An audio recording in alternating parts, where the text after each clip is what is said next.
Hey, welcome back. I definitely misclicked on the wrong button there. I wasn't even meant to like go live, but welcome. This is entirely live. It is March 22nd, 2026. Hopefully you're doing well. It's a Sunday afternoon. Actually, it's a Sunday morning. We're gonna be streaming today for about 4 hours. We are time boxed at like, I think 2 p.m. we have to stop today, but I think I'm really quite excited for today. Hopefully you're doing well. This week I actually got a lot of time to play some Marvel Champions, mostly online on Dragon cards between like some downtime to be able to test things out. And this is a deck that I've been working on for a bit now, and I've been tinkering and I've been making changes. And what we're going to show today is like not the final version probably of this deck, but the version that I've got to so far. And I'm just so jazzed about this. I think it's actually very likely that I'll have to do a decklist post, like an official post, like a public post on Arkham DB. Wow, let me try that again, on Marvel CDB, on the basis that I think this is really cool. So I'm just pretty pleased with this. Hopefully that's obvious. Hopefully y'all are doing well. It's a Sunday morning. We're just gonna be jamming some games today, and I think we're gonna start by talking about the Spider-Woman deck. Not much else has been going on. Not much else. Mind you, the new Arkham core set came out on Friday here in Canada. We got it on time. I've actually played through almost all of it. We are going to have to redo the final scenario because we kind of scooped. But my partner and I have been playing through it, and it's been actually really good, like surprisingly good. I wasn't very hot on the core set. I don't think I was going to pick up the new core set. But from my experience so far, actually not bad at all. Kind of nice. Some really cool stuff in there. Otherwise, though, hopefully everyone is well. Give me 1 second to catch my breath. 1 second.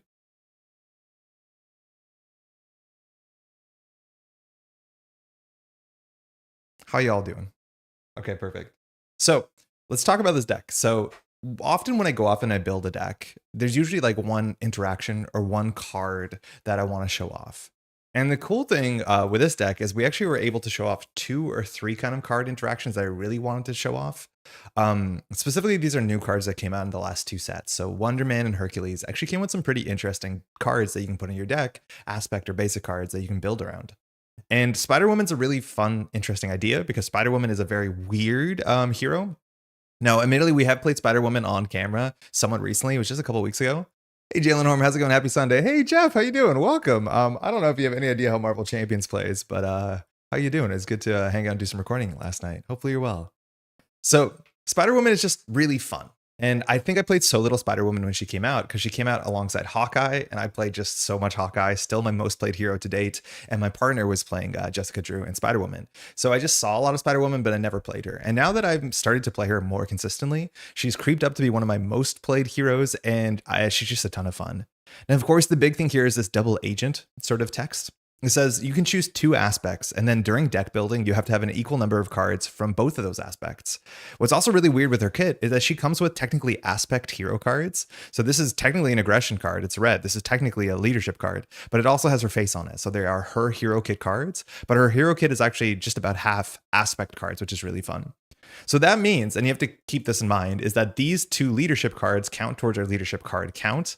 This only sort of matters because you have the same amount of protection cards, and we're playing a leadership protection deck. One of the last times that we played this on stream, we had like, what were we playing? Deadpool leadership, which was really quite cool. And then we had to play more Deadpool cards because we already have leadership cards in this deck. But this is just really flexible deck building, and it gives you a great kind of way to play these multicolored combo decks that are something that you maybe more consistently see when you play two-handed or multiplayer. But when I'm playing solo here, this is just an absolute treat. Now, her action here says that you can look at the top card of the deck once per round. I'm going to forget to use that. It's not actually super important in this deck or this version. When we played this in Deadpool, we actually had cards that cared about the top of the deck. So having a bit of information was actually kind of important. But for us, it's totally forgettable, and we probably will, and that's fine. Only vaguely, but happen to listen along. Okay, I think I do a good enough job explaining how the game goes while we play the game, but we always open here, Jeff, by like explaining the deck and the decisions we've made. This game has not an action economy system like Arkham Horror or Netrunner. It is just kind of more like Flesh and Blood or Slay the Spire, where every turn you drop to your hand size, which is usually 5 or 6, and then you just kind of play your hand, then the villain activates against you, and then you draw up to a new hand. Technically, you drop to a new hand first, and it's just like a really nice loop. Now, Spider-Woman's front text is so fun. This interrupt says, when you play an aspect card, she gets +1 thwart, +1 attack, and +1 defense, so all your stats go up for the end of the round. And so you're really incentivized to play as many cheap, small cards from every aspect. Now, of course, we are a leadership protection deck. That's most of our cards. But of course, we have, a couple justice cards. We have a couple aggression cards. And our stats can go pretty high. We can get our stats up to 555, which is nonsense big stats. And Spider-Woman's kit has a whole bunch of readies, which means that you can double down on those stats. You can get up to 4 pretty consistently, 5 sometimes, and then ready her to activate twice. And then she's doing 10 damage or thwarting for 10, which is really cool. Now, this inherently does require you to do 2 things, if you ask me, the Spider-Woman decks that I want to play. Firstly, your cost curve has to be pretty low, because on every turn, you're trying to play 2 or 3 cards. Generally, you're trying to play 2 aspect cards and 1 ready. That's really nice. So your cards can't be that expensive. And secondly, it's really expensive to play basic cards in your deck, because basic cards are cards that don't give your stats up, and that's also a hard thing. So you have to be a bit mindful. We are, of course, playing some basic cards like Energy, Genius, and Strength, but outside of upgrades, and upgrades are nice because they get out of your deck, so you don't replay them over and over again. It is kind of expensive to play a bunch of basic cards. This is a deck where at some point I had Nick Fury in it, and I think Nick Fury is still obviously a very good card, but we decided to cut Nick Fury because aspect cards are usually better than basic cards. So that's really cool. Now, tracking her stats, it's not that easy to do. I think this is the board game that I could think of that has the yellow, red, blue, green pieces that are the easiest to get to. So we'll be bringing this up on the table to notice that we played a red card this turn, a blue card this turn, and then we'll be moving around. These are Explorers from the Ruins of Arnak board game, which is a pretty good board game. Hey, Christian, it's going well. We're just talking about the Spider-Woman deck. And it's just been so much fun. I played so much of this week, and like iterating on it was really, really satisfying. And that's one of the interesting things about iterating on Spider-Woman is your deck requirement is that you have to have 2 kinds of, or 2 of the same amount of 2 different aspects. And that was the issue. Is like, it's very easy to want to add 1 more leadership card to this deck. But then if you add a leadership card to this deck, you need to add a protection card to this deck. And that's kind of tricky. So this deck, I think, is 41 cards. That's the hard thing too, is like I don't want to add a lot of basic cards, but like tinkering with this is so satisfying because every piece like interacts with other piece in a very obvious way. Now, our cards here, our aspect cards, are really nice. They're super cheap and they're pretty good. They're on rate, if not above on rate. Venom Blast is a 2 for 5. As a superpower trait also really matters, but a red 2 for 5 is just totally fine. This blows up minions, otherwise we can send damage. Pheromones is probably maybe her best card. Pheromones is a 2 for stun and confuse. In solo, that's just so absurdly good. That just buys you 2 activations. Also, it is another leadership card, which is not too important for us. We have a lot of leadership cards in our deck, but 2 for 4 is just, or 2 for stun confuse is just incredibly good. Contaminant Immunity, another very good card. 2 for 3 healing and a toughness is just great. In theory, this card could easily cost 1 more. I'm glad it doesn't. And mind you, all these cards so far are superpowers, which is something we can get value out of. Really nice, but we also have a lot of protection cards, so that is a nice card. Finally, we have Inconspicuous. This is my least favorite card in I think all of Spider-Woman. This one's not a superpower. This is a 1 for 3. It's the only 2 Justice cards we have in the deck. And a 1 for 3 is like totally fine. And like getting your stats up +1 makes us better than 1 for 3 because your yellow stats go up by 1. But it's fine. It's okay. Sometimes you play it. You often try to, but it's not the most important thing. And then again, we need to play so many cards in a turn. We have really generous resource generators. We have 2 finesses. It's only in hero mode, but this generates a wild resource for an aspect card. And of course, not only do we have all the aspect cards in our deck, but these all count as aspect cards. This is just such a good resource generator you want to get on your first cycle. We're also playing 1 copy of Depth Focus. And again, it is expensive to play basic cards, but once you put your Depth Focus on the table, it's out of the deck cycle, so it doesn't really hurt you from that point on. And this just generates a resource for a superpower card. And just about almost all of our cards are superpower cards. The Justice one isn't, so this is really nice. And then we have 3 more copies of this superpower, which is Self-Propelled Glide. That just says ready Spider-Woman, she gains aerial until the end of the round. Again, aerial, that doesn't matter at all. We have no synergy with aerial, but just readying yourself doubles down on your inflated stats so that you can attack for 3 into 3, which is a lot better. And we have 3 copies of this. Our last two cards is Jessica Drew's Apartment. This card is fine. It just says that when we're in Alter Ego, we can look at the top 5 and grab an aspect card. That always hits. I think the numbers of us whiffing are incredibly small, just because our deck goes out of the way to play as few non-aspect cards as possible. But yeah, this card hits consistently. In theory, you can look at the top of your deck and see if this will whiff or not whiff, guaranteed, because you can know the top card. But whatever, I usually fire this first and then look at the top card. Finally, we have Captain Marvel. This card's so good, and we're building, most of our deck or some big part of our deck around Captain Marvel. This is like one of the big targets you want to grab with Cameo. Captain Marvel is just so good. She is expensive, but after she uses a basic power, we draw a card, which makes her a good ally, but also just a resource generator, a value generator. You want to be firing her every turn, and we're going to be healing her and giving her higher strength, higher stats, and that is a big thing we can do with leadership. So we'll talk about this. Now, I mentioned that this deck was super exciting because I wanted to build around a couple of the new cards. And one of my favorite cards that has come out recently is Avenge Me. And this actually turns out to be a really cool Avenge Me deck. Avenge Me is a 0-cost upgrade that you have to attach to an ally, and you can only play if you're an Avenger. And very notably, Spider-Woman is not a Web Warrior. She's an Avenger and she's a spy. This was before Web Warrior showed up, I think, on any cards. That kind of came later. But of course, she's an Avenger, which means we can play Avenge Me. Thematically, I love this card. The idea that this is just like, oh, we built a statue for you. We sent you out on a doomed mission. Everybody's happy. It's just like really, really fun flavor. But when attached to allies defeated, we draw 2 cards. That's really good for a bunch of reasons. Firstly, it's a 0-cost leadership card, which means it's so easy for us to play this with Spider-Woman and get +1 to our stats that turn. Again, we have a lot of leadership cards, so we're not struggling to play leadership cards, but that's a really good floor. This is technically +1 plus draw 2 later. And then on top of it, we love drawing cards, because drawing cards means we have more options in hand, which means it's easier for us to hit our multicolor synergy package, let alone to find a ready. This card is just so good for so many reasons. And in Spider-Woman, where you get extra stats and you want to play cheap cards, it's even better, let alone we're an Avenger. But then this is where it gets goofy. This is SPDR. SPDR is so good. Now, the problem is you can only play SPDR if you control a Web Warrior. We'll get to that in a second. But when SPDR is defeated, you add her to your hand if she was defeated by taking excess consequential damage. With only 2 health, that means generally on turn 1, you attack with her, and then on turn 2, you thwart with her. So she does 1 attack, 2 thwart, and then bounces back to your hand. And if you put an Avenge Me on SPDR, that is +3 cards in your hand. And of course, if we play something like Web of Life and Destiny, whenever SPDR cracks back to hand, we functionally go up 4 cards. It is so good. And then, of course, SPDR you can play over and over again, and that does eat into the economy you've gained every turn. But SPDR being 2 credits or 2 resources is super, super, super cheap. And then you have this engine where you always have a good Avenge Me target. Whenever SPDR gets defeated, you draw extra cards. And there's a lot of turns where you're starting your turn on 9 cards in hand, just about. You get 5 in hand, you draw 1 with Wonder Woman, you draw 1 with SPDR, we draw 1 with Web of Life and Destiny, you draw 2 with Avenge Me. It is absurdly a smooth engine once you get going.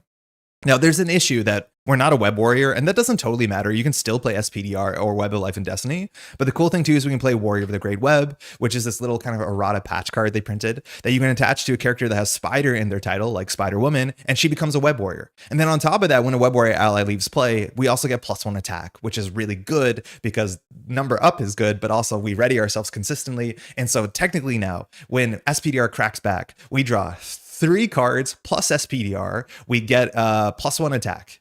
It's just good. It's just really, really good. And Spider-Woman's one of the unique heroes in the game that can play Avenge Me and can play SPDR easily. And it's just so nice. I used small gems from an old thrifted game I found. Oh, yeah. I wanted to find something big so it'd be obvious on camera. Normally, I would like move dice around, but I actually don't own yellow dice. We have red, blue, and green, so I've been using like purple before. This is going to be okay. I've never tried this. We're doing it live on camera, but I think it's a good idea. Hey, Ryan, how's it going? Suit Up plus Avenge Me is a combo I can't wait to try out. That's the next card we want to talk about here, right? This is Suit Up. My original version of this deck actually had 2 copies of Suit Up because Suit Up is just a really good card. It's only Alter Ego, which is not perfect because, mind you, our hero text only cares about aspect cards we play in hero mode because it is an interrupt on our hero side. So playing this in Alter Ego and jumping up, you do lose a bit of value, but it's not the end of the world. But Suit Up is just really good in this deck because you can grab an ally, and they have errated this to be an ally and an attachment that can be attached to an ally. So you don't have to be really, really precious about it. And Suit Up is really nice for a couple reasons. Firstly, you technically can go search for Warrior of the Great Web because this card can be attached to allies. It's possible. So if you're looking for this one of, you can get it. But of course, the big reason we're playing this is Sidekick. And Sidekick is this whole engine that you can build around. And if you have a really good, hero specific ally, Sidekick attaches to it and Sidekick just makes your ally so much better. So the idea is on turn 1 with 6 cards in hand, we can always suit up to go get Sidekick and our ally, and then we can play the ally, and then we usually can get Sidekick on the ally and set up our engine. And of course, our engine is Captain Marvel, and Captain Marvel will have 5 health instead of 3 health, which means she can just draw more consistently. And this is the engine why it's so good. We've played this on camera before. Sidekick Captain Marvel is like a very common thing. And then of course, when we're in alter ego, which we can get to alter ego relatively easily because we have Confuse in our kit, we can heal ourselves, which heals Captain Marvel.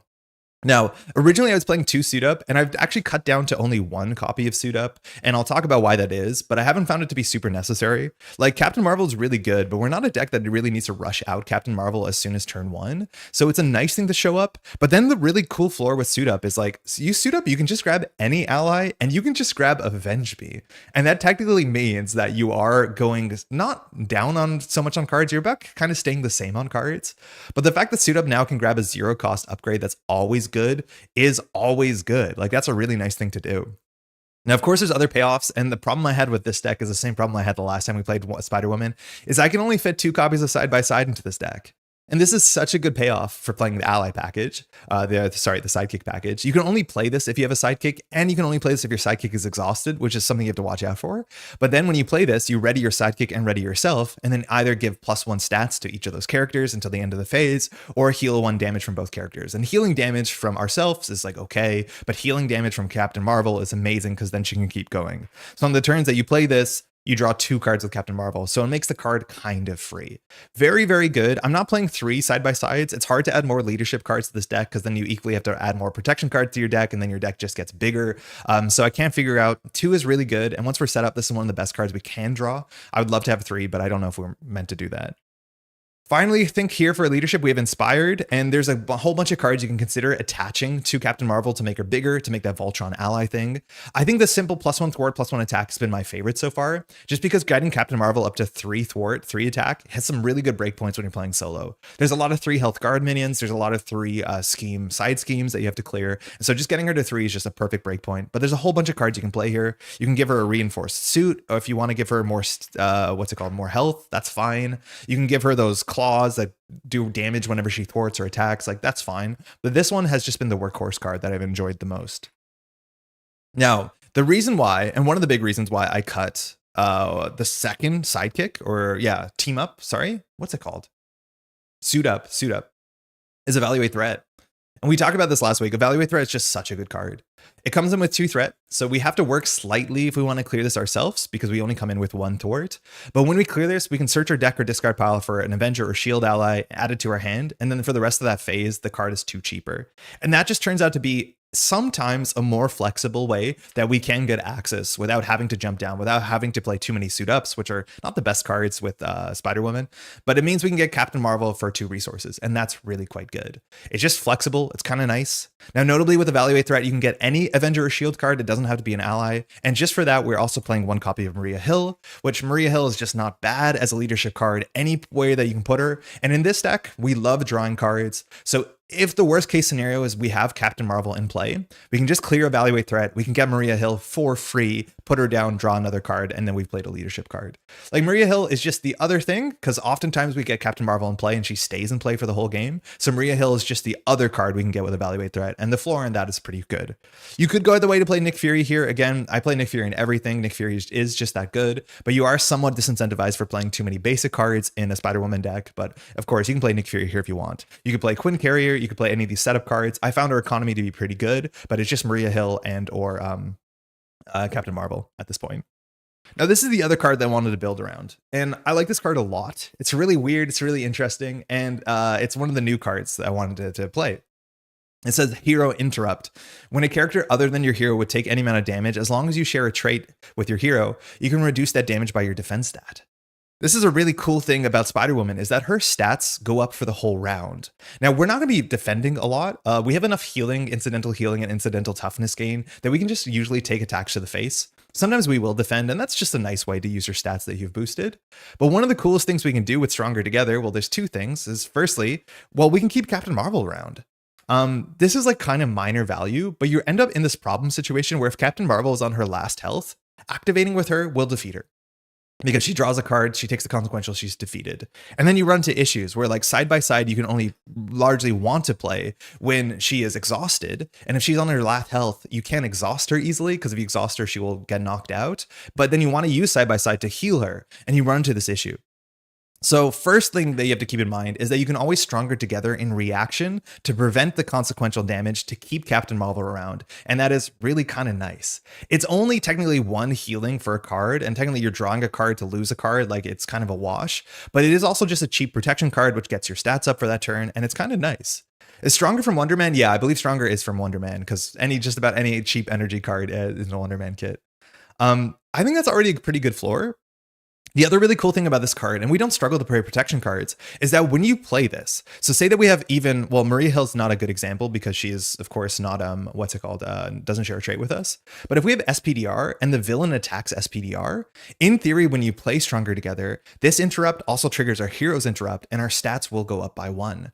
And so it's not unlikely that when you play 2 or 3 type of cards, that your defense stat is actually 4 or 5, which means you can use allies to block attacks and take no damage and keep them around.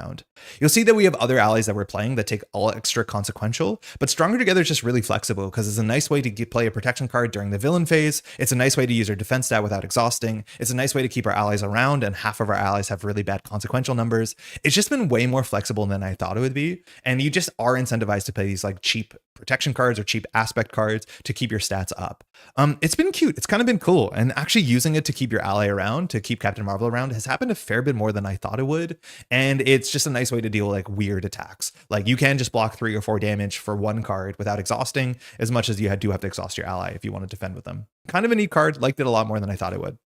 And this brings us to maybe our best target for this, Spider UK.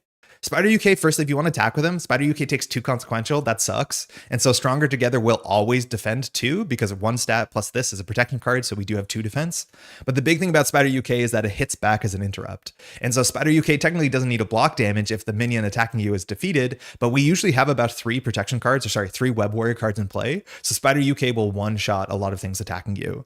I'll be honest, the first time I played this, I had Change of Fortune. Shout out to the people that corrected me. We put out a video this Wednesday, but Change of Fortune only fires if you defeat the thing. So Change of Fortune used to be in this deck. I do miss it to some extent, but Spider UK is just still quite fine. And you can use this to block attacks from the villain. Do 3 damage back, and then Spider UK probably takes somewhere between 3 and 5 damage. And when you play Stronger Together, you usually block 3 or 5 damage. So it becomes a really, really good value play.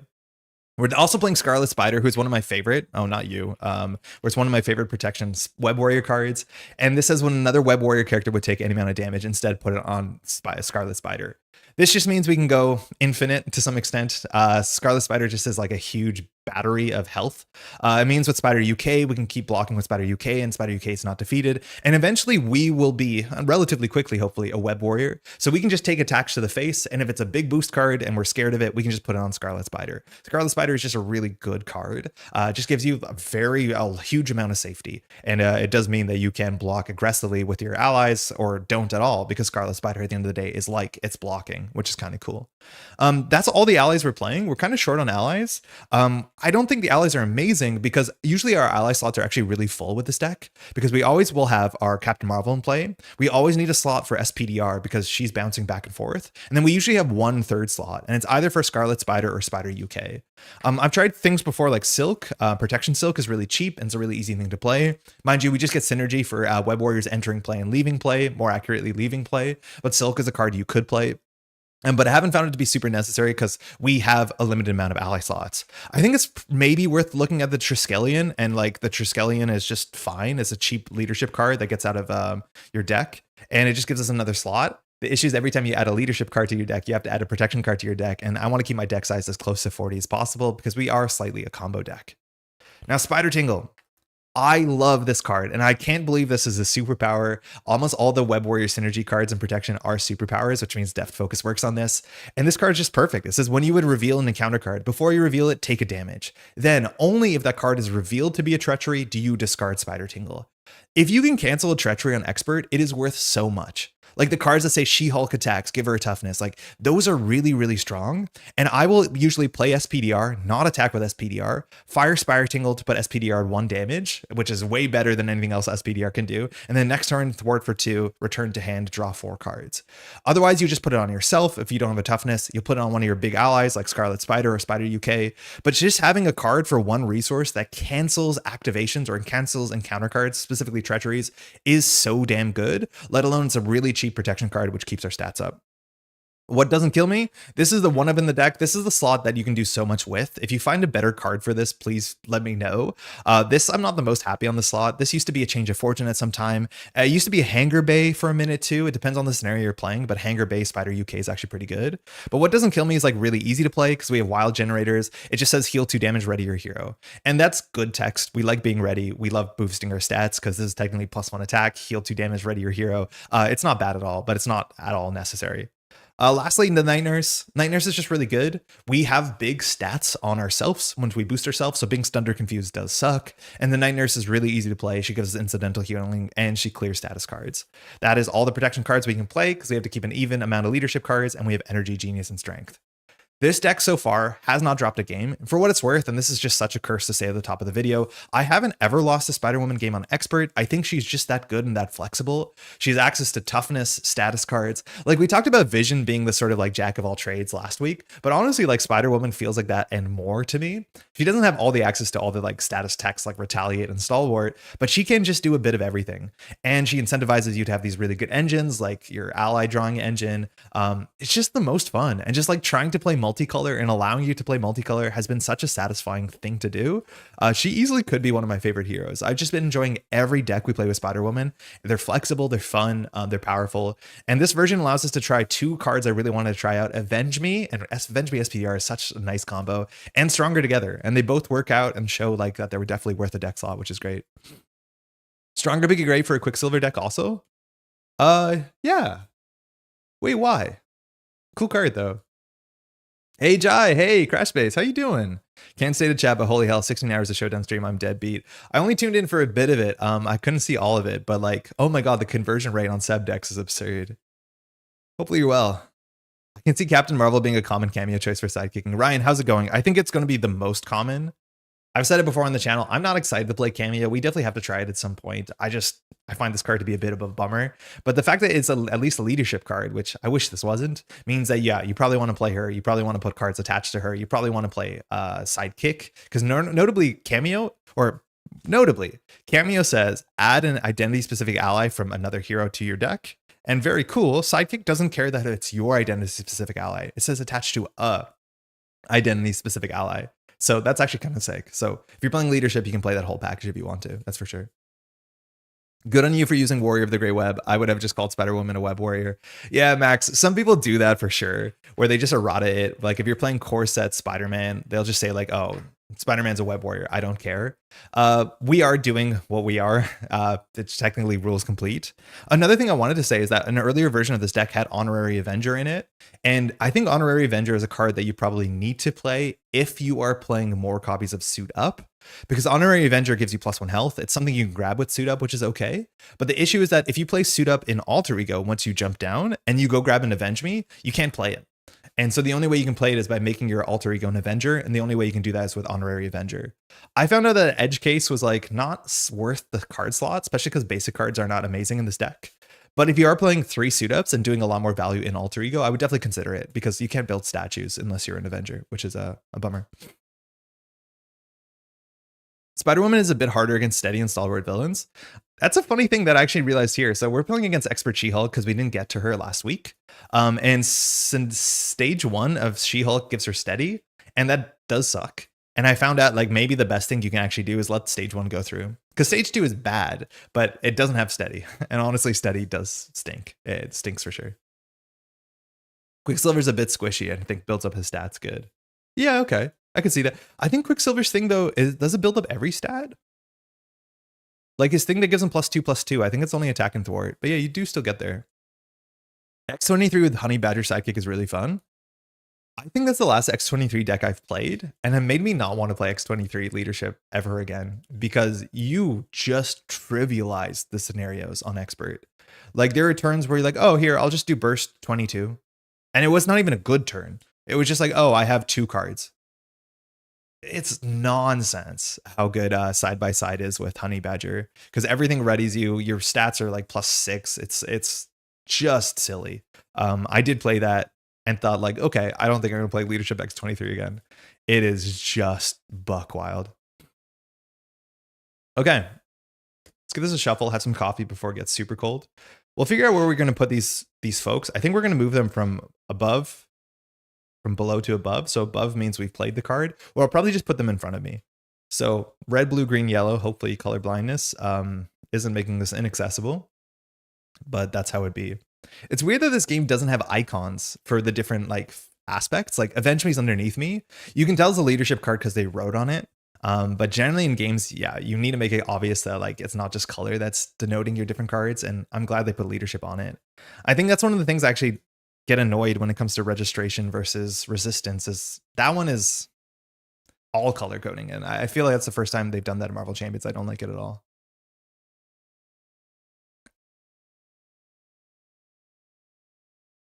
How's everyone doing today, mind you? Really excited for this one. This one's been a lot of fun, and I put in a lot of testing. This is like V5 of the deck. Mind you, it'll be linked below. I probably should actually publish this because I think this deck is actually interesting enough to talk about. But that's mostly it here. I think this is a good enough shuffle. We're going to be playing against Expert Hulk. We're going to play, or She-Hulk, excuse me. We're going to be playing the pre-con version of it. So we have the same encounter cards like Deadly Duo and the Namor-esque one. So it'll be fine. Turns out Taskmaster's a real pain in the ass. If Taskmaster shows up, retaliate, 6 health toughness, like we do not deal with that well. Hey, Forest of Purple, a casual Sunday listening to Andre while food shopping. Hopefully your food shopping's been good. It's usually after this stream, yeah, where I also catch up on like Sunday errands and stuff. Like we usually do a vacuum, and Maddie usually handles shopping on Sundays, but it'll be nice. All right. Let's talk about what we have here across the table. So we have She-Hulk, that's the villain. Comes in with 20 health. The other side's like 24, 25. Her setup puts superhuman strength into play. So her first attack this game is going to be 5 damage plus a boost with overkill. That's just kind of rough. She has this force response after an alter ego changes to hero form, deal 1 damage. We do have to watch out for that, because if we do play our contaminant immunity and just jump down, when we jump up, we lose the toughness. That is the worst thing we can do. So we want to make sure that we're not jumping down with the toughness, because then we lose it. Notably, like there's so many protection cards or just like good stuff cards you could add to this deck. I feel like the leadership cards feel a bit more locked in, but like there's no reason you couldn't play Hanger Bay, or not Hanger Bay, the one where you jump down, you can get a toughness, right? That 2-cost card. So yeah, you can change your deck all you want, but that's not a very good card against She-Hulk, it turns out. Now, Superhero Registration Act, I'm not going to show the front of this. It's always the same. It just tells us to go grab the unique side scheme, but we're playing with Enforce the Law that just says she gets steady, which is not good.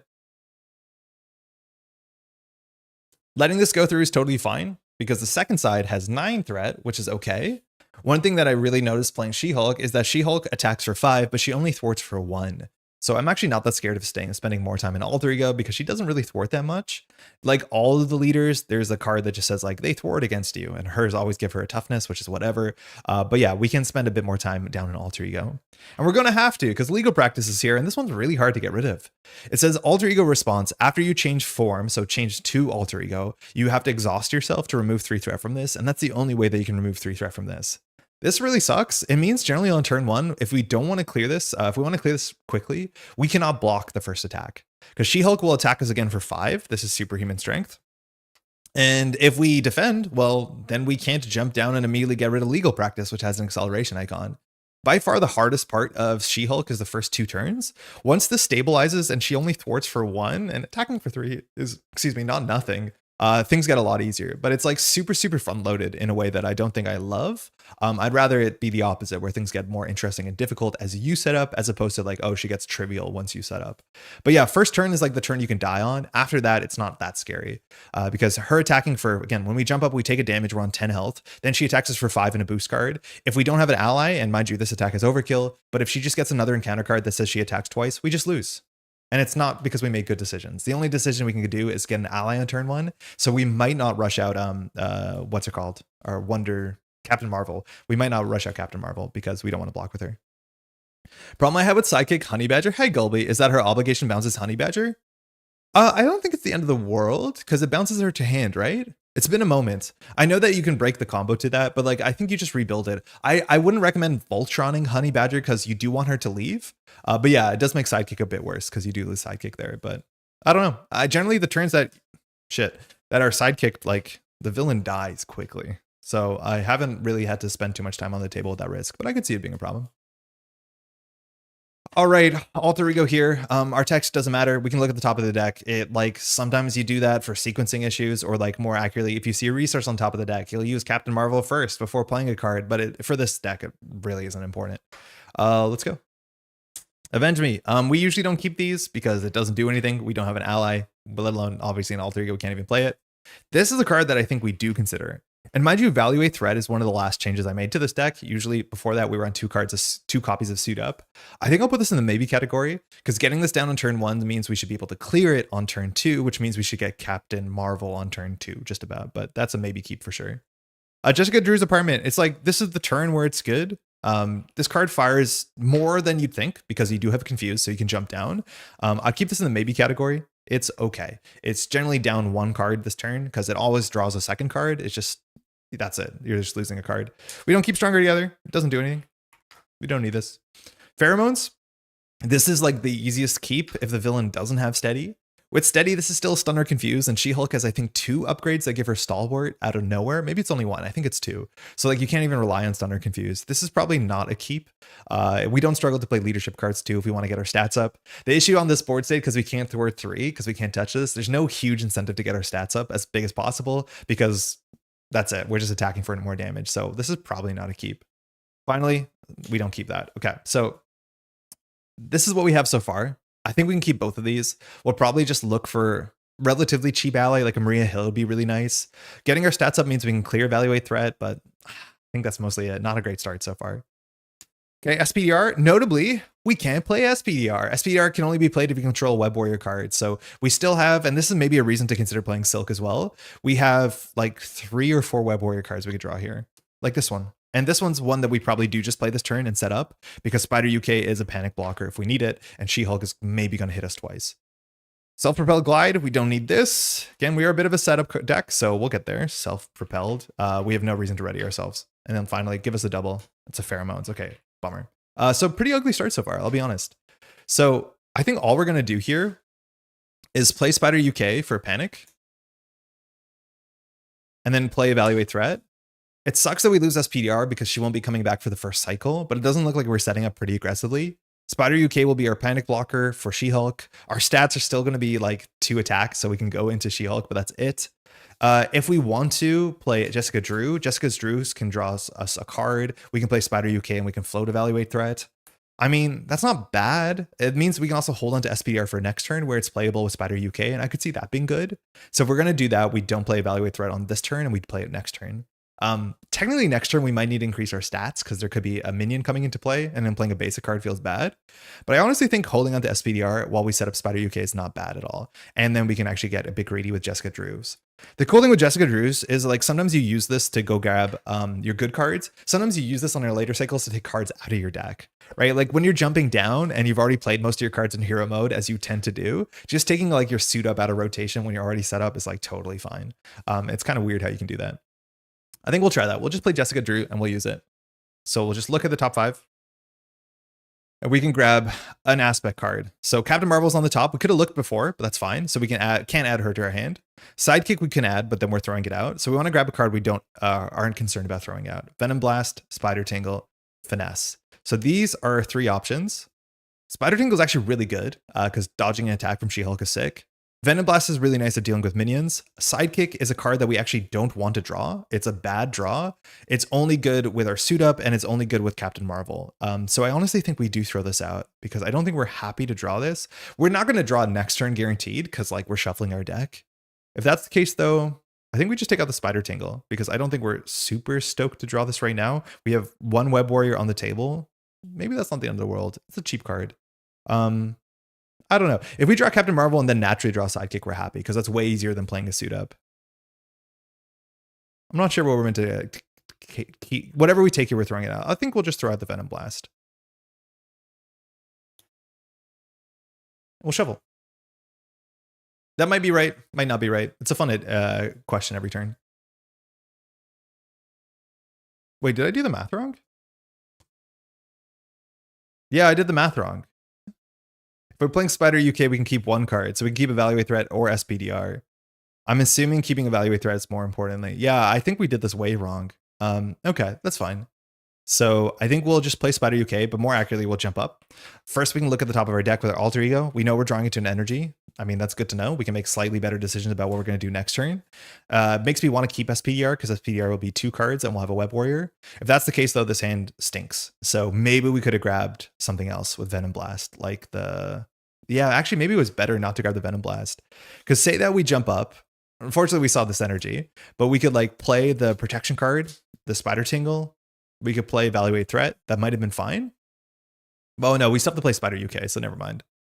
So we'll play Spider UK. The one question is, what card do we want to keep? It's either Evaluate Threat, which is one of the 2 cards that gets us our team up, our sidekick, or we can keep SPDR. I think we're not going to keep SPDR, so we'll pay 3 for Spider UK. Spider UK comes in with 5 health. When we block, it does 1 damage back, which is not something we're going to be doing. We're just going to use this as like a chump if we need to. We played a protection card. We will attack for 2. Excuse me. We'll attack for 2. That's all we can do. The villain takes 2. And we'll pass. So we technically still have our stats for the entire round. So if we need to defend ourselves, and very importantly, when we jump up, we take a damage. We have to remember that. That's on She-Hulk's text. So when we jump up, we just take 1. So that's it. We'll hold on to Evaluate Threat because it's important. We'll draw 4 more. Energy, no surprise. There's a Spider Tingle. There's Captain Marvel, so that's perfect. So the Evaluate Threat is still okay. You can grab us a Maria Hill on this turn. And then we have a Scarlet Spider, which is another really cool don't die button. And sometimes you just need a don't die button playing against She-Hulk. All right, main scheme goes to 2. She-Hulk is now attacking us, and she's going to be attacking us for 3 plus a card plus 2 more because of superhuman strength.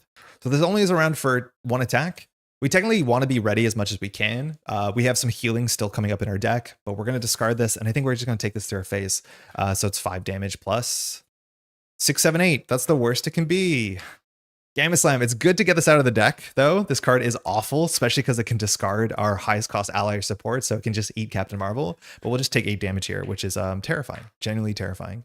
Now that we're kind of forked between clearing this and healing, but we'll generally clear this and then next turn heal. 1 encounter card, Jack-O-Lantern. This, I think, also discards cards. Discard the top 3 cards of your deck. Place 1 threat on the main scheme for each different card type discarded this way. This doesn't seem that bad. Okay, so we'll discard Event, Upgrade, Support. Ooh, that's bad, especially because we lose the Web of Life and Destiny, which we really want. And also, this is 3 different cards. So this goes to 5. So it's very likely to advance. So that's scary. Okay, so here we are ready. We want to be ready to jump down and deal with legal practice. That's technically like thwarting for only 1, but we need to get rid of this sooner than later. Here, if we play Captain Marvel, we could play her for 4. She could draw a card. The card she draws could play Evaluate Threat, but then we can't clear Evaluate Threat super easily.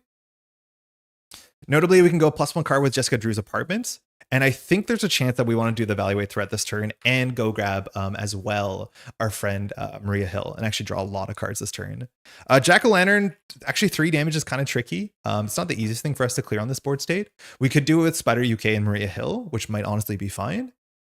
One of the other cool things you can do technically is you can play like Captain Marvel or throw out Captain Marvel to play Evaluate Threat and then thwart Evaluate Threat. And then you can just play Captain Marvel for 2. We'd have to play a card to boost our stats up because Spider UK doesn't get there. I don't think that's worth it. I think we'll just keep this for later. So hold on, let me think.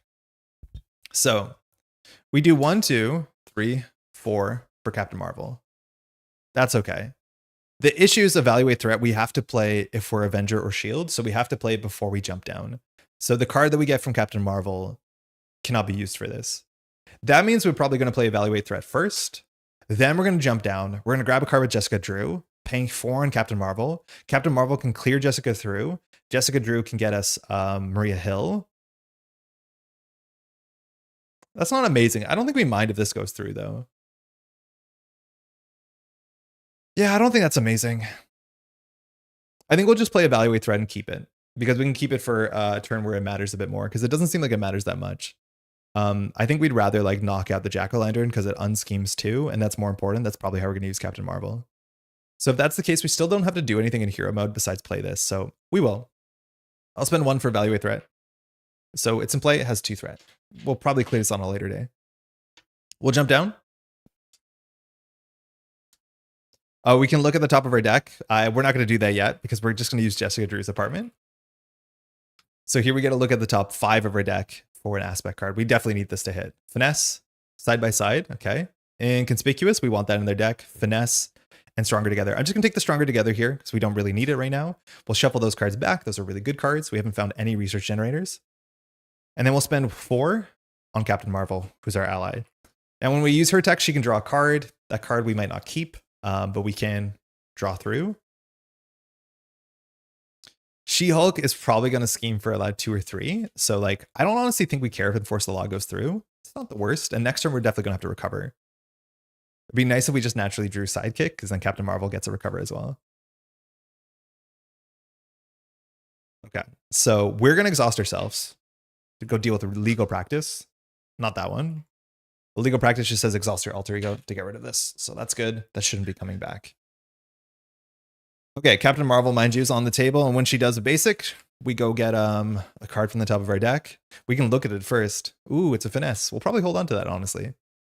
Maybe not, actually. We have 2 more doubles, and we have 2 more research generators behind finesse. It's like not bad, but I think we're looking for our healing card more importantly, and or the thing that makes us a web warrior. Okay, so Spider-UK can attack for 2. Captain Marvel can attack for 2. We can clear this. This will go to 6. She-Hulk will scheme for 1 in a card, which means it perfectly breaks us and we don't care about the boost card. And then we don't have to worry about steady, which is probably good for us. As much as we've already gone through our 2 pheromones, I think. Yeah, we did under mulligan. So I think that's okay. If we don't clear this, Jack-o'-lantern will scheme on the next one.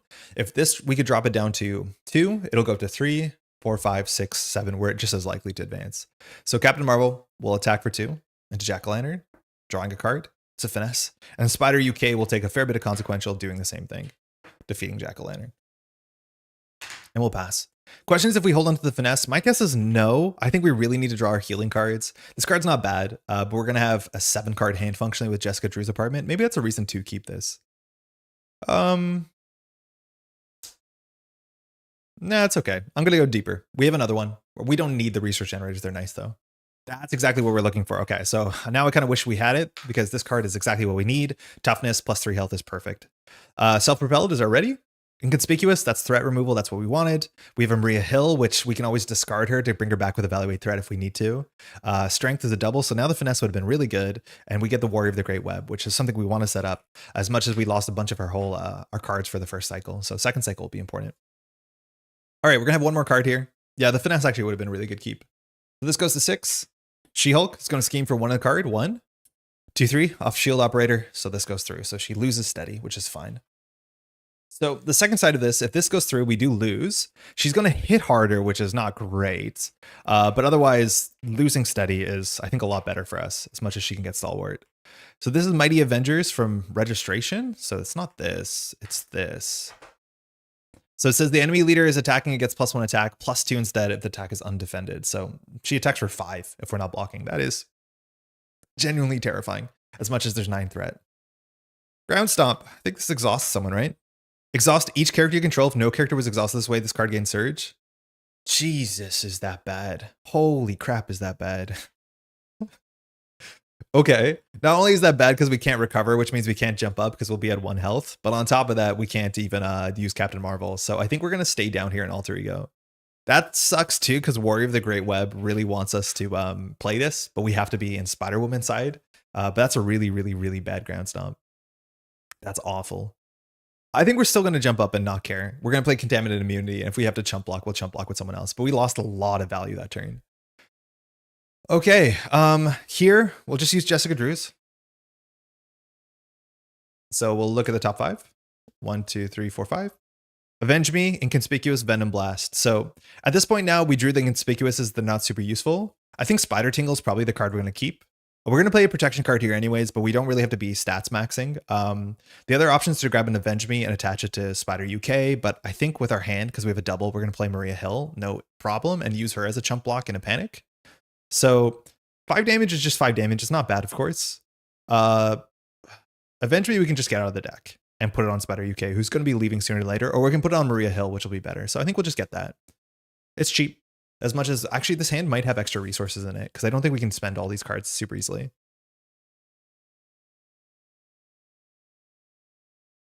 Evaluate Threat's feeling silly here. It's because we drew the Maria Hill, but I think we'll just keep it for a rainy day. It's always nice to have a way to go get an ally out of nowhere. Okay, we can look at the top of the deck. It's a Contaminant Immunity, really nice. That we'll draw that. So we'll flip up. When we flip up, we have to take a damage because of the villain text. That's scary. We're on 1 health. And now we want to play all our cards we can. So we'll start with the strength for the Maria Hill. Oh man, maybe we should have done this in the other order. We could have done this first actually before we looked for 5. I don't think it was going to change our turn, but like maybe it's only bad because we're drawing a second Contaminated Immunity, which feels like a waste.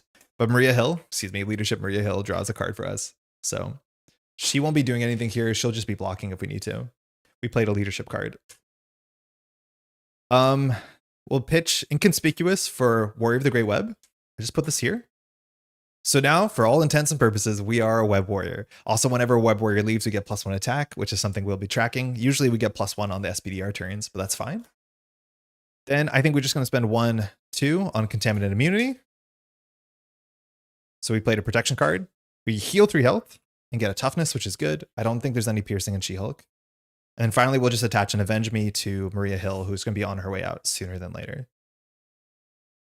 That's it. We're doing much, but we're still setting up. Once we're going to be in a good spot, we're going to be in a good spot. So that's fine. We'll pass. Draw. 1, Venom Blast, damage. Genius. We have 2 research generators coming up. Inconspicuous, might not do much. There's a Sidekick, which is perfect. And then we have a Spider Tingle, which again, this card is just so good. It's hard to understate how good this card is. I think I thought it discarded itself even if you whiff, but it only discards yourself if the thing actually is the thing that can be canceled. This goes to 1.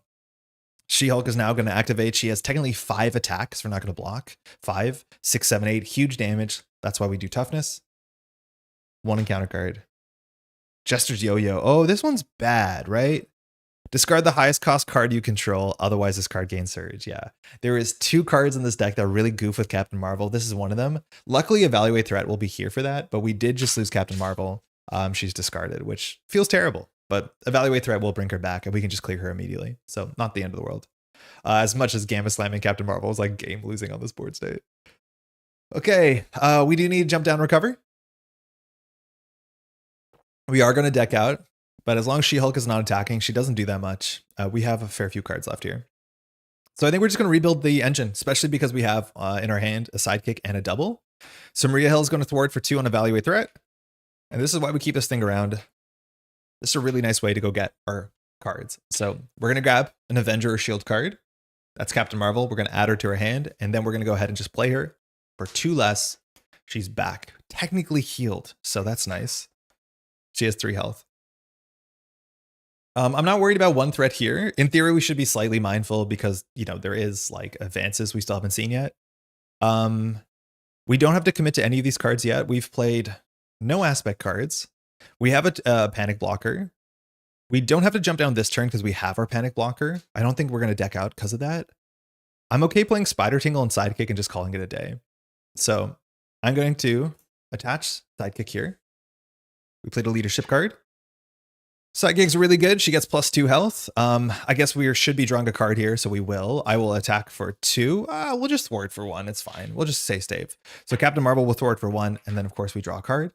It's a self-propelled glide. I don't think we're going to use that.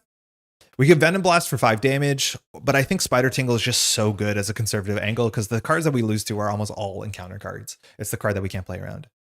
Hey, Albert, how's it going? Glad to see Spider-Woman. It's been so fun. Just like such a smooth deck, which has been really exciting. How you doing? Thanks for joining.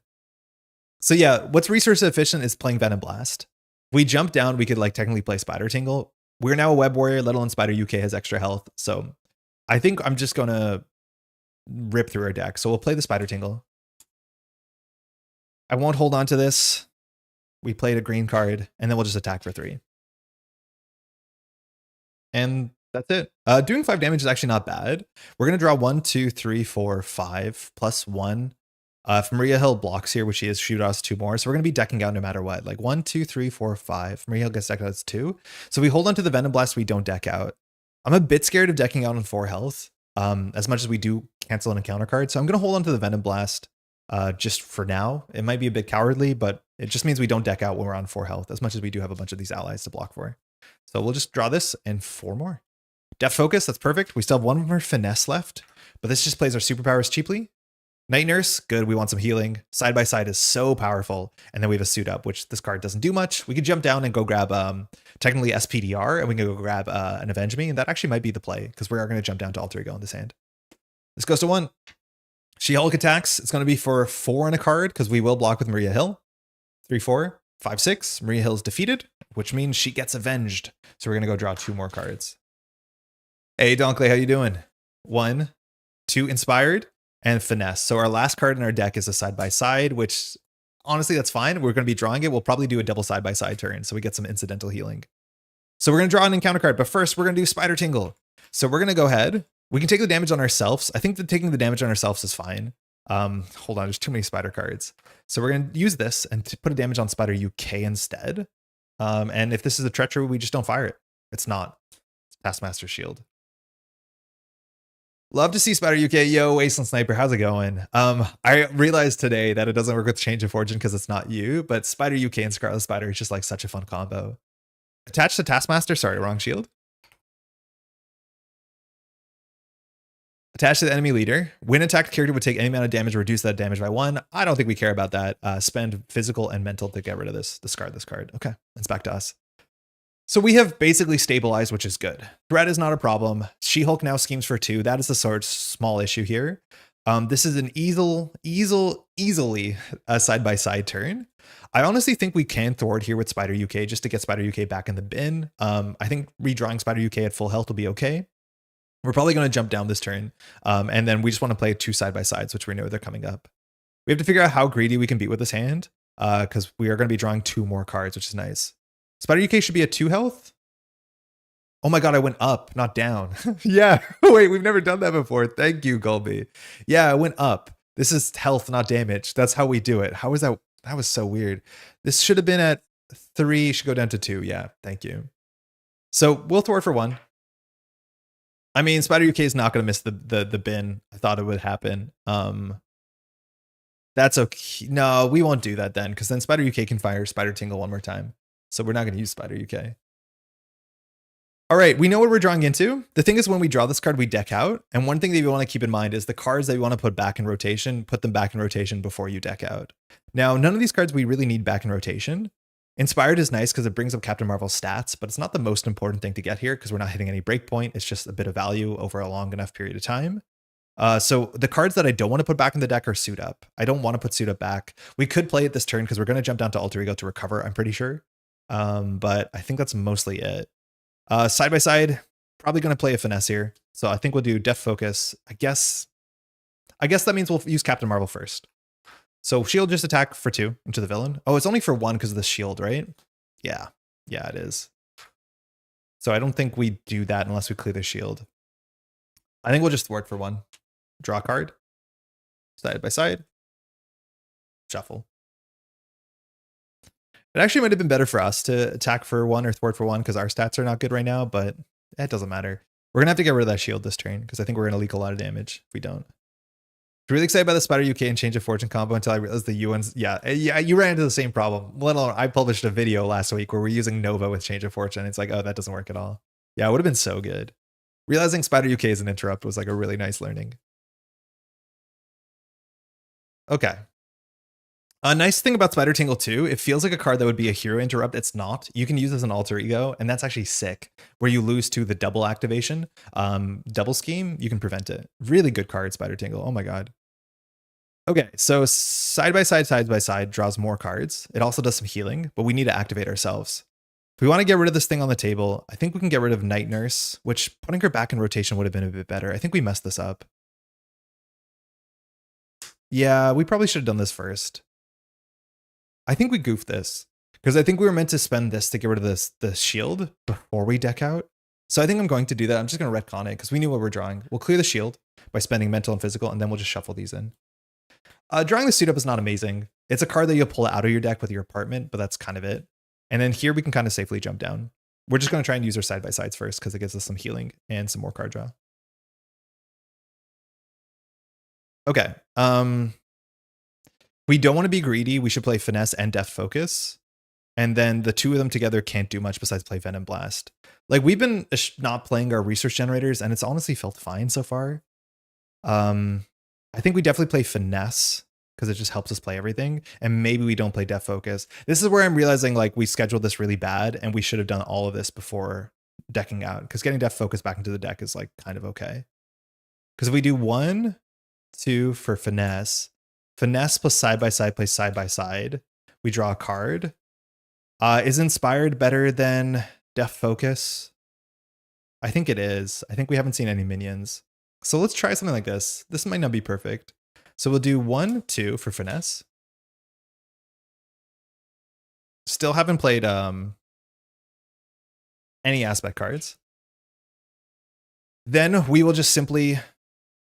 We did this all in the wrong order. We could have attacked for 2. We could have thwarted for 1. I'm not going to fix that. That's on us. We'll attack for only 1 because we played no cards. We'll use Finesse and side-by-side for side-by-side. So this card's just so good. We ready both ourselves. Mind you, Captain Marvel has to be exhausted. And we'll just heal a health from both of us. So we'll recover 1. And then, of course, she recovers 1. Captain Marvel will now attack for 2 into She-Hulk, drawing a card. It's an strength. Not amazing. There's a chance with Jessica Drew's we can jump down and we can go find Jessica Drew's apartment, mind you. We can go find, like, it would have to be an ally here. So the only card we can play is Scarlet Spider, because most of our cards are actually like relatively cheap that are aspect cards or they're hero cards. We did play a blue card. That's not going to matter because I think we're just going to pop down here. We're going to use Jessica Drew's apartment. So we'll look at 5. 1, 2, 3, 4, 5. Yeah, that turn was a mess. So Night Nurse, Pheromones. So you could hold on to the Pheromones for next turn. Pheromones is just so good on the basis that we lost Steady and a Stun or Confuse goes hard. I think we just play the Night Nurse and just draw the Pheromones naturally. Here we have to decide between playing Inspired and playing Night Nurse. Night Nurse is slow value over time. I'm okay holding on to the Inspired. It's okay. A bit of a clumsy setup, but we'll use Strength for Night Nurse. Card's really good. We'll use a medical counter immediately to just heal 1. We don't have to remove a status, but you can. And then I'll recover 3. So we'll go recover 4. We're up at 9 health, which is nice. That's it. We'll hold on to the Inspired and we'll pass. I think we could have done that turn a lot better. Okay, we have Web of Life and Destiny. Perfect. So this is really nice to keep Spider UK around because this card will now be free. And then our engine gets really, really good. Oh, actually, we didn't need to because we're already a Web Warrior because of Warrior of the Great Web. And Conspicuous, we will have Threat to clear. Another Spider Tingle. Night Nurse hero only. Oh, for sure. Yeah, we healed ourselves. We did not heal Captain Marvel.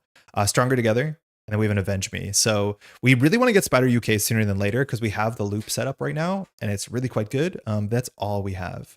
So this goes to 1. She-Hulk just schemes for 1 in a card. Nothing to do about it. Gang Up is gone. That's good. Goes to 3. We have 2 encounter cards. Oh, not Alter Ego. Oh my God. Yeah, you're right. I think I've been misplaying that forever. Good catch. Yeah, so we're on 8. Ah, very cool. Yeah, that's weird. She only heals heroes. She can't heal regular people. Okay, cool. Good catch. All right, Spider Tingle. We're going to take a damage on Spider UK. We don't cancel it. It's Superhuman Strength. That's a scary one. And then this one we can take a damage. We are technically a Web Warrior. We are. Because attached character gains a Web Warrior trait. So we're going to use Spider Tingle again and do a damage to ourselves. Notice how this is hurting us more than anything else. So far we've taken 3 damage, but we'll take 1 here because we're going to cancel Justice Like Lightning. So this when revealed doesn't fire, which is nice. This is from Thunderbolts, right? So this would say each minion activated, otherwise the enemy leader activates against you. So we took 1 damage to prevent somewhere between 2 and 3 scheme, which is like totally fine. Okay, it's back to us. So things that we didn't do. We didn't look at the top of our deck last turn, which maybe would have incentivized us to keep Inspired or not. Spider UK can be a chump blocker and probably is, but if we want to play Web of Life and Destiny and Avenge Me, we can trash Spider. We can attack for 2 and draw 3 cards, which we'll see if we need to do that with this hand, but that's a thing that we can do. We'll use our apartment, so we'll look at the top 5. Energy. Inconspicuous, we already have one. Contaminant Immunity is almost always worth playing. Just Self-Propelled Glide and Stronger Together. We'll do Contaminant Immunity. And now we get to see which card Captain Marvel will draw. Honestly, there's actually a really big chance that what we're doing here is wrong and that we should use Captain Marvel first, because you generally want to draw the cards that you're going to draw anyways, and then when you want to make a decision with more cards in hand. So I think it probably was correct there to use Captain Marvel first and then see what we're going to get. I do think this turn we're going to be recovering, so stats maxing is not super important because when we jump up, we take a damage, but we'll be at... Actually, maybe we don't because we're going to play Contaminant. So we'll be at 9 health. That seems fine. 9 health toughness seems good. So we probably don't recover so we can stats max. But yeah, I think we should have used Captain Marvel first. If we can look at the top card of Captain Marvel, we know what we're drawing, which allows us to plan some of our other cards. I don't think that's super important here either. So we could just like, I don't think preparing for next turn is necessary. Like our alter ego ability is really weird here. Top of the deck is a self-propelled glide. Okay. That's actually very useful. Okay, we'll flip up. When we flip up, the villain says we have to take a damage. We go down to 6. And now we want to do stats maxing if we can. Oh, this has to be discarded, of course. Okay, I just want to see the Night Nurse because the Night Nurse doesn't remove toughnesses, right? Oh, it does. Oh, God. We're going to use the Night Nurse first. I thought this was optional. But yeah, the Night Nurse actually has to discard a status card from it. So you do untough yourself. That's really goofy. Okay, so we'll just go ahead and play Web of Life and Destiny. Cards free. Yeah, early design. I mean, maybe it's a choice. Maybe it's a choice. Like that was a decision made by designers. So every time a Web Warrior ally leaves play, draw a card. And because we are a Web Warrior, we play this for free, which is nice. Okay, so we want to play yellow. We want to play blue. We want to play green. We know the top of the deck readies ourselves, so we're going to do some massive damage this turn. We're going to get attacked for a lot, but we're going to have toughness. Can we play all of this? We almost definitely can. So I'm going to use Finesse to play Inspired. Inspired attaches to Captain America. We've played a blue card. Captain America's stats go up, so I'm going to put them with dice. We probably should have slightly smaller dice for this because it gets busy, but she's now a 3/3, which is really good. Cool. Captain America will just go ahead and attack for 3 into the villain, taking the damage, drawing a card. We know what it is to be a self-propelled glide. Villain's down to 9. Okay, next we will go ahead and do... We don't need the Stronger Together. We'll just go play Inconspicuous. So we played a yellow card. We remove 3 threat. We're now at 3 attack. I think the cheapest thing here is... Well, we need to play the Contaminant Immunity, so we can't get the ready. If we wanted to be really greedy, we would just play Spider Tingle and ready ourselves. But the Contaminant Immunity is just so much better. So maybe we shouldn't have played Inspired this turn and instead played the Avenge Me on Spider UK. I could see that actually being correct. Because we can't use the Self-Propelled Glide. The Self-Propelled Glide is worth 4 damage for 1 cost. It's like good. It's just not super, super necessary. So we'll do 1, 2 for Contaminant Immunity. Play a green card. Sorry, that's not the right card on the screen. So we recover 3 and we take a toughness. We're at 10 health. And our stats are 4/4, which are really good. We'll just go ahead and attach Avenge Me to Spider UK, who might be on the way out sooner than later. It's a shame we couldn't play our Spider Tingle, but Avenge Me is good. And then we'll just go ahead and attack for 4 into the villain. The villain, we kind of wanted to knock out this turn. If we could get our stats up 1 more or attack with Spider UK. And this actually might be where we do attack with Spider UK first.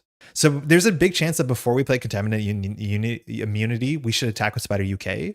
Not only does that do 2 damage, we get +1 attack and we draw 3 cards. And I think we're actually going to do that because what's really important is this villain, or all the villains here, the leaders, when they're defeated, their side 3 or their side 4, excuse me, they can't take any damage for the rest of the round. So I actually think we are highly incentivized to do enough damage here. So we're going to roll back some stuff here. The villain's going to recover 4. We're not going to attack. We're going to take back the Contaminant Immunity and let's just say 2 cards we played for it. So we'll take 3 damage and we'll untough ourselves. I think this is actually worth playing just because hitting the breakpoints on these villains are so important.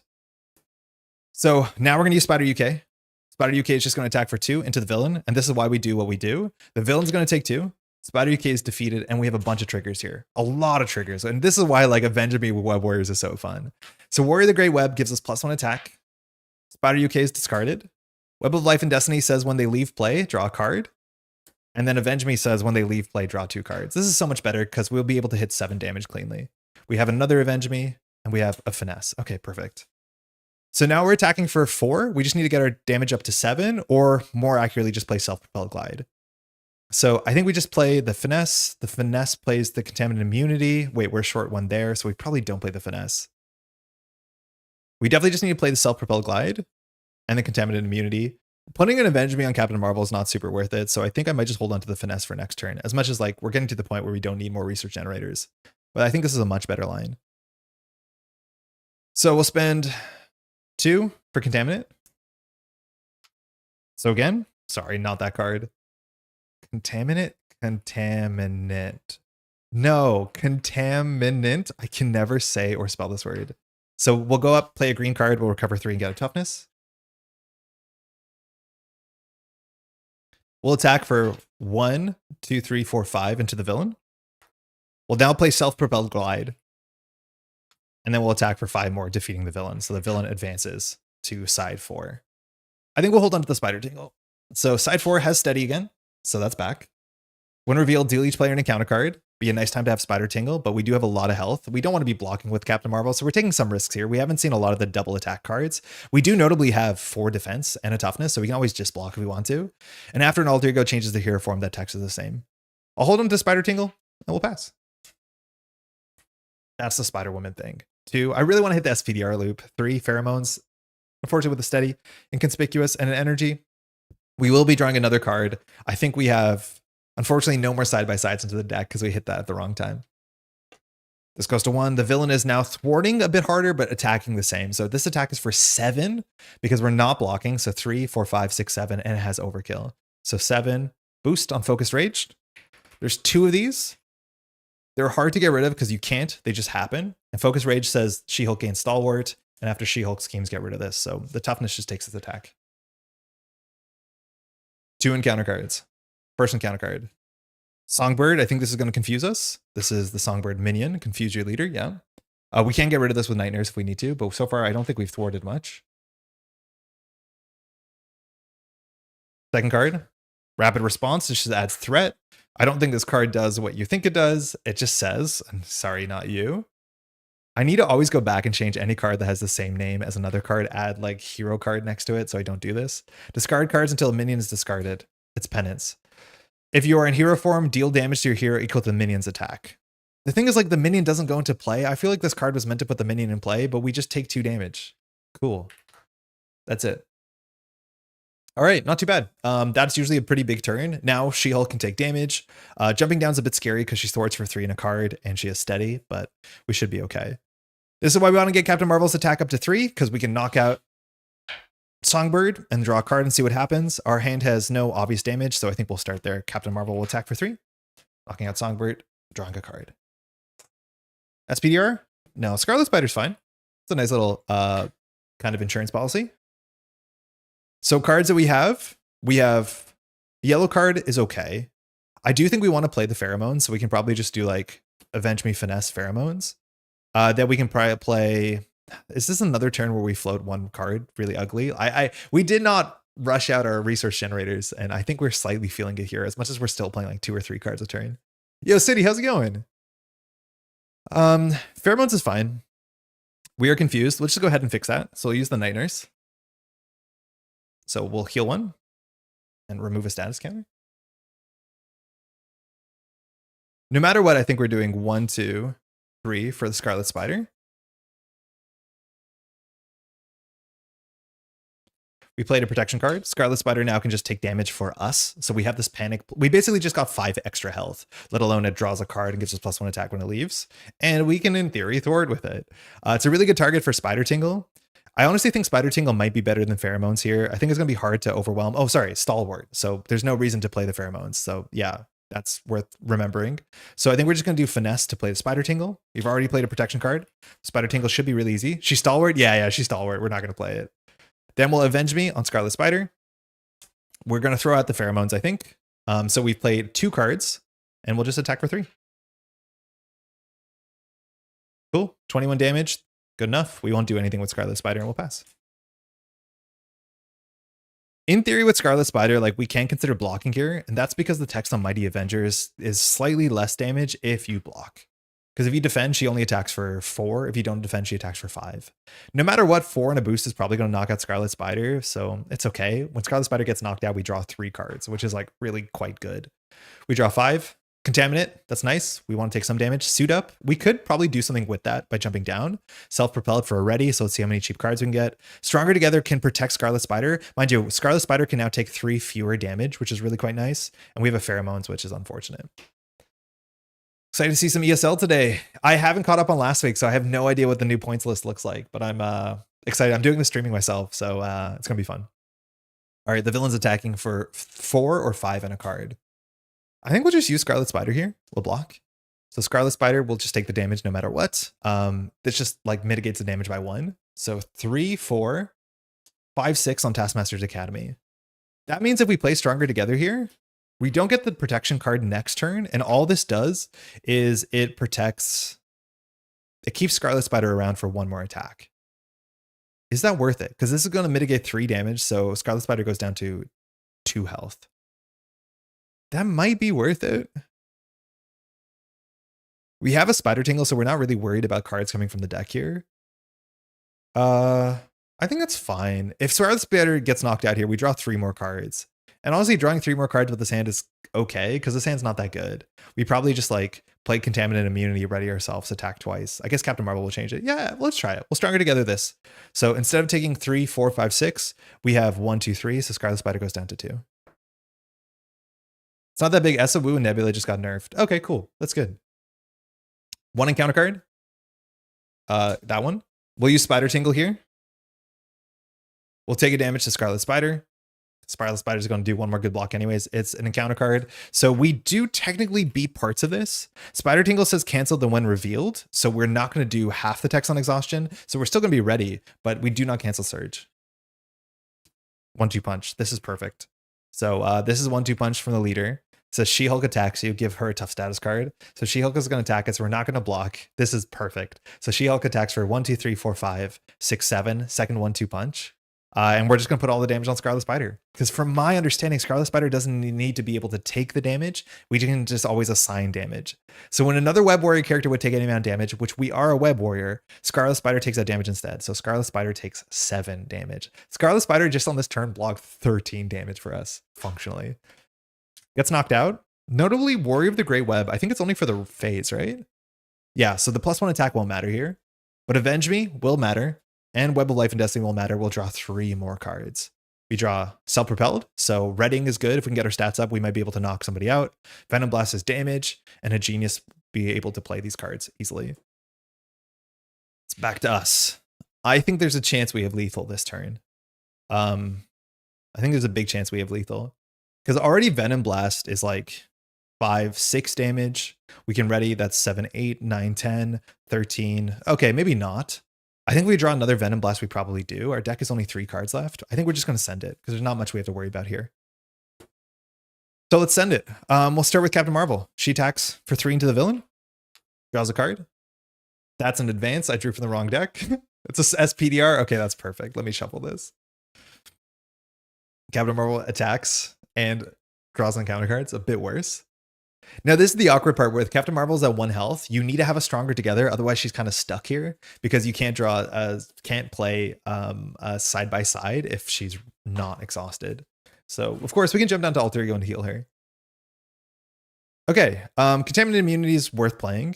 Venom Blast is worth playing. SPDR is maybe slightly too late for our loop, but still quite good.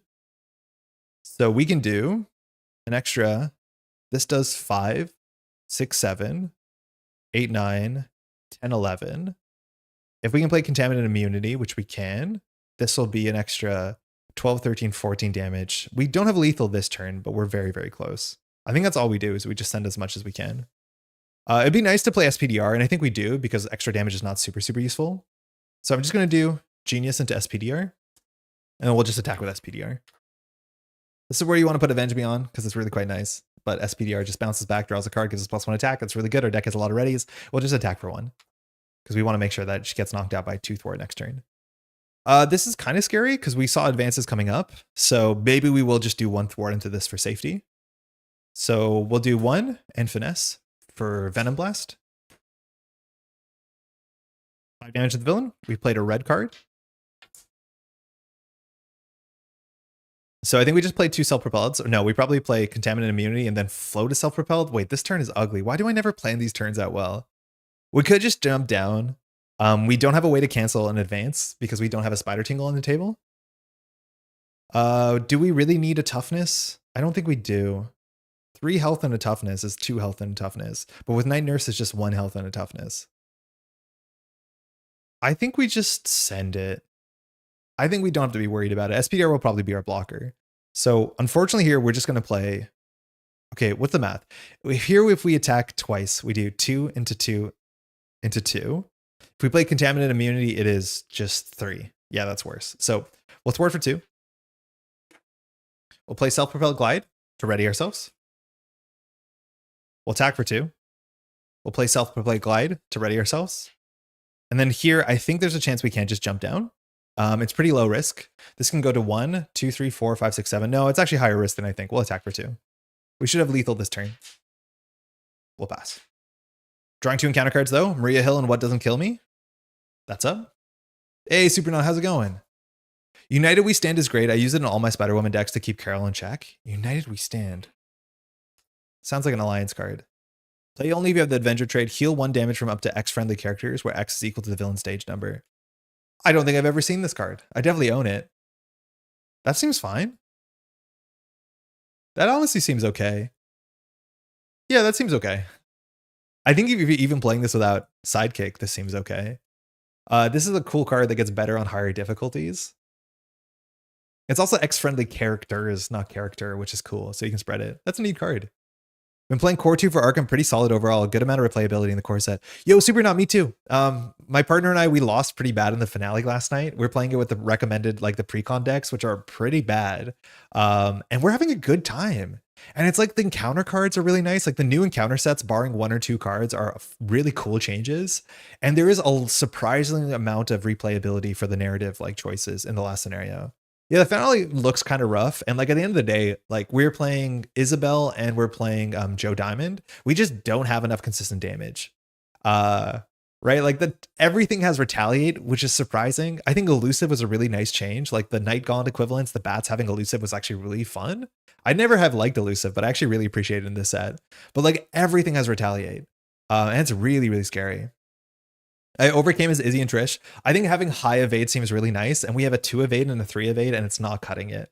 Like evade is really, really good in that scenario, and I think that's a good change from the original core set where evade was useless. I don't know. I'm impressed. I was like kind of not excited to pick up the new core set, but so far, and it's not perfect.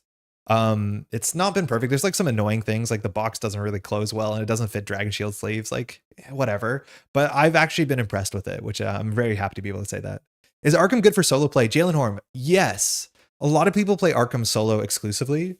It's cool to see the new core set actually has cards that say like if you're playing 1 or 2 players, you have a benefit because the game scales with solo a bit worse than some other games.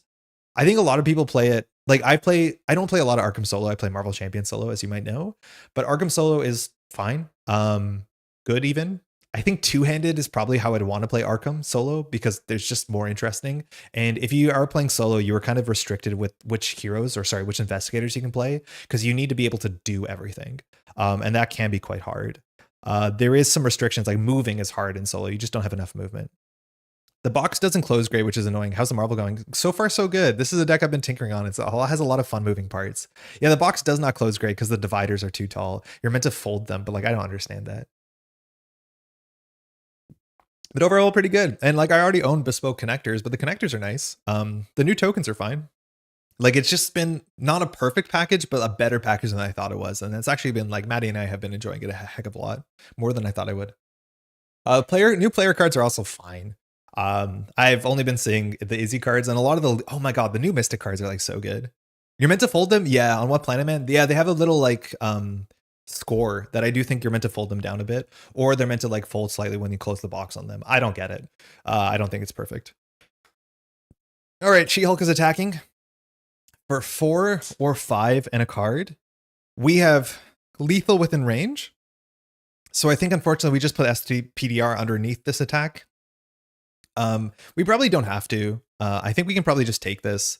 The most this can do is 8 damage. I don't know if we'll die to an encounter card. Like SPDR can block an encounter card. But I do think we can take 8 damage here. We has a what doesn't kill me. We have not an amazing hand for damage, in fact. Our hand has very little damage. But if we play, we can attack, Wonder, self-propelled glide, like maybe we get there. And SPDR can draw 2 cards plus 1 attack. So I think we'll just take it. 3 for 5. Nice, advance. I did shuffle that, so we'll take 5. First encounter card, can't cancel it. Ground Stomp. Oh, what a card. Exhaust each character you control. This is how we die. Ground Stomp into an attack is how we lose the game. Just the worst. All right, thank God we don't die, but like, yeah, I guess we don't have lethal anymore.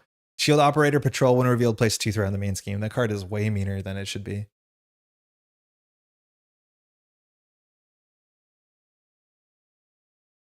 Supernaut, do you have a least favorite encounter card?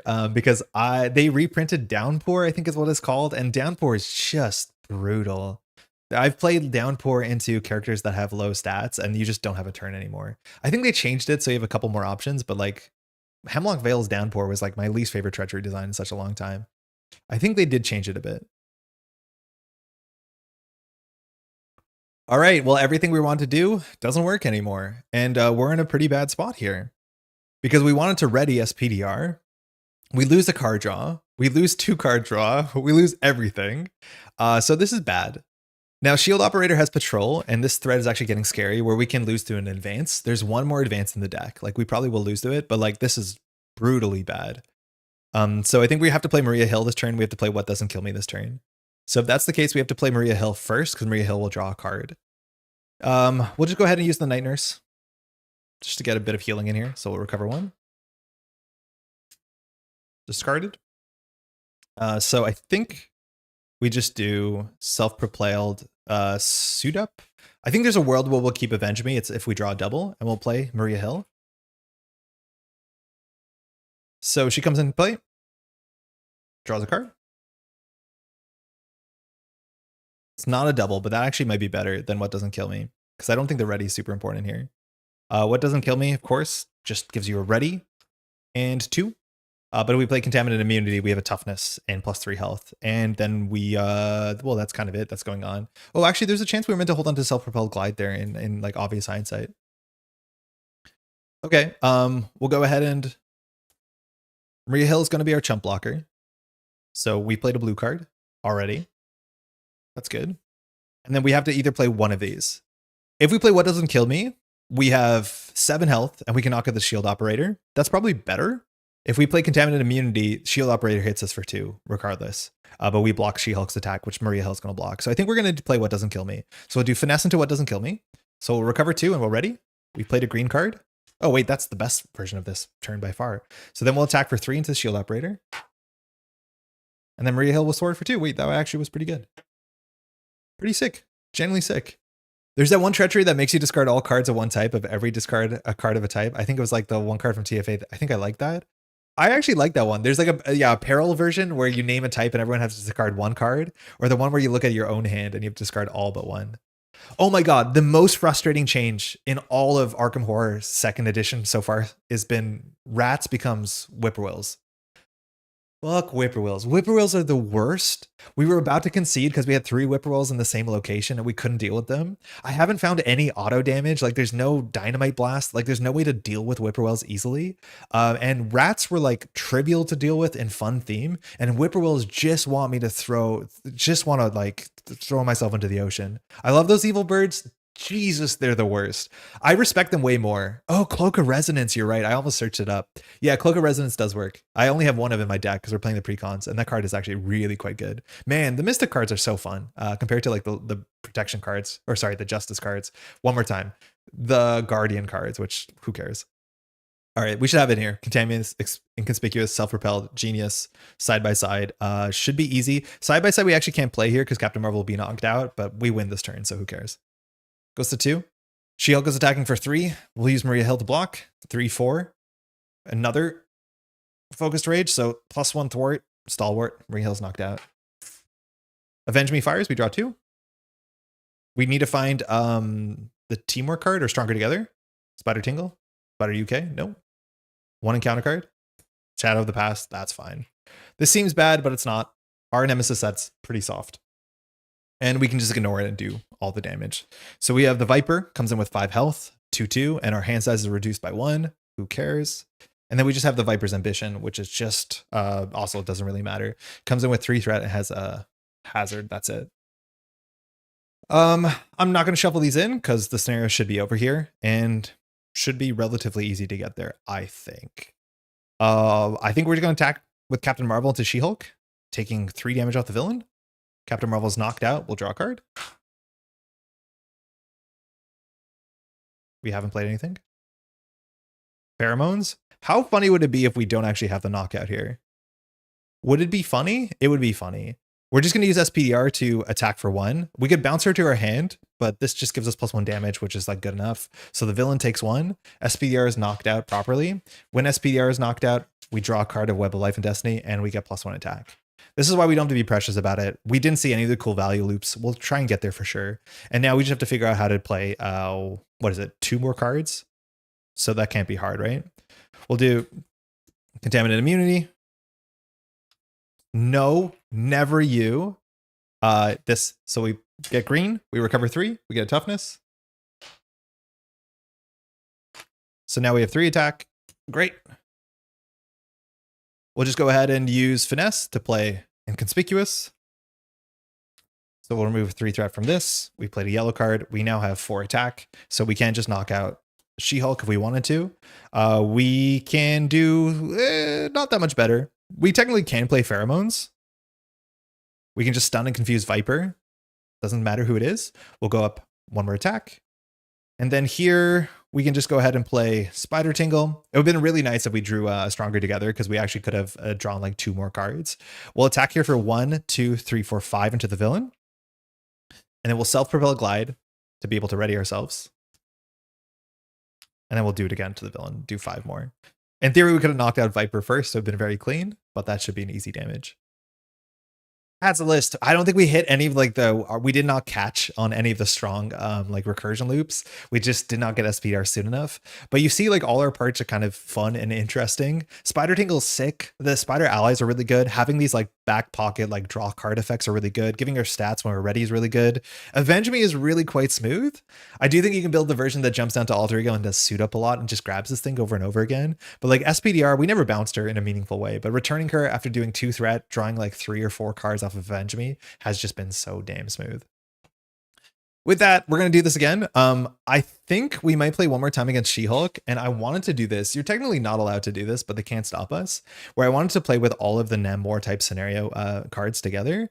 So like the guards, the Namor, and then I think Royal Guard is the new one. I want to try all these together because they seem pretty synergistic. Now, technically, these are, I don't know, registration or resistance. I don't know what the names are. They're not written on this for some reason. But I think we can just try these with She-Hulk as much as she is technically whatever the other side is. It shouldn't really matter. But I think we're going to give it a shot. I have played a fair bit of Expert She-Hulk and Expert Vision this last week because we just opened them last week on stream. And Vision, I don't have much good to say about. It's kind of boring. I think the interesting thing about Vision is like Vision is not good at putting pressure on, but Vision is good at stalling the game out, which when it comes to solo play does not matter. It's in fact really bad for the hero or for the villain because heroes generally get stronger the longer you wait. But the idea is that if you play actual PvP mode, you want to be able to defeat the villain as fast as possible. So like his mechanics make more sense in that context. Unfortunately on stream where it's just like, oh, this turn you take less damage, so I'll kill you next turn instead, just does not seem to matter in a meaningful way. So that's okay. It's fine. But yeah.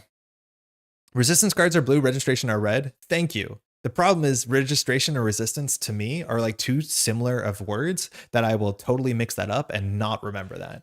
They do not say on them, which is frustrating. The side scheme does, but like, man, this seems like such a minor like annoyance. But one of my favorite things about encounter sets is they have their own colors. Like no joke, that is so cool to look at this card. It has its own green border, which like brings out the theme of whatever this is meant to be. I love the theming of encounter sets with the borders, and then having all of these have the same border. And for what it's worth, whatever this blue and red one is, registration or resistance, it's a nice color scheme. All of these sets looking the same makes me less excited. If I drew a cool blue card and it was like a Thunderbolt, I'd be like, oh, sick. It sounds minor, but genuinely, like, one of my favorite things is seeing new color schemes on more encounter cards. I'm weird. It's fine. Let's run this back. Put this aside. I really don't mind the encounter set. Like, her Nemesis is not bad at all. That means you could play the card that just readies you and draws 3 cards. It probably is worth it. I just want to play as few aspect cards as possible. But we do have a Hydra regular with a nice color scheme. And like adding these to the counter deck is like one of the best things you can do. Insight 1 on a 2 health 2 attack is like such a not bad encounter card. If I could add these to the counter deck willingly, I would. So yeah, shout out to Hydra regular. You're the best. Cap is blue. Iron Man is red. Yeah, but Iron Man is... Captain America is also red. Right? Because of the stars and stripes and all that. All right, we have to take out all the non... I don't know. This would be so cool if these were all different colors. Oh, man. And all the shield stuff was like shield color. Whatever. It's fine. It's also annoying you can't tell if they're registration or resistance if you can't see color. I think that's pretty bad for accessibility.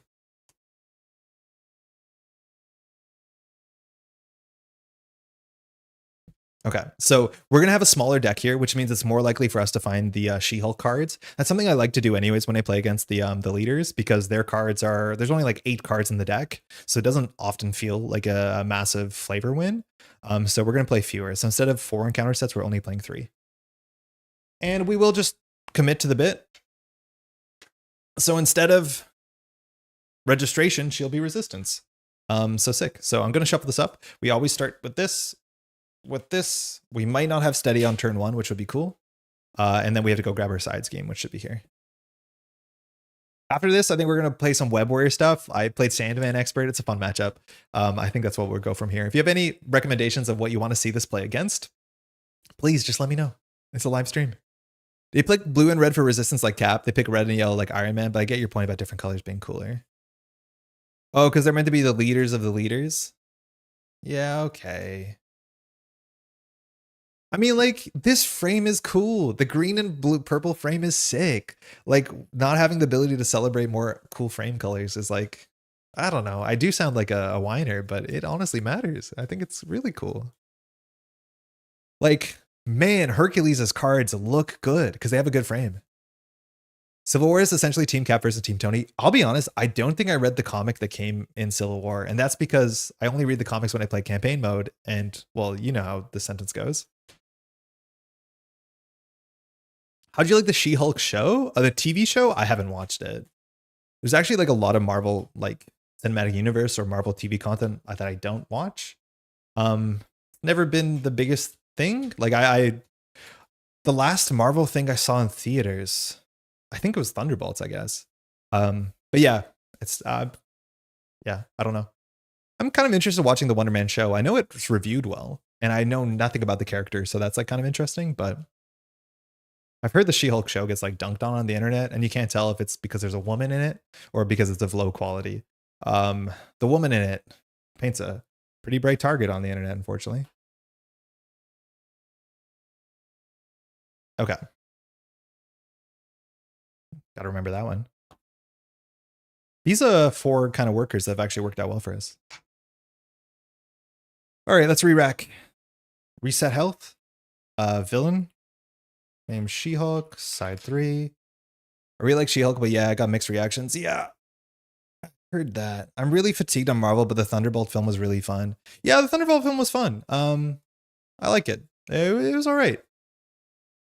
It was all right. But yeah, I'm definitely like in the Marvel fatigue camp. Like, I'm not rushing out for that. But like, yeah, power to you if you like it. Seems cool. New Spider-Man trailer looks fun. I enjoyed the Spider-Man films. I like Julie Louis-Dreyfus a fair bit. It's fun to see her in a Marvel film.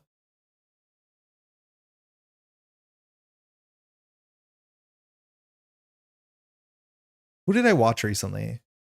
Oh, the dude who played Sentry, right? Then after that, we watched like The Testament of Anne Lee, and he's in both of them. That actor looks a lot like Paul Dano to me, but it was good. Stopped MCU at Endgame was kind of the end of the main storyline. Yeah, I know. I think that's for a lot of people. That's where they kind of tuned out. I think I haven't seen all the pre-Endgame films. The Wonder Man show is awesome. It's barely even a superhero show. It's much more about trying to make it a Hollywood as an actor. The trailer looked good. It looked like grounded. Looks interesting. Now that you played all the leaders, do you have a favorite and a least favorite to play against? Hey, Spider Bro, how's it going? That's a great question. Just so I don't forget, let me pull out the box. So there's 6 of them, right?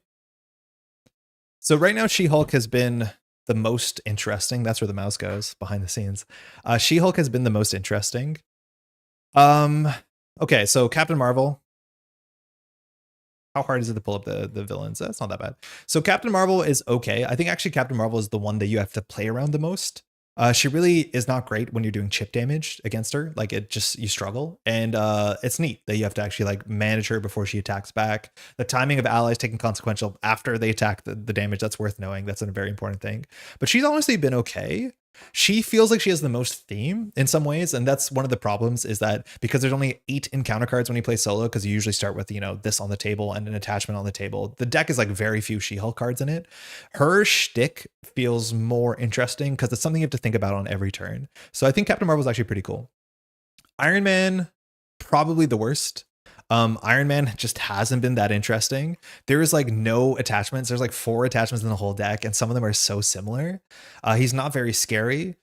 I really wish that when this is one of the problems I have with all of them, is when they advance to their next side, I wish it did something that cared about their text. Like when Iron Man goes for 3 to 4, I wish he attached an attachment. When Captain America goes to 3 to 4, I wish he got the shield. When She-Hulk goes from 3 to 4, I wish she got superhuman strength. I find that such a miss, unfortunately. And I've seen Iron Man games where besides the 2 attachments he gets from turn 1 and clearing the side scheme, he doesn't get any more attachments at all.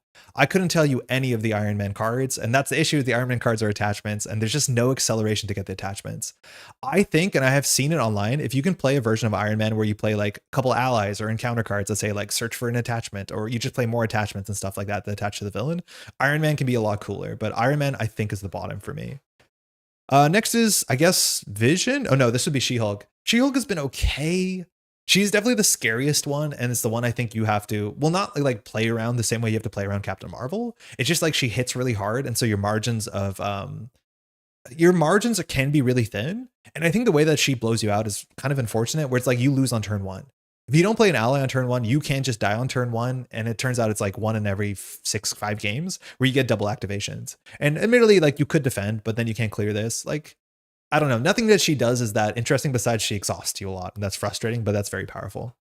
Now we flip to the other side. Vision is fine. I think Vision in context of this is meant to be a race is a bit more interesting, because Vision just takes less damage half the turns, and that's okay. But none of the Vision cards do anything in a way that I really cared about. There were just a lot of attachments that say get stunned, get stalwart, whatever. It's all kind of soupy to me. Who else do we have? Captain America. I like Captain America a fair bit. I think Captain America might be my favorite. It's the one that I think I'm playing the most. And that's because Captain America interacts with the sort of the play pool or sort of play style that I enjoy, which is a sort of keep away perfect defense build. Captain America does have, again, there's not enough cards in the deck, but you do want to play around some of these cards. Like keeping the shield makes other encounter cards less good. And then you're starting to make interesting decisions. Like I think that's kind of cool. Captain America punishes you for doing little chip damage, which is not something I always like, because, you know, getting the shield back and then not defending it's rough. I think Captain America is easily my top 2, Captain America and Captain Marvel. And then last one we have here is Spider-Woman, which I was actually really scared to play Spider-Woman. And maybe we actually, before today ends, we should do the Spider-Woman versus Spider-Woman matchup, which we've done before on the channel. Spider-Woman is not interesting, but she's exciting. She kind of feels like She-Hulk, where like your margins are thin, but with Spider-Woman, they're less like, unless you get surge trained, you can kind of see them coming a fair bit. She's okay. She was the one that I found more exciting because it's more tense, but not tense in a way where it's like, oh, turn 1 you lose. It's a tense in a way where like every activation phase, as soon as those counters come up, it's like this mounting tension, and then they, you know, obviously go off, and hopefully they go off into a toughness or to an ally. I think Spider-Woman is okay. Again, I don't think I like any of these. I generally am not playing against them a lot. If I want to play, like, they kind of fit into this camp of like, they don't have a lot of overhead, so they're easy to play against. They're generally all relatively similar. For better or for worse, almost all their kits are super symmetrical, where they all have like 2 cards that say they activate. They have 2 attachments that give them stalwart. Like, that is one of the problems, that they all kind of feel the same. And I think they wanted to do that so that if you play PvP, you felt like, you know, you had the same challenges in front of you as someone else. I wish they didn't do that. I wish they were so different. Like, who cares? At the end of the day, was yours harder than your opponent's? That doesn't matter. I just wish there was more experiences that you could have, because they do all feel kind of the same. The leaders are better in Heroic. I'm with 3 mod sets. Metapher, how's it going? Yes, I could see this being played in Heroic because it just increases the difficulty, which I think is something I want. Right now, my win rate on Expert against this box is like 98%. They just don't put on enough of a threat if you're playing with good decks. And that's cool that you could play less like good decks, quote unquote, or you can crank up the difficulty. And Heroic probably solves 2 of my issues. One issue being harder. Second issue, you'll see more encounter cards, so you get to see a bit more of that theme. Same thing with Rhino. Like, I don't play Rhino a lot, but like Expert Rhino is so much fun because you get to see more Rhino cards, so it feels like you're playing against something that's more, you know, very, very uniquely Rhino, and then difficulty goes up for sure. I like Civil War for deck testing. It feels like a box full of claws. I hear you, and that's like the cool thing. It's like the overhead is simple, but at the end of the day, I'd rather just play against Claw or play against Unis because they ask more interesting things and their cards are more synergistic. My issue with the Civil War box is that I don't play PvP. I don't. Oh, I want to be obvious that when I'm talking about this, I'm going to talk about entirely not PvP. I've only played 2 or 1 PvP game with my partner, and after she finished PvP, just like I did, our response was we'd rather just play co-op together. I do think if you go to conventions, like PvP is probably pretty sick because then you can play, you know, with people against people, and that's awesome. But unfortunately, I haven't ever done that, so I don't know what that's like. I don't play PvP. It gets annoying translating the PvP language back into the normal game verbiage. I think the box would have been better designed without PvP. I think it's very important for the people that make Marvel Champions to shoot their shot, right? Like this game, the audience is probably not getting bigger. Again, this like it's honestly like the 60th expansion for this game, and the amount of people that are buying everything just goes down over time. So then having this idea that you can sell this as a PvP box, and this could be someone's, you know, second content, and they get really into it and they enjoy it. Like, I get why they shot the shot. I know that this box is not for me. I'm not the target demographic, and that's okay. We have another box coming out in a couple of months, it looks like, and that seems like we're back more to what I enjoy from this game. So I'm not going to be like too, you know, whatever. They can do that. They're allowed to do that. They should do that. They need to try and open this thing up. But at the end of the day, I don't play PvP, and so many of the decisions from this box are the decisions I don't like are because uniquely this is a PvP box, right? Like the encounter sets only being 5 card sets. The encounter sets also all being kind of soupy, right? Like, how many minions are there in this box that just have 3 health that stun you? Or they say like put 2 threat on it. Like, they're just all kind of the same. And that's because they wanted symmetry between resistance and registration. There's a couple encounter sets that are functionally like card for card the same. So like, it feels like you have a lot of content. It feels like there is a PvP mode that can support here. On paper, it feels like there's a lot of uniqueness and you can change the encounter sets and all that sort of stuff. I don't feel like that's the case practically. The fact that like they even say like you can randomize the side A and side B and make up your own version is technically true, but then you get a side 2A that talks about registration. And like, if registration just doesn't show up on the counter sets you randomly picked, it doesn't work. It technically works, but on paper it doesn't work. And that is the truth of the matter to some extent. Also, like these encounter sets, I haven't found any of them to be interesting enough to warrant putting into non-Civil War decks because they're only 5 cards, and there are cool 5-card encounter sets, but they're all just like, you know, this one stuns you, this one confuses you, this one discards an upgrade. They're just like so kind of vanilla. Yeah, that's my take on it. I still have played a fair bit of this. I definitely got my money's worth. Shout out to Tigra being the best part of this box by a mile, but it's fine. It's okay. Obviously we're still playing it and having a good time, but yeah, definitely not my favorite. Hey, hope these meeples are from El Dorado. Hope you're well. Yo, Matthew, I didn't realize these are probably the exact same ones from El Dorado. These are from Arnak. I do have the El Dorado box too, but these are from Ruins of Arnak, which we haven't played here in a while. Good game though. I'd rather have a new idea than the same old, same old. I enjoy PvP. I'm good to never see it again though. Yeah, that's where I fall. Like, I'm good to never see it again.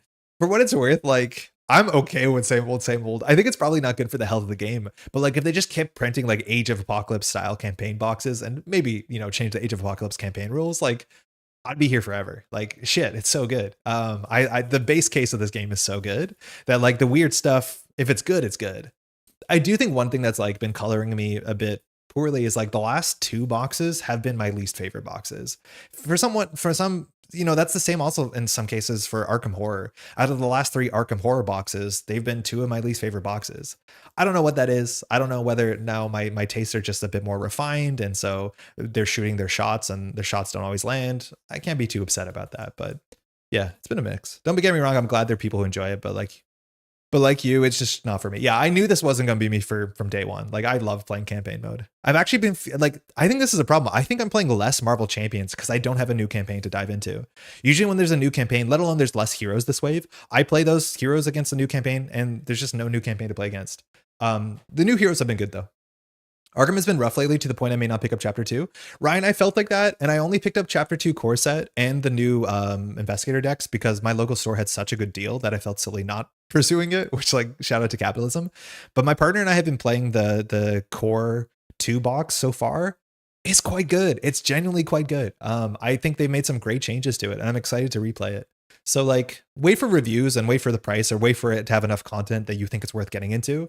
But I just want to say my early take from Core Set Box 2 has been like kind of sick, way better than I thought it'd be. I don't like the Agent of S.H.I.E.L.D. and Civil War box, but Black Widow is pretty cool. Black Widow is the highlight of the Agent of S.H.I.E.L.D. box to myself as well. Very, very good scenario. Very, very interesting design. Like Black Widow is exactly what I mean, where like these scenarios don't interest me because there's not a lot of theme. Black Widow has so many themes. All the cards interact with each other. They give so many cool decision points. Holy shit, it's hard. It's arguably too hard on expert for a first scenario, but oh my God, it is so good. Is box 2 meant to mesh with existing collections? Yes, it's a mess. I'll be honest. The communication's a mess. The understanding of how it works is a mess. The short of the long is box 2 works with everything that's ever existed in Arkham. What they are doing though is box 2 is technically the new core box.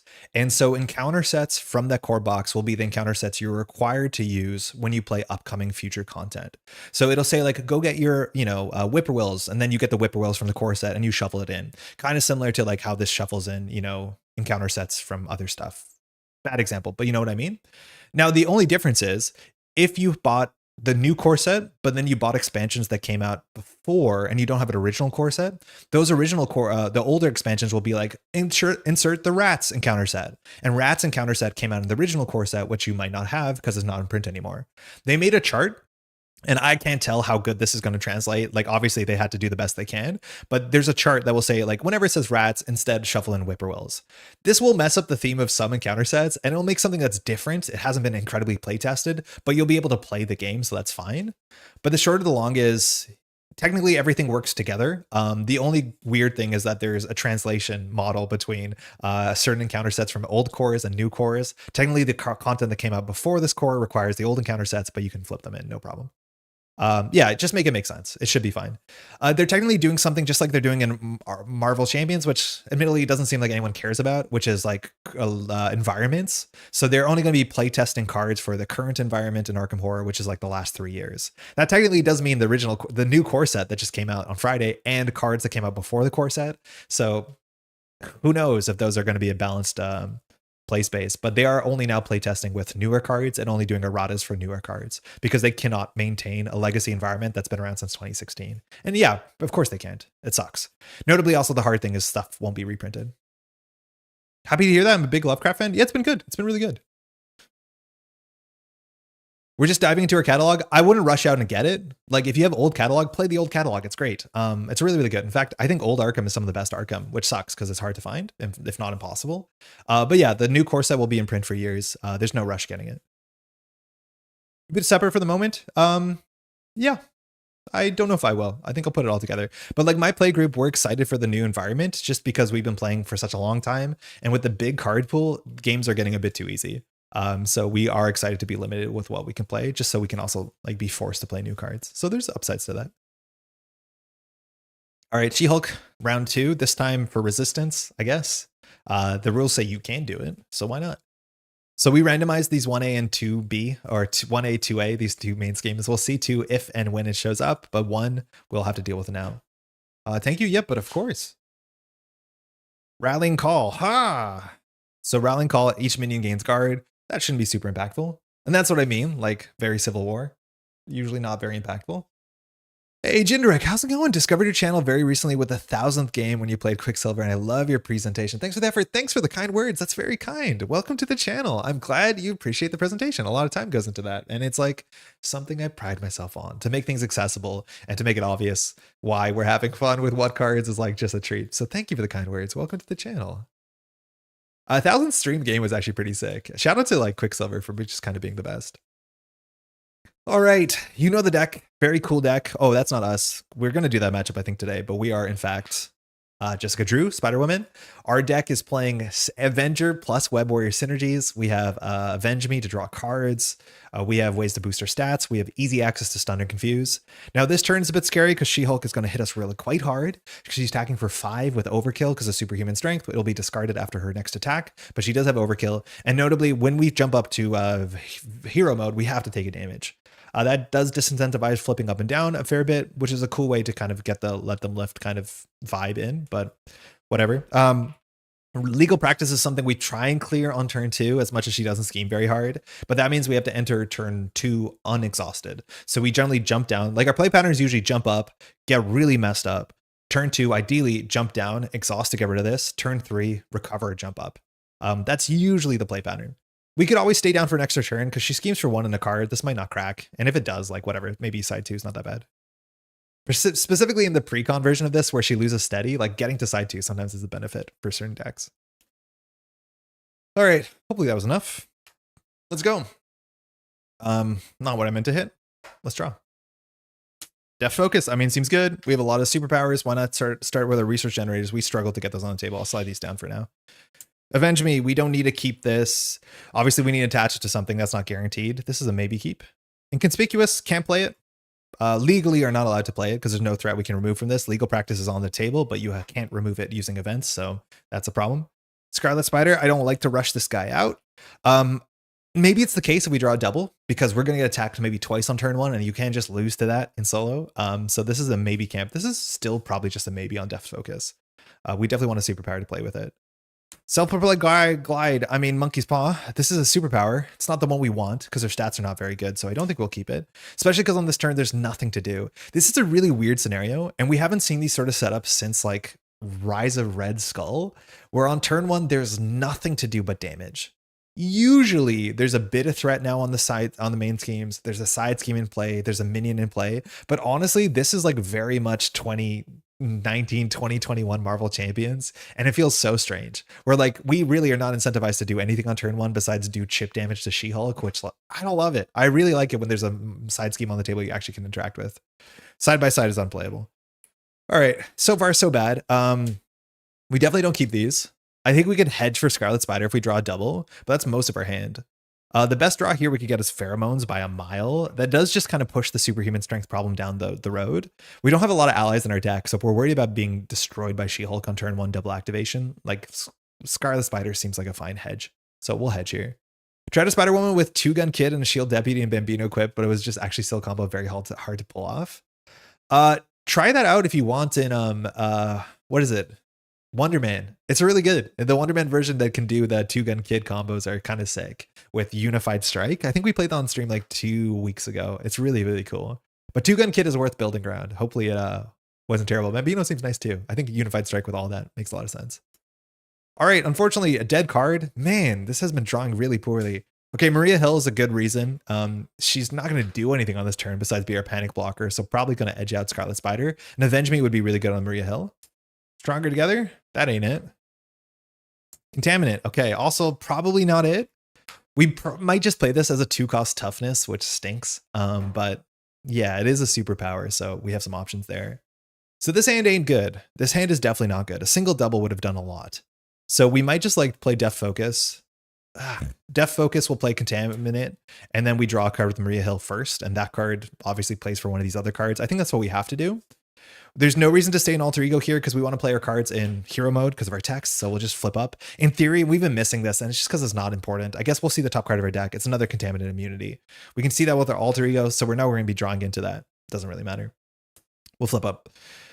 Okay, hero mode. So we'll start by just playing a Depth Focus. So our superpowers are cheaper. Nice to get the basic cards out of your deck very early so that you have only aspect cards. That's good. We will play 1-2 for Maria Hill. It's so much harder to pull up Maria Hill now because of all the other Maria Hill cards, but she draws a card, so we had a second Contaminant immunity. We like that card for mid to late game. It's a bummer to draw both in turn 1. Now, Maria Hill doesn't have anything to do because she can't thwart. We don't really want to, so we'll wait for next turn. She'll probably be able to clear this or be our insurance policy. We'll do Depth Focus for this, and this card I struggle to say, let alone type. we're going to get just the toughness because you technically are allowed to play this. Sorry, we played blue and green. It'd be nice to thwart 3, but we can't. So we're just going to attack for 3 because our stats are good. And we're going to hit She-Hulk down to 17. Oh, notably, when we jump up, very importantly, that actually is a better contaminant immunity because when we jump up, we're meant to take a damage. That would be before we take the toughness. So we go down to 10. So we actually do heal 1 with contaminant. So I missed that, but technically that's fine. All right, draw 5. Let's go. Spider UK, nice. It's a blocker. We definitely want to double with this if we can get it. Spider Tingle, love the card. Sidekick, I don't think we're gonna get. We need an evaluate threat here so bad, or let alone Captain Marvel. Stronger together. Avenge Me. Okay, so Avenge Me to Maria Hill. This is actually something that's like kind of worth playing around because we can't defeat Maria Hill here because she has too much health. So if we had a way, if we like attacked for 1 to get her down to 2 thwart and we drew an Avenge Me, we can crack her to draw 2 more cards. And it does look like this hand unfortunately needs 2 more cards. We haven't found her suit up, so throwing out the, what's it called? The sidekick seems fine, but yeah, okay. So far, this hasn't been opening as well as like in my practice games where it's been like super, super consistent. Like and maybe this is because we took out the other, what's it called? Team up or suit up, but we've been like setting up Captain Marvel on turn 1 in most games I've played so far. All right, this goes to 2 because of legal practice's acceleration. Villain's now attacking for 5 and a card with overkill. So 5, 6, it's blood debt. That usually does come back. We lose the toughness. Oh, almost knocked off the coffee. Let's just drink that before it becomes a bigger problem. In the meantime, oh, this is bad. This is like the worst card to draw on turn 1 because it's super hard to clear and we're punished for jumping down. This is 6 health, retaliate 1 toughness, immediately activates against us. I feel like this is maybe the worst card in all of Civil War. Oh my God, is this card awful? I don't think it's a scoop angle, but it's bad. It's really, really quite bad. At least this is an answer. We can attack into this Maria Hill to be able to draw 2 cards, and that might be right. But Taskmaster is now going to activate against us for villainous, 1 in a card. We'll just take it. 1 boost, superhuman strength. Oof, oof, oofa, doofa. That's a start. That's such a bad start, I think. So this attaches the villain. Yeah, so now she's attacking again for 5 overkill. We only take 1 damage though, which is good. So silver lining, but that's brutal. That's a really, really bad start. Okay, so we're ready. We jump down, we can do legal practice. That's good. Our hand has a superpower, which is Spider Tingle, but the only way we can play it is by playing Spider UK if we want to use our Deft Focus. We have no way of doing 6 damage in a single hit unless the card we draw at the top of our deck is our 5 damage card, and then we can get there. But our goal this turn is basically to jump down and clear legal practice and hope Taskmaster doesn't ruin the game for us. Notably, also, Taskmaster technically has guard because all minions have guard, but I honestly think maybe we don't do the Maria Hill Avenge Me plan. Maybe we do. If we attack the Taskmaster, we take off the toughness, and then we draw 2 cards, and then she's defeated. So we draw 2. With 2 more cards in this hand, like, I don't know. We could play Spider UK. We could play Spider Tingle. The issue is like this is going to go up to 3. She's going to scheme for 1 in a card and Taskmaster's going to scheme for 1 in a card. So it's like we have 2 villain activations, which is pretty frightening. The other options, we use Maria Hill to thwart for 2. We knock this down to 0. We jump down. This goes to 1. She-Hulk takes it to 2 in a card, 3 in a card. So on average, 4, 5, 6, 7, this does clear. We'd have to get lucky for it not to. We don't really need to jump down here because we don't have to recover. But like we need to get rid of legal practice some way, and the only way we can do that is jumping down to alter ego. So I think we probably will keep Maria Hill for next turn. We'll just set up with Spider UK. We also could just instead set up the Spider Tingle. No, we can't really. Yeah, I think that's all we do. So we'll do 1, 2, 3 for Spider UK. Spider UK is a nice blocker. Can, in theory, do 1 damage back, which can take the toughness off. So that's not bad, let alone now we own a Web Warrior, so some of our other cards get easier to play. We'll just use Maria Hill to thwart for 2. This is a rough start. We'll jump down. We did play a green card, and we will play a blue card. In fact, we have to play Avenge Me before we jump down, because we have to be an Avenger, so we'll build a statue for Maria Hill. She's on her way out for sure. And then when we jump down, we'll exhaust ourselves to clear this. I guess we can see the top of the deck. It's an energy. That's not bad. I don't think it would have changed how we played our turn. Spider UK in theory could attack here. I don't think Spider UK is going to survive that long. It drops Spider UK down to 2 health to take the toughness off Taskmaster. That probably isn't it. I'm assuming that's not the play. No, I think Maria Hill will either thwart for 2, or if this advances, just to take the toughness off. So I think we'll pass. But I could see a world where attacking with Spider UK to take 3 damage for toughness. That feels like such a bad trade. Let's not do that. We draw 6. Here we go.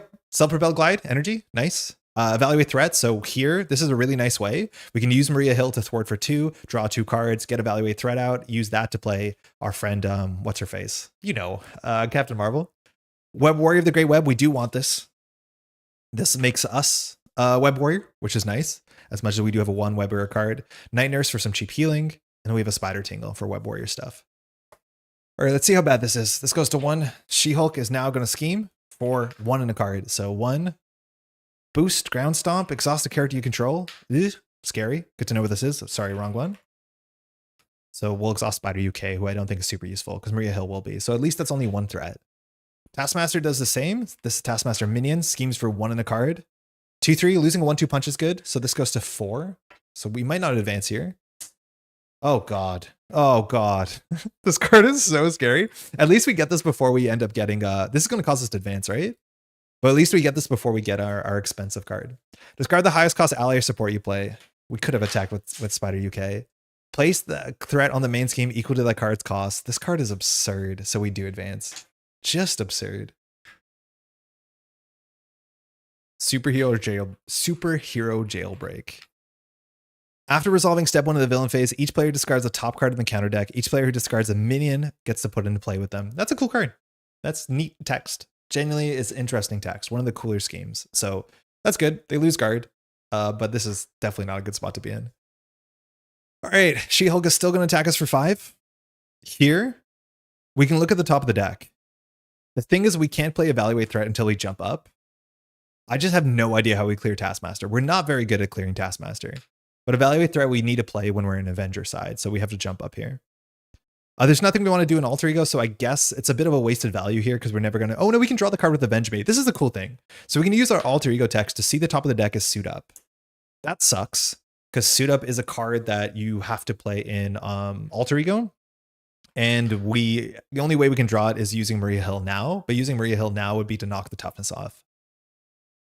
We really need to find our 5 attack here. We need to find our whatever Venom Strike or whatever it's called. So I think we're just going to flip up. We take a damage from She-Hulk. She is putting off a lot of damage here. We definitely need a chump block ally, and I don't think we're going to have one consistently. So, yikes. I think we do self-propelled glide into evaluate threat.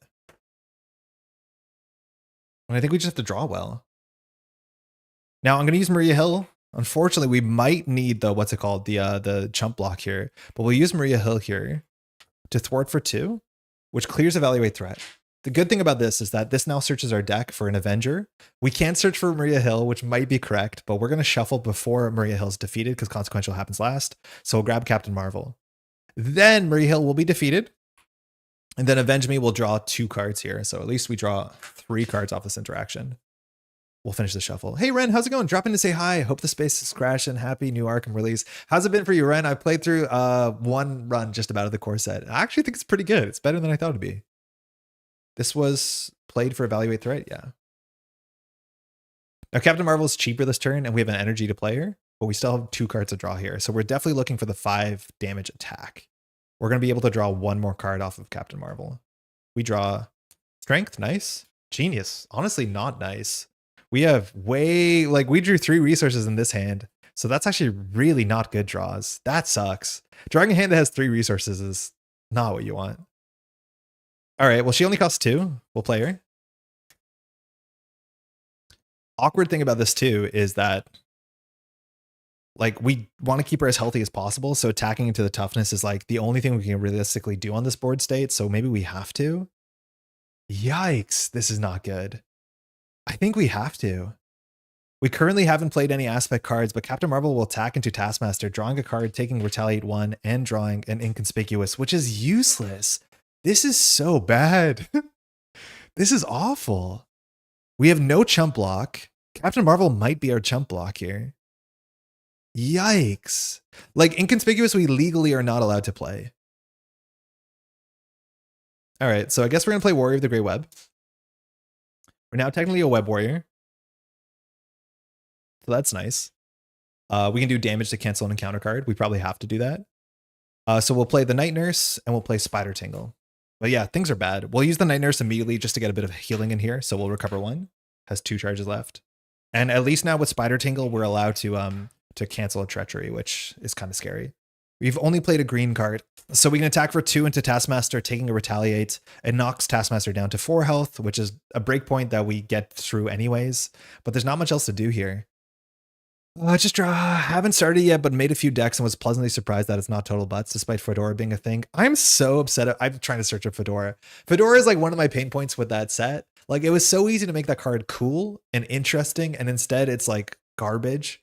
I do think if it was like fast, play this when you defeat an enemy, or you find the last clue, or just anything like that, or just make it cheaper. But yeah, there are a couple cards that like are sore thumbs, unfortunately. People were really excited to see Fedora when it was announced because of the memes. What are these Fedora meeples for? Our hero tech says whenever we play an aspect card, we get +1. So I'm just counting which aspects we've played. So far, only protection this round. I mean, I think we'll still do it. We'll attack for 2 to Taskmaster taking 1. 1 health might be a very important difference here. We're down to 9 health because we're going to be attacked for a lot of damage here. We might have to block with Captain Marvel. This is going poorly. We'll draw 6 or 5. Finesse, okay. Inspired for Captain Marvel. We definitely need the team up that gives her health, but it's in the bin. That's the Venom Blast we were looking for the whole time. Side by side, unfortunately, Captain Marvel is at 1 health, so unless we draw Stronger together, we can't play it. And we drew an SPDR, which at least we have that loop kind of going for us. This goes to 1.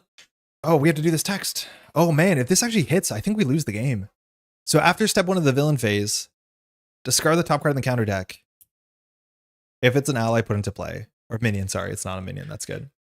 So She-Hulk is now going to attack us for 5 in a card. It has overkill. We might as well just take it to the face. We're only blocking, mind you, for 2. So 5, 6, 7. Ow. We're on 2 health. I mean, I think we're cooked. I think we are cooked. If we draw an encounter card that takes damage here, so we could block for 2. If we block for 2, we can't do Spider Tingle. So I think we legally have to block with Captain Marvel. This is a total mess. Taskmaster Minion is going to attack us for 1 in the card. We'll block with Captain Marvel. 1. Boost. Exhaust a character you control. Jesus. So we have to exhaust ourselves. Captain Marvel's knocked out. Sorry, she goes here. 1 encounter card.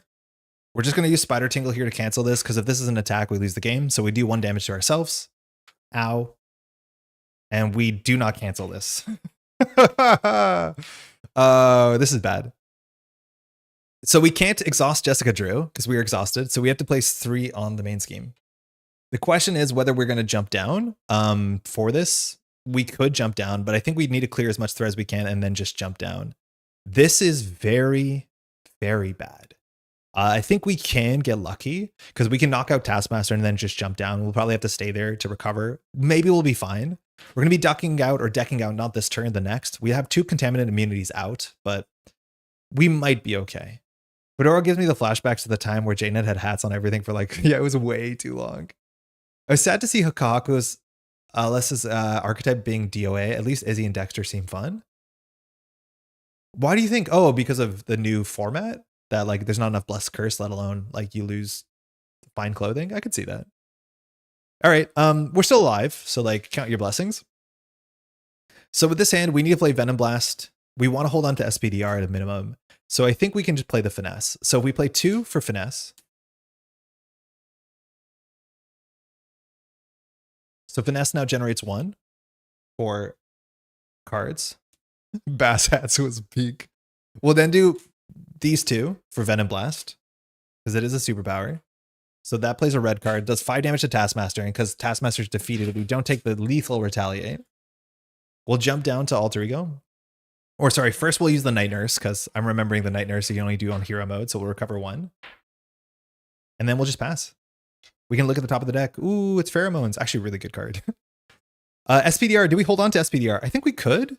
It's nice to have a chump block because we need it, let alone we can play this cheaply. And on top of that, we know we're going to be drawing into our Warrior of the Great Web, or sorry, the Across the Spider-Verse card soon.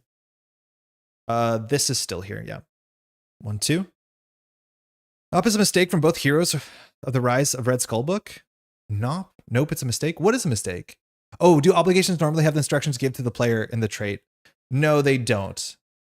but it should. It says give to the Jessica Drew player. In theory, I don't know how the text changes, but we were, I guess, the Jessica Drew player. Oh, the font. You're right. The font is weird. Uncertain loyalties. You're right. It is in the font for traits. That is really kind of strange. Suit Up is here. Actually, that can be important. The problem is we have all our doubles in our discard pile. There's the Web of Life and Destiny. There's the Last Finesse. And there's Jessica Drew's apartment. So this is definitely a Lick Our Wounds turn. The cool thing is we can recover health and then we can jump up with Pheromones and we can stun or confuse. So we probably do actually come back from this. This goes to 5 unless we lose here. Villain schemes for 1 in the card. 1 boost goes to 7. So we can do this and we will do this. I just need to make sure. Warrior of the Great Web says attached character gains a Web Warrior trait, not hero, character. So we're technically a Web Warrior, which means we can fire Spider Tingle, which miraculously is not a hero interrupt. Because if this is a card that says She-Hulk schemes, we lose the game. So I am going to take a damage here and go down to our last health. Because if this is a treachery, we can cancel it. It is. Now, this wasn't a bad treachery, I don't think. Oh, not this one. It's Atlanteans. This would have said, place 1 threat on the main scheme for each different card. No, that actually saved our ass. So that would have lost us the game probably. We'll take 1 damage, we'll discard that. So, whew, doing fine. Yeah, Web Warrior and Alter Ego is kind of sick. So we can recover from this. I do not want to lose my first Jessica Drew game on stream or my first Spider-Woman game, so we're not going to. Let's look at this hand. Web of Life and Destiny is free. That's nice. We'll draw some more cards.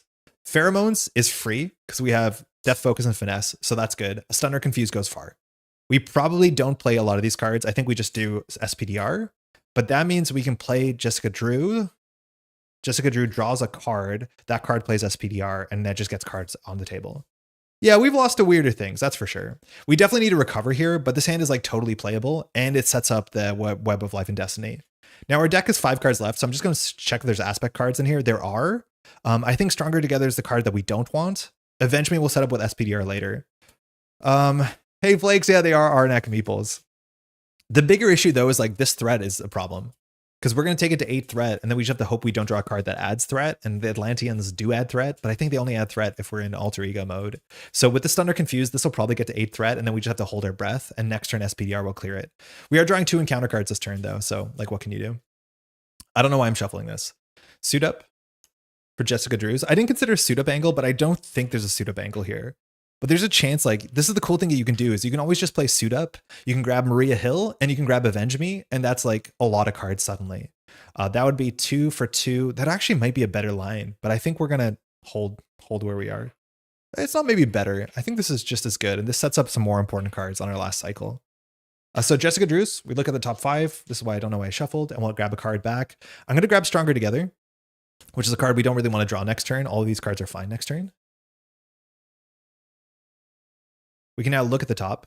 Ooh, it's an Avenge Me. It doesn't matter. I'll put that back. Okay, we'll recover 3, which scary. We will flip up, and when we flip up, She-Hulk pings us for 1 damage with her villain text. We'll just use the Night Nurse here, so we'll recover that 1 before we forget. Gone. Okay, and now we just have to do everything we can. We are, of course, exhausted. So we'll use Death, Focus, and Finesse to play Pheromones. So we get a Stun and Confuse. We played a blue card. I think this is the first Confuse we've landed all day. Cool. We'll play Web of Life and Destiny, which is very important. When things leave, we draw cards, and then we'll spend 2 resources on SPDR. SPDR here, we want to crack SPDR next turn because we want to thwart with SPDR. So we'll use SPDR just to attack for 1 into the villain, take 1 consequential. If we had a Spider Tingle, we would leave SPDR and use SPDR to do Spider Tingle stuff, but we want to make sure we thwart 2, and then we're going to end up drawing like 4 cards because we know there's an Avenge Me coming up. We'll pass. Speaking of an Avenge Me coming up, we draw these 4 cards, we get a counter card, and we shuffle.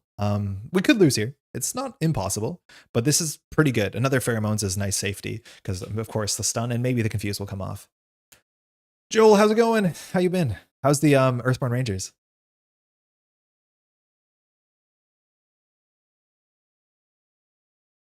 Superhero Jailbreak is a really cool. This could easily have been a main encounter set from something. A main scheme. A main scheme. Best card we could draw here is probably Contaminant Immunity, or maybe that's just like the safe angle. But Contaminant Immunity would be good. like clearly this is a sidekick deck, but we're in no rush to get our sidekick back. It's okay. We did take a Gamma Slam real bad this game, which did cost us. Scarlet Spider. Hey, that's also technically a lot of healing. That's good.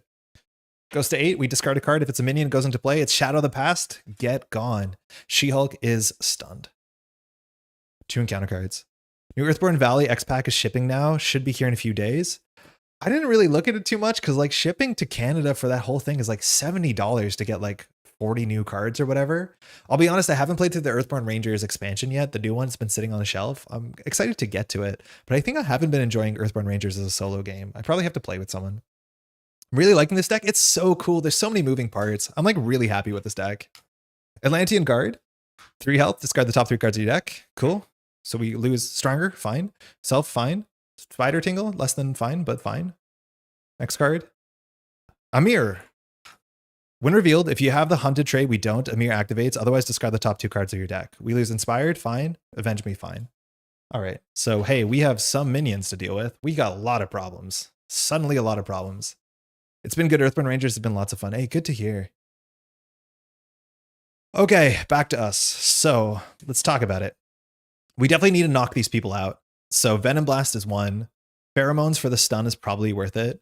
We're going to start here by playing Propelled Avenge Me, and then draw 3 cards with the Spider, let alone get +1 attack.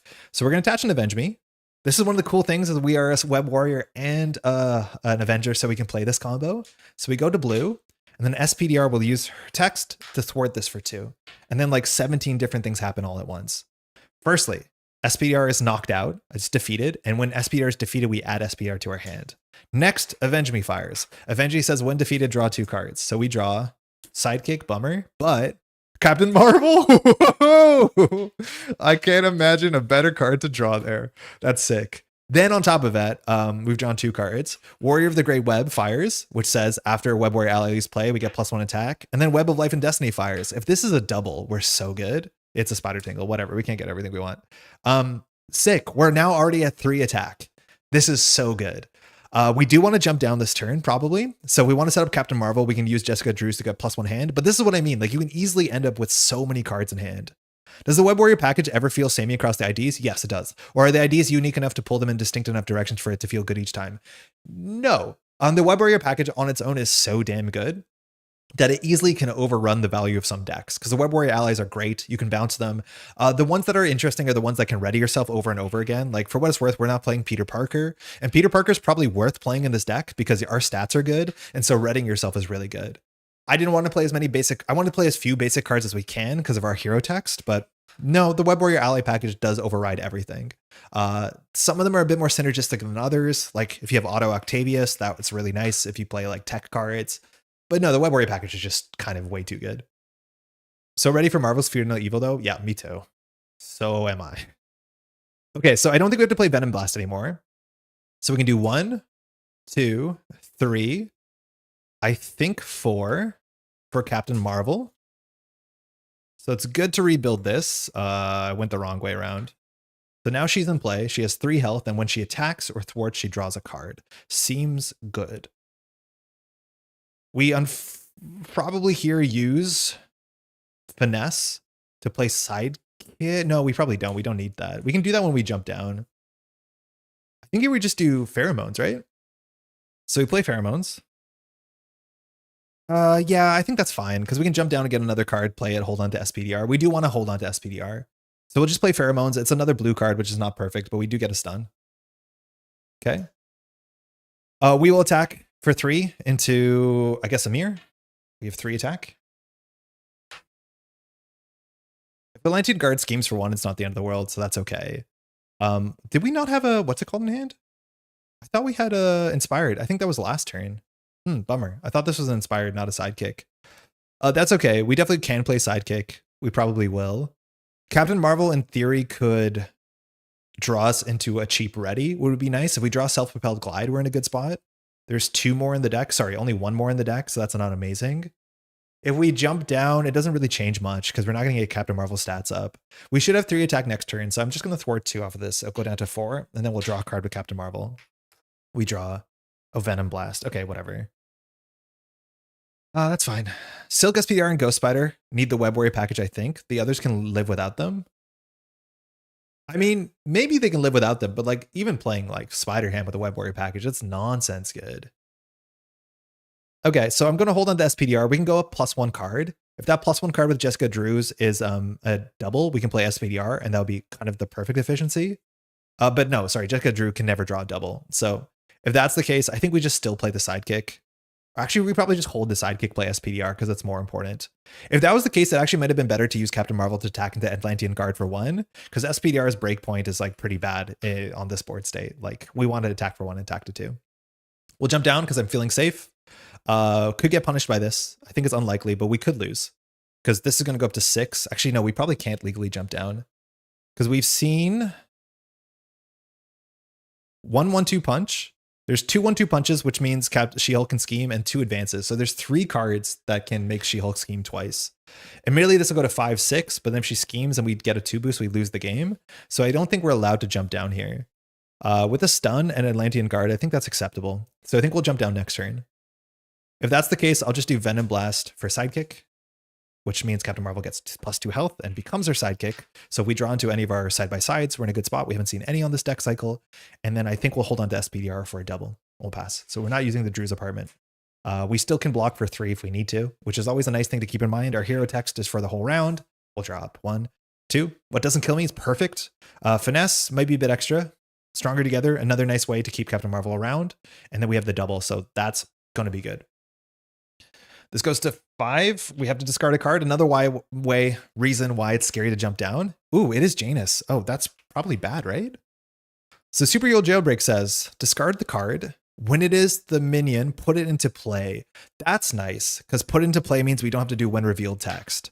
Though why it's bad, though, is Janus has a lot of health, or 3 attack. So we don't do the when revealed. We just discard 2 cards, but kind of scary. She-Hulk would attack. She's stunned. And now these 2 things attack. So we have to take 5 damage here, which means we probably have to block. I think we probably just block Janus. If we block with Captain Marvel, we block with Captain Marvel. The issue is if we draw into a She-Hulk attacks card, we lose the game. So the safest thing to do here would be block Janus for 3, take the guard for 2. If She-Hulk attacks, we block with Captain Marvel, which sucks, but like we're still kind of barely recovering here. So I think we'll do that. So Janus is going to attack for 3. We have 3 defense. No, we only have 2 defense. We'll take 1. That's fine. Because I forget this is just +1 attack. Atlantean Guard attacks for 2. We'll take it. We're at 1 health. Orcus Raged. Okay. So that's bad. Because now she loses her Confused because she's Stalwart. And we can't get rid of this. So jumping down is going to be a liability. We have to clean the whole table. All right. That's that. Okay. So our stats reset. Oh, why are we in alter ego? We shouldn't be. We should be in hero mode. Did I mess that up? Did I just change sides suddenly? Or did I not flip back? Okay, so we have a ready. Unfortunately, our hand only has a green card, so it's hard for us to get our stats up. But Captain Marvel plus SPDR will knock out Janus. Hopefully, our stats will knock out the Atlantean Guard. We just need to draw 1 more aspect card, and we should be fine. So we're going to start with, I guess, Captain Marvel. We can't draw. We should order this where we draw first if we could possibly draw an inspired, but we can't. Joey, how's it going? Happy Sunday to you too. We'll attack 2 into Janus, drawing a card. Green, not what we wanted. So actually, kind of scary. We have 2 advances in the deck. We could lose this. Kind of frightening. Yeah, we don't have a ready here, so we might have to take the Atlantean Guard one more time. So we'll do energy into SPDR. SPDR will just attack for 1. Which is kind of what you want to do with her. And she'll knock out Janus from accounting. Okay. With this hand, we can just do finesse into def focus into what doesn't kill me. So we recover 2, which is nice and ready. We've played a green card. So we only have 2 attack, which is not good enough. We probably just thwart here to try and beat the, what's it called, an advance. With this hand, we could have played finesse and done nothing, but I think the Night Nurse is important.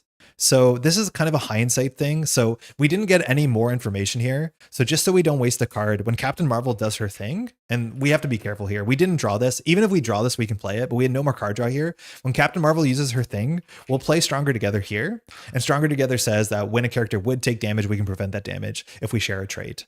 So I'm going to just functionally heal 1 from Captain Marvel. It's a cool way to keep her alive forever, which is nice. Then we'll play the Night Nurse. We've only played protection cards here. If we could find one more non-protection card there, we would have been in a good spot. And we'll just go ahead and recover 1 using a counter from this.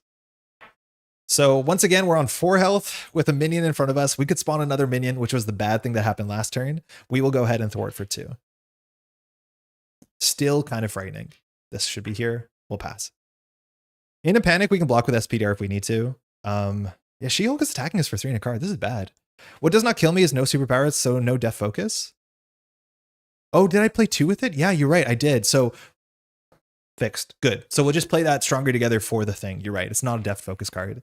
It is one of our very few non-protection superpower events. Good catch. Thank you. All right. I think we'll probably have to block with SPDR here. Let's be honest. 1 inconspicuous. That's good. Thwart 3 is going to be good. Okay, hold on. That would have been such a good draw if we drew it instead of our protection cards. Avenge Me is good on SPDR if we can take it. Genius. Pheromones is not good because she is stalwart, so we kind of want her to scheme here. Goes to 4, we discard a card. It's an advance. Love that discard. And now She-Hulk is going to attack us.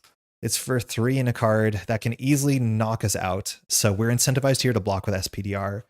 It draws us a card, which is okay. That's the best we got out of it, but it breaks our SPDR loop. And we want to do an SPDR loop because we have a Genius to replay SPDR and we have an Avenge Me in our hand. Like, this stinks because if we use SPDR here, like, excuse me, if we block for 2 here, we can take up to 6 damage. We block 2, we die, right? If this is a 3 boost. But if SPDR doesn't get knocked out here, we can do Avenge Me and then do SPDR to draw 4, which is what this deck wants to be doing. Again, you could play more allies in this deck. We only have 4, which is pretty low, or maybe 5. I think it's 5, but you could play more. We're not, so we are taking a lot of hits to the face. I think we have to block with SPDR. It's just a bummer. We could block with Captain Marvel, but like we have all our side-by-sides left in our deck, and that would be a really good draw here. So 3, 4, caught off guard. SPDR is knocked out. Technically, we get +1 attack for this phase, which is not worth tracking, but Web of Life and Destiny will fire here. So we will draw 1 more card. Maria Hill, nice. Atlantean Guard is going to attack us just for 2 damage, which is scary. We do still have a panic blocker. Our 1 encounter card is Imperious Rex. I think this just grabs Namor, right? If Namor is in play, he activates. Otherwise, the enemy leader activates against you. Oh, fudge. Getting attacked for 3 in a card. All right, chat. What are you thinking? You thinking this is a 3 boost and we die, or you think we put Captain Marvel in the way? There is 1, 2, 3, 4, 5, 6, 7, 8, 9 cards left. 9 cards left. 2 of them are side-by-sides, right? Those are so good because they're 1 cost, heal 1, draw 1, ready yourself, get +1 stat. I don't know how many 3 boosts She-Hulk has. In theory, we could do the math here. If we block for 2 here and it's a 3 boost, we do die. Captain Marvel on her own will not be able to knock out the Atlantean guards, but this is a turn where we can definitely play Maria Hill and jump down. I'm going to block. If it's a 3 boost, we lose. We lose our first Spider-Woman game. We lose our first She-Hulk game. Attack for 3. No! 6 damage. We take 4. It happened. Wait, was the math wrong? Wait. No, we shouldn't have blocked this. Our math was way wrong. Why is my math that bad? Did I do the math wrong? Hold on, recover 8. I'm at 2 health. Functionally, if I block, I'm 4 health. So if this was a 2 boost, we die. We needed this to be a 1 boost. This is a very bad retcon, but the math was just bad. I thought the math was this has to be a 3 boost for us to die. Is that correct? Because this will be 6 damage. We block, we have 4. No, that is correct. Because if it's a 2 boost, she attacks for 5. We block for 2 and 2. No, my math was wrong. Why is my math wrong? This is so painful. Did I just do the math bad? Why is integer math being this hard? We're adding up to 6. So if she attacked for 4, we block for 2, take 2. No, we should never have blocked this. This had to be a 0 boost for this not to be lethal. I thought it had to be a 3 boost. But if she attacks for 0 boost, we block for 2, take 2, we're down to 1. So no, there was no world where we didn't take this attack. Because the only way we survive this is if it's a 0 boost. And there's not a lot of 0 boosts. It's just the advances, right? Oh, and technically ground stomp. Superhuman strength is technically a 2 boost. Yeah, okay, chat, what do we do? We did the math bad there. We have to block with Captain Marvel. It was the only play. That was just a mechanical miss. Chat, help me here. I can't lose this. Assault in advance. Is Assault a 0 boost? I guess it is, right? Yeah, so there's very few cards here that are 0 boost, right? Like, we should never have made that play. Assault, Focus Rage is technically a 0 boost. But like, the line was really, really bad. Yeah, we're going to block with Captain Marvel. Sorry, horrible retcon here. Please don't make me feel awful about it. But yeah, there's no shot. I just did the math bad. I was like, we'll get up to 6. We need... No. All right, we're going to run it back. We have to block with Captain Marvel. It still sucks. It's still bad, but... Now we'll die on a later turn. So 6, she's knocked out. We also haven't seen an expert card yet. So Under Fire and Exhaustion are both 3 boosts. So that's like another thing that's just going to happen to us. All right, we're back. Yikes. But we're back. But yikes. But we're back. Okay, things are not good. We'll just go ahead and Night Nurse to recover 1. And then I think we have to start here with Maria Hill. I think we have to jump down there and hope for the best. I think we're still in a pretty bad spot. So we'll draw a card. It's Contaminant Immunity. I mean, that's perfect. We play blue. So you are ready? Oh my god, you're right. Yeah, we are ready. That's important. I'm enraged by the retcon. I'm on subbing. Coke, I'm sorry. Please have some forgiveness. How you doing, by the way? Okay, yeah, this is fine. We can stabilize and we can knock out the Atlantean guard. Us being ready is also pretty hype here. So we'll do all that we can. So we'll do finesse and death focus because we can for contaminant immunity. So we do get 3 healing and a toughness. Seems good. Mind you, jumping down with the toughness is bad because whenever you jump up, she just hits you. So we might not jump down here because we want to lose the toughness first because of the She-Hulk's text. We can't really play pheromones, so we'll just do pheromones for inconspicuous.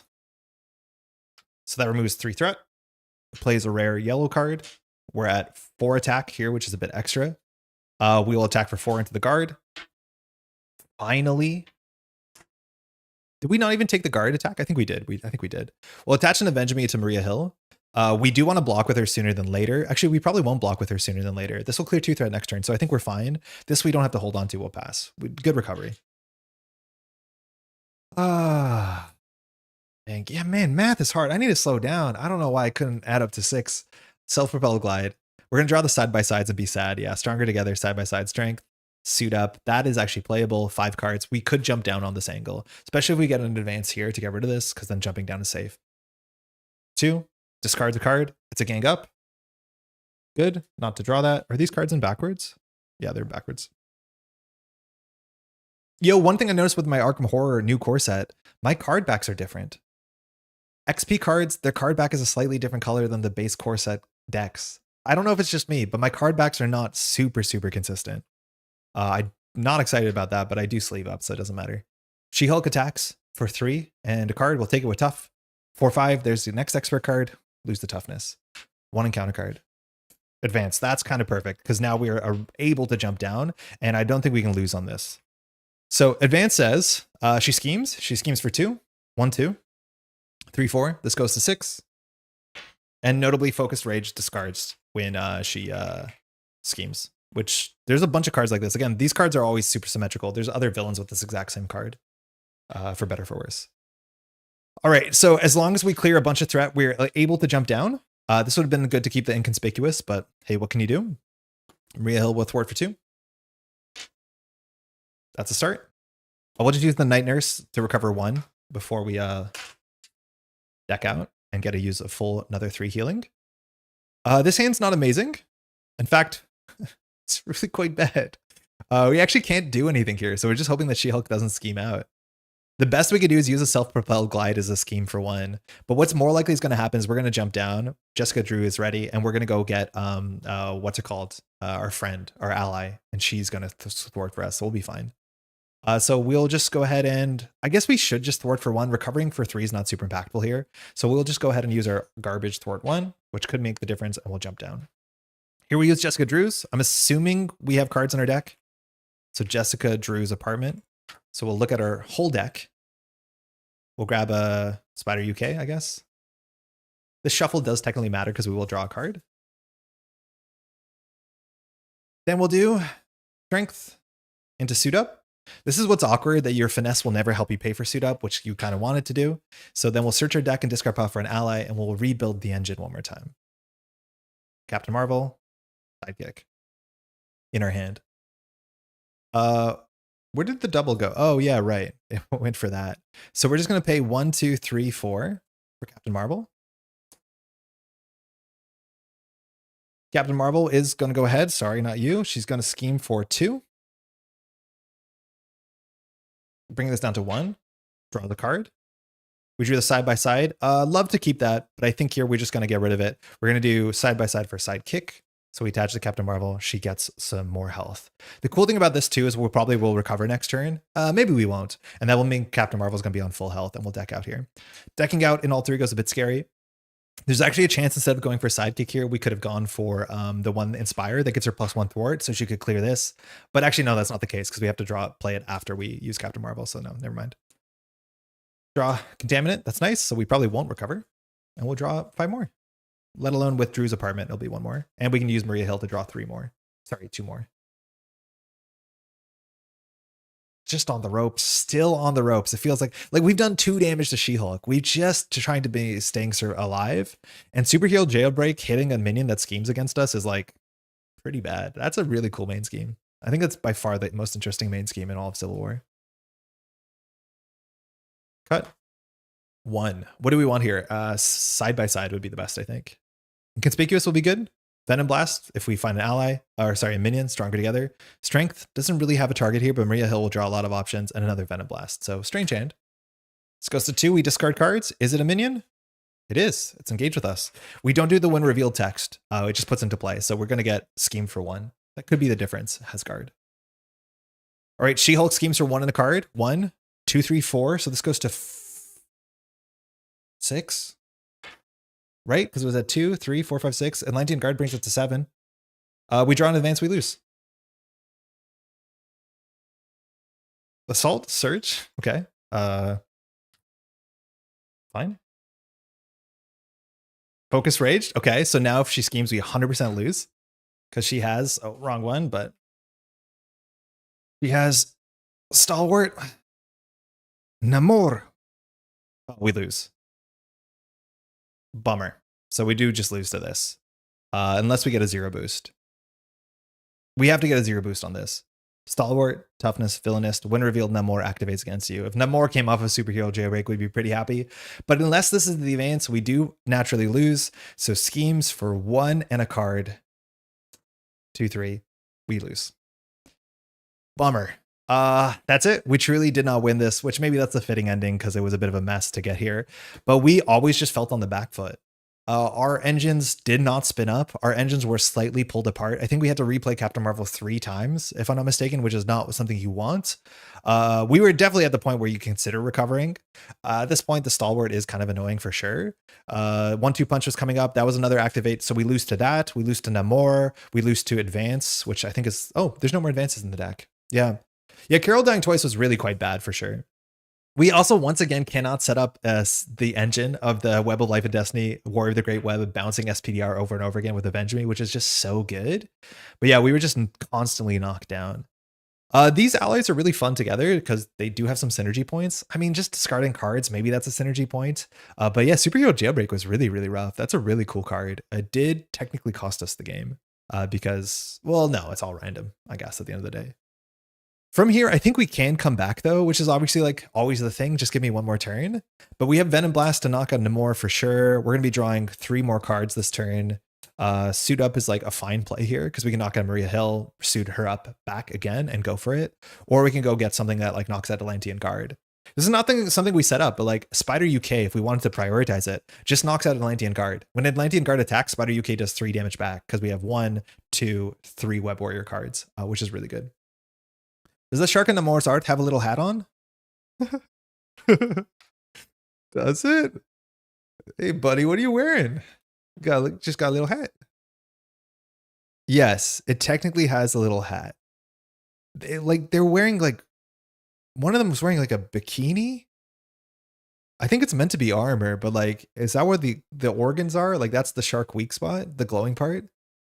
It's a harness. Oh, okay, that's fine. So it's where you ride the shark. Because the hammerhead looks like it's wearing a hat, but the other ones are like wearing like tank tops. I don't know who Namor is, but power to him. Good old fish man. Oh man, that's the first game I've ever lost with Spider-Woman. That's okay. Deck is still quite cool. I'm feeling pretty good about it. Let's do one more. What do y'all want to see? We can do Spider-Woman versus Spider-Woman. Today I have to be out in about an hour because I'm doing another stream after this at 3 o'clock, which maybe I'm overbooked, but it's the last ESL stream that I'm joining on this year. If you want to watch, it's been 9 weeks, or technically 8th week of some good Eternal Netrunner play. I think we might do Spider-Woman against Spider-Woman. We've done that one before, though. But yeah, She-Hulk did get us here. Sorry for the shark tangent. You never have to apologize for a shark tangent. We live for the shark tangent. Cool card, Superhero Jailbreak. Definitely a cool card. Okay, we reset. I think let's just change this to Spider-Woman and see what happens. Didn't you watch the Black Panther 2? He was the villain in that one, the Submariner. No, I don't think I've seen either there's 3 Black Panther films, right? Or is there just 2? I haven't seen any of them. I definitely should. I know they're really quite good. All right, let's go grab Spider-Woman. Okay. 2? There's only 2? There's only 2? I'm going to keep the guards in here. I like your deck, but it feels a little double-headed. Like Sidekick Carol Engine is one part and Web Warrior Engine is another one. A lot of basic cards, a bit hard to get going under pressure. I would like to refute that respectfully. I think the parts are like individually quite interesting. There is slightly 2 engines in it, but the engines overlap a bit, right? Like you can always suit up to go grab Avenge Me and you can go grab a Spider Ally. Like that's a cool angle that you can do. So you have alternate ways to set up. This deck actually doesn't have a lot of basic cards. I went out of the way to make sure we don't have a lot of basic cards. Like SPDR is the one that you're always playing, that's for sure. Mind you, there's only one leadership Web Warrior, and the protection Web Warrior is like, maybe you do play Silk because she's cheap as a chump block. But we have like 5, no, maybe 4 or 5 basic cards, not including Energy, Genius, or Strength, which I think you play anyways. But it's just like these, which, mind you, these get out of the cycle really quickly, right? Like all the cards that we have that are basic get out of the cycle unless they're doubles. So I don't feel bad about that. Like that's been kind of okay. There was one very important turn where if we drew a non-protection card or a non-leadership card more accurately, we would have been able to knock out the guard, and that ended up mattering a bit. But like these are the only cards that we have, and they all hit the table relatively quickly. But the engines actually overlap not poorly. This is the first version that I have Evaluate Threat in. It used to be 2 suit-ups. I used to be on slightly more cards as well. I used to not have a Deft Focus in it, which might be okay, to just not play Deft Focus. It's not bad. But there is, of course, enough superpowers, and then with the Spider Tingles are good. It's also a deck that like I had Ready for a Fight in it for a bit, and I just never needed it. That is actually a matchup where Ready for a Fight, like a board say we're Ready for a Fight, would have saved us to some extent. But I felt like with Stun or Confuse, we don't need Ready for a Fight. But I could be wrong about that. Ever consider using the tokens from Buy the Same Tokens? I know they cost a kidney, but they're so nice. Yeah, I don't know. So like a lot of the Buy the Same tokens are nice. Some part of me, like the aesthetic of having a square token with like a hard corner, this is like super neurosis or whatever. I feel like they're going to damage things. Obviously they're not sharp, but the square corners feels slightly less pleasant to me. I'm kind of not a huge fan of having bespoke plastic bits for certain things, and you don't have to do that, and they do sell them. But the idea that they make counters specifically for one hero kit, like do you need ammo counters for War Machine? If you ask me, no. We mostly use dice for things. I think dice are just more legible, but it feels like a lot of plastic for the sake of a lot of plastic, and I'm trying to be a bit more mindful about that. It's fine if you enjoy it. The thing is cool.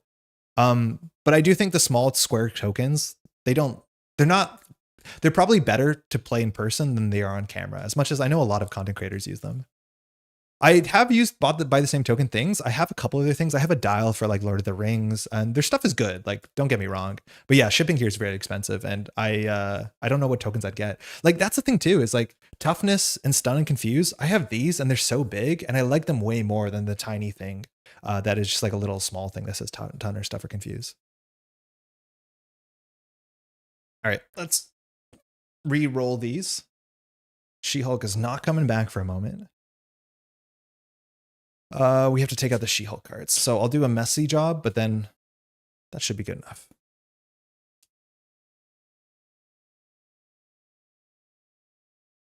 Oh, there's a Taskmaster in here. What? We didn't draw a Taskmaster, right? That was last game. Did we draw a Taskmaster this game? Wait, was this game the turn 1 Taskmaster game? Wait a second. Was this game the turn 1 Taskmaster game? Was it? Or was that last game? Because that should not have been in the deck. Is this the biggest asterisk for like 17 different reasons? Because Taskmaster is clearly not a card that should have been in this deck. Oh my god, that's kind of funny. Yeah, 1 registration card or whatever this is meant to be. It's not labeled. I don't get it. That's really funny. Okay, cool. So we'll chalk that one up to a clerical error, right?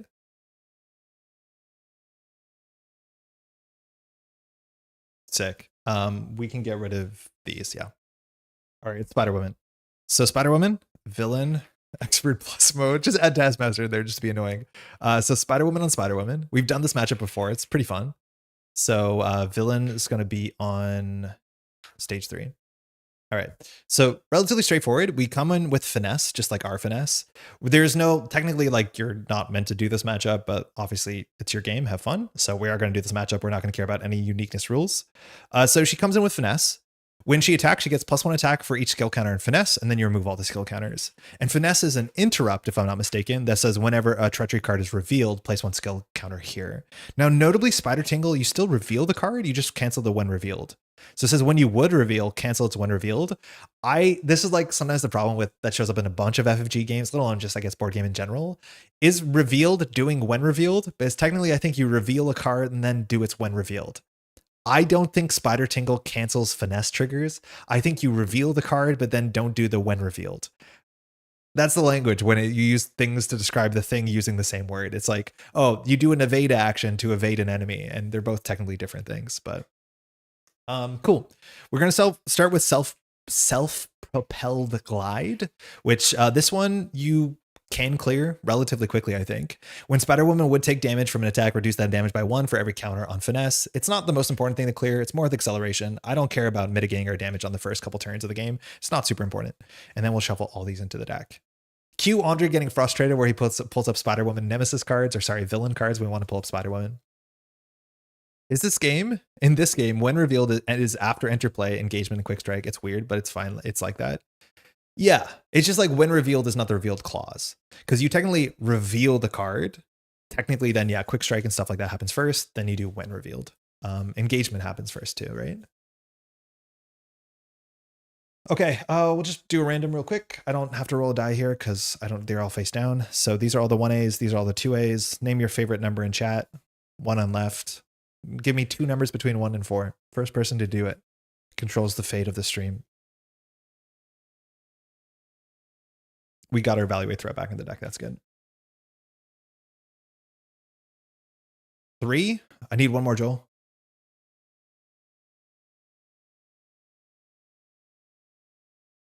Good number, though. 3 is a good one. A good, even number. 3-1, perfect. Thank you. You get reported as a bot for spamming numbers in chat. Okay, cool. I started collecting Marvel Champions in January last year after buying a friend's set, starter set, and 3 to 4 heroes. Sinister Motives cost me a fortune thanks to FFG announcing its discontinuation. Not fair. It's like a shame because Sinister Motives is like one of the best boxes. I don't endorse, scalping or spending a lot of money for stuff. It sucks. It's the way it is for a whole bunch of different reasons, unfortunately. Hopefully you enjoy it, and hopefully you don't spend more money than you should have. But yeah, Sinister Motives is really quite good. Got banned for counting. I hate scalpers. I mean, yep. I do too. Going underground. All right. So this is the same as if we played the standard setup for She-Hulk. It just says the leader gets steady. Really? Going underground, not undercover. Okay. Going underground just says the villain gains steady. Which we don't like that. So we might actually let stage 1 go through. because stage 2 cannot have the word steady on it, as much as Spider-Woman 4 will have steady on it. That's mostly it. Give this a shuffle. Again, our mulligans have been kind of butt. Really kind of butt, honestly. At least here it's a bit better because if we draw like an inconspicuous, we can clear self-propelled glide. Our thwart actually matters on turn 1. So there's things to do, but yeah, cool. The thing is, like, okay, in terms of scalping, I don't like it when people buy stuff because they think the value is going to go up just to sell it as like a financial move. Obviously, like people are in different financial situations. If that's the one way to make ends meet, I mean, I guess. But like if people are just getting rid of their collection, okay. What's really weird is one of the like big Canadian stores locally, they have changed their prices based off of scarcity. And I've never seen that. You expect most stores to sell it just at MSRP, but then it'd be like, oh, here's some old Arkham content. Sorry, it's actually like twice as expensive because we know it's out of print. And like, admittedly, if they don't do it, someone else is going to do it. So hopefully the person who buys it is someone who actually wants it, not someone who wants to buy it because they know it's being sold for less than market value so they can move it on eBay or whatever. The whole thing just stinks. It's just like, I don't know. It's a really hard thing to solve for like 7 different reasons. But it is weird to see stores do that. Like that's felt like a line somewhere in the sand that you didn't expect to be crossed.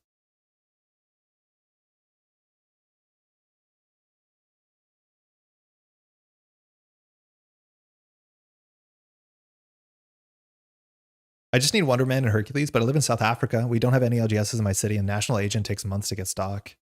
Oh, wild. Yeah, I have no idea how hard it'd be to get stuff. That's interesting.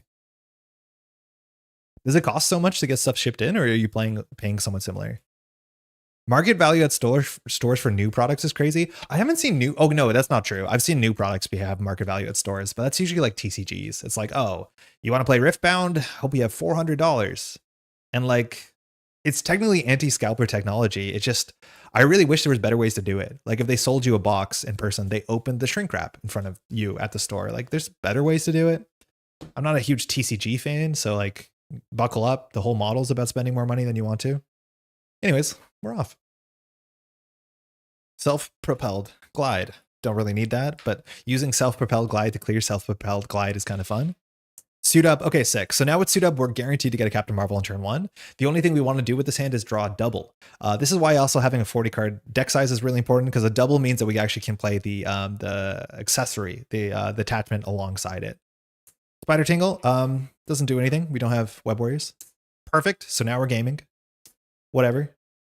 Depth Focus. Okay. So the math on this, if you play this, you just shortcut this. So if you play Energy for Suit Up, we'll have 6 cards in hand.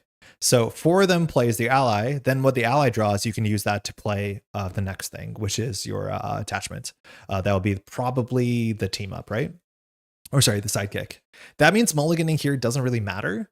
If you could draw deeper, you can find cards that you want to keep. Like, I don't know what you're meant to do here. Because if you draw deeper, there's a chance we draw another double. It's just unlikely. And out of all these cards, like I'm okay discarding 3 of these. It's a bummer to discard this. So like, I think we just full keep here and then just decide like, we're going to keep most of our cards in our deck. If you have more bad cards than good cards, you should mulligan aggressively to get the bad cards out. But like ideally, then why are you playing that deck? So I think we're going to full hold here and just hope for the best. So that's it. We'll spend 1-2 on a Suit Up. So we can go grab an ally and an attachment that can be attached to an ally. So we're going to go for the perfect setup, right? We're going to get Maria Hill. I'm kidding, but you could. It might not be the worst. So we'll get Sidekick and we'll go grab Captain Marvel, which we would have drawn into naturally. We actually would have drawn these more cards, which we might not have been upset about that. Our limited boxes per person, it feels far less bad. It does, but I think there's ways that you just like send a proxy to buy things. Prices are for 17 to 25. I don't know what the currency is. I'm assuming it's a South African dollar, but like that's, if you convert just the number to Canadian, that's what I expect to play here. When I got my decks, I opened Falcon and the entire deck was a pack of Pokemon energies. It was from a store. Woof. Yeah, I have done that before. I bought like an old, what's it called? Legend of the Five Rings pack from Amazon. And it was empty and it was annoying. All right, these are out of our hand. Good that they fixed it up. Okay, so we're going to do the thing we're going to do. We're going to spend any 4 for Captain Marvel. So this is our ally. We will flip up. The order here doesn't really matter that much because we're going to waste some stats. Captain Marvel is going to thwart for 2, drawing a card. Contaminate, bummer. We love that card. We're going to play this to attach a sidekick. So she gets 4 health. And then we have played a blue card. We will just thwart for 2, clearing self-propelled glide. This doesn't do anything when it's cleared, right? When Spider-Woman would take damage, reduce that damage. That's it. And it's nice not to be attacked for 5 damage with overkill on turn 1. That's like a cool little treat we can have for ourselves. Let's pass. Draw up. Venom Blast, big damage. Contaminant immunity, so damage is healing. That's good. We definitely want to find a finesse. Another self-propelled, a stronger together, which we could always just use to heal 1 from Captain Marvel, whatever. And a pheromones, that's the best card in her hand by a mile. And we're allowed to jump down. This goes to 1. Oh, she has steady, so sorry, pheromones is not perfect. I forgot about that. But the villain's going to attack us here for 2 and a card. We'll just take it. 1, 2, 3, 4. Obligation. Take 4. 1 encounter card. I have to remember it's a treachery, and it is. So a couple things happen. Finesse first gets a counter. So she has +1 attack and the advance fires. So there's no way that we advance here, but we are advancing. So advance. She schemes 1, 2, 3 off a guard, goes to 4. Okay, if we want to jump down, we could. Her attack is a scary thing. It's 3 attack on turn 1. Okay, that's fine. Captain Marvel here, we can just use her ability. And when we see the card that we draw, if we know the Stronger Together is useless, we can just use the Stronger Together. It increases our stats by 1 as much as we probably do play a protection card from this hand. So she'll thwart for 2. Drawing a card. And now we have to do math. So if we want to plan this hand out, I think Contaminant Immunity is more important than the Stun Confuse because of the steady, because this heals us, which is good. I'm going to just put her health down, which I already did, right? But there's a chance we'll play the Stronger Together here before her health goes down. If that does, we'll just heal. We'll just shortcut it, but I need to do the math. So this will be these 2 cards. We're going to be on 2 attack, 2 thwart. So if we just play Stronger Together and instead play Self-Propelled Glide, that's an option. The other option is we can pay 2 here, and we can just play Pheromones for half a stunner, half a confuse. We have another Pheromones coming up. She can, like most villains in the set, if not all, can get what's it called? Stalwart, which means Pheromones is not the best thing to pursue. But this also means we can clear this. I think this is better. So we'll just let Captain Marvel take a damage. We'll do 2 Venom Blasts for Contaminant Immunity. So we'll heal 2. Get a toughness. Sorry, heal 3. Get a toughness. And then we'll just play Pheromones, play a blue card. This is kind of like the opens you're expecting to have, which are very good, especially against non-steadies. So half a stun, half a confuse. And like, we're in a really good spot here. Side by sides are going to be nonsense good. We'll just go ahead and thwart for 3 off of this, as much as this clearing is like kind of fine for us, and we'll pass. Looking for upgrades. We don't have any yet. Genius and Strength, not good. At least with Maria Hill, we'll have more options. Night Nurse is okay. Side by side is perfect. That's a great way to use a double. This hand should go pretty far. All right, so this goes to 1. Spider-Woman's going to attack, and Finesse has to remove the counters. So the villain is attacking for 3 and a card into her toughness. 1, 2, 3. 4, 5, 6 off Namor is perfect. We lose the toughness. This counter's gone.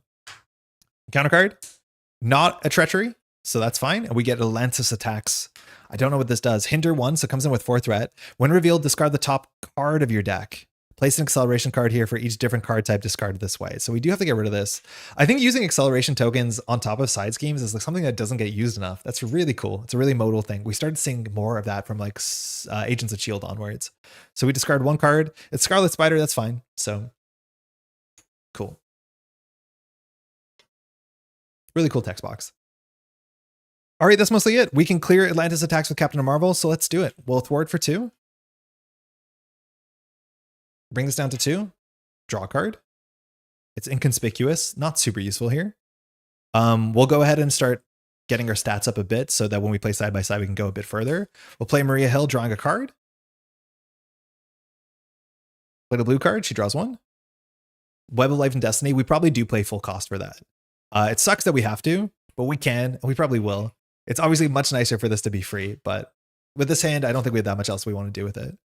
So I think it's probably just play Web of Life and Destiny, play side by side, which is kind of perfect. That is exactly enough cards in hand. So here we will just attack for 2 because Maria Hill can clear this. So we'll attack for 2 into the villain. Villain goes down to 15. Are we going to play any other colored cards? No, I don't think we are. No, we're not. Then we'll go ahead and play a double for side by side.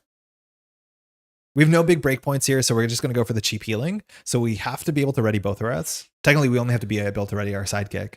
We'll ready Captain Marvel. We'll ready ourselves. We'll heal both, one from each. Maria Hill, actually, Captain Marvel is just going to attack for 2 to the villain, drawing a card. Inconspicuous is perfect. We'll spend these 3 cards on Web of Life and Destiny, so we're technically now have a Web Warrior card, and when a Web Warrior leaves, we can draw a card. So far, this is a great setup, and then we'll use Maria Hill to clear this. We've still only played a blue card. We'll just go ahead and attack for 2, get some villain damage in, and we'll pass. Full health, 2 allies, and a chump block. This is exactly how we're meant to be coasting. Didn't realize you're Canadian. It explains why you're so nice. Firstly, thank you. I'm in Quebec. I'm not a French Canadian by blood. I've moved here, but yeah, I live in Quebec, so I live in French Canada. Thank you. That's really quite nice. We'll draw up finesse. Nice. We've drawn, I think, most of our doubles, so this card's gonna be harder to hit the table, but we probably will. Evaluate threat has our 2 targets on the table, so we might not prioritize it. Jessica Drew's apartment, it's fine. We are a bit harder to jump down to fire this every turn or every other turn because of the steady. What doesn't kill me will be taking damage. And then we have a pheromones, which means we'll get our other half of our stun confused. Not bad. And of course, we're gonna be drawing more cards with Captain Marvel. Goes to 2. Spider-Woman attacks for 2 in a card. We'll take it. 1/2. Boost. Oh, is this the bad one? When reveal this card. Okay. When Spider-Woman would be stunned or confused, discard this card, give her a tough status instead. Okay, so that's the only way to get rid of this. That's fine. She only hits us for 2 damage. Reveal. Under fire. This is where things get scary because any surge treachery means that you get more counters on finesse. So this is going to reveal up to 2 more cards, and each of these can be a treachery. So we do win reveal, surge. All right, things were going good until they're not. It goes up to 2. Shadow of the Past. We can't cancel any of this stuff. This sometimes makes the deck easier for us, but we now have a couple problems we have to deal with. Firstly, it's the Viper. 5 health, lowers our hand size. That's it. We did see 2 of our Venom Blasts, so 5 health is going to be a bit harder to deal with. Then we reveal a side scheme, which is the Viper's Ambition. This one has 3 threat and a crisis. So far, our breakpoints don't hit 3 well, and we have to shuffle these 3 into the deck. Last card, Imperious Rex, which this is like the worst combination you can do here, because this now goes up to 3 as an interrupt, and now Spider-Woman's attacking us for 5 in a card. So let me just shuffle these in, but there's no Namor, so the leader's going to activate against us. And that's not good. So she's attacking for 5 and a card. So yeah. If we want to chump block here with Maria Hill, we have to figure out if we can clear the Viper's Ambition and the Viper. So we're going to have to look at our hand here. So our hand has a blue and a green card. We're going to draw a card with Captain Marvel. Inspired would be good. Side by side would be good. This is probably our priority to clear. Losing a hand size with Viper is also not good. We have 9 health, so there's no way that this kills us, but this could drop us down to 1 health, which not a good spot to be in. We have 2 defense, but I don't think we want to use our defense here. I think we just block with Maria Hill. Like, worst case, we jump down, we lose the first scheme. And if we lose the first scheme, suddenly Spider-Woman's stunned or confused. And that seems okay. So, I think that's it. I think we'll block with Maria Hill. No Avenge Me yet. Avenge Me would be really sick with Maria Hill. If we top deck and Avenge Me with Captain Marvel, we lose 2 card draw and an easy stat gain. So that feels bad. But 5, 6, 7, Hail Hydra. Maria Hill's knocked out. And it's back to us. So, we have nothing smart to do with Captain Marvel besides scheme for 2. Knowing what's left in our deck, 2 Inconspicuouses are out and 2 Venom Blasts are out. So both of our 2 card answers for Viper or Viper's Ambition are not possible. So that's not great. We have enough damage to do what doesn't kill me.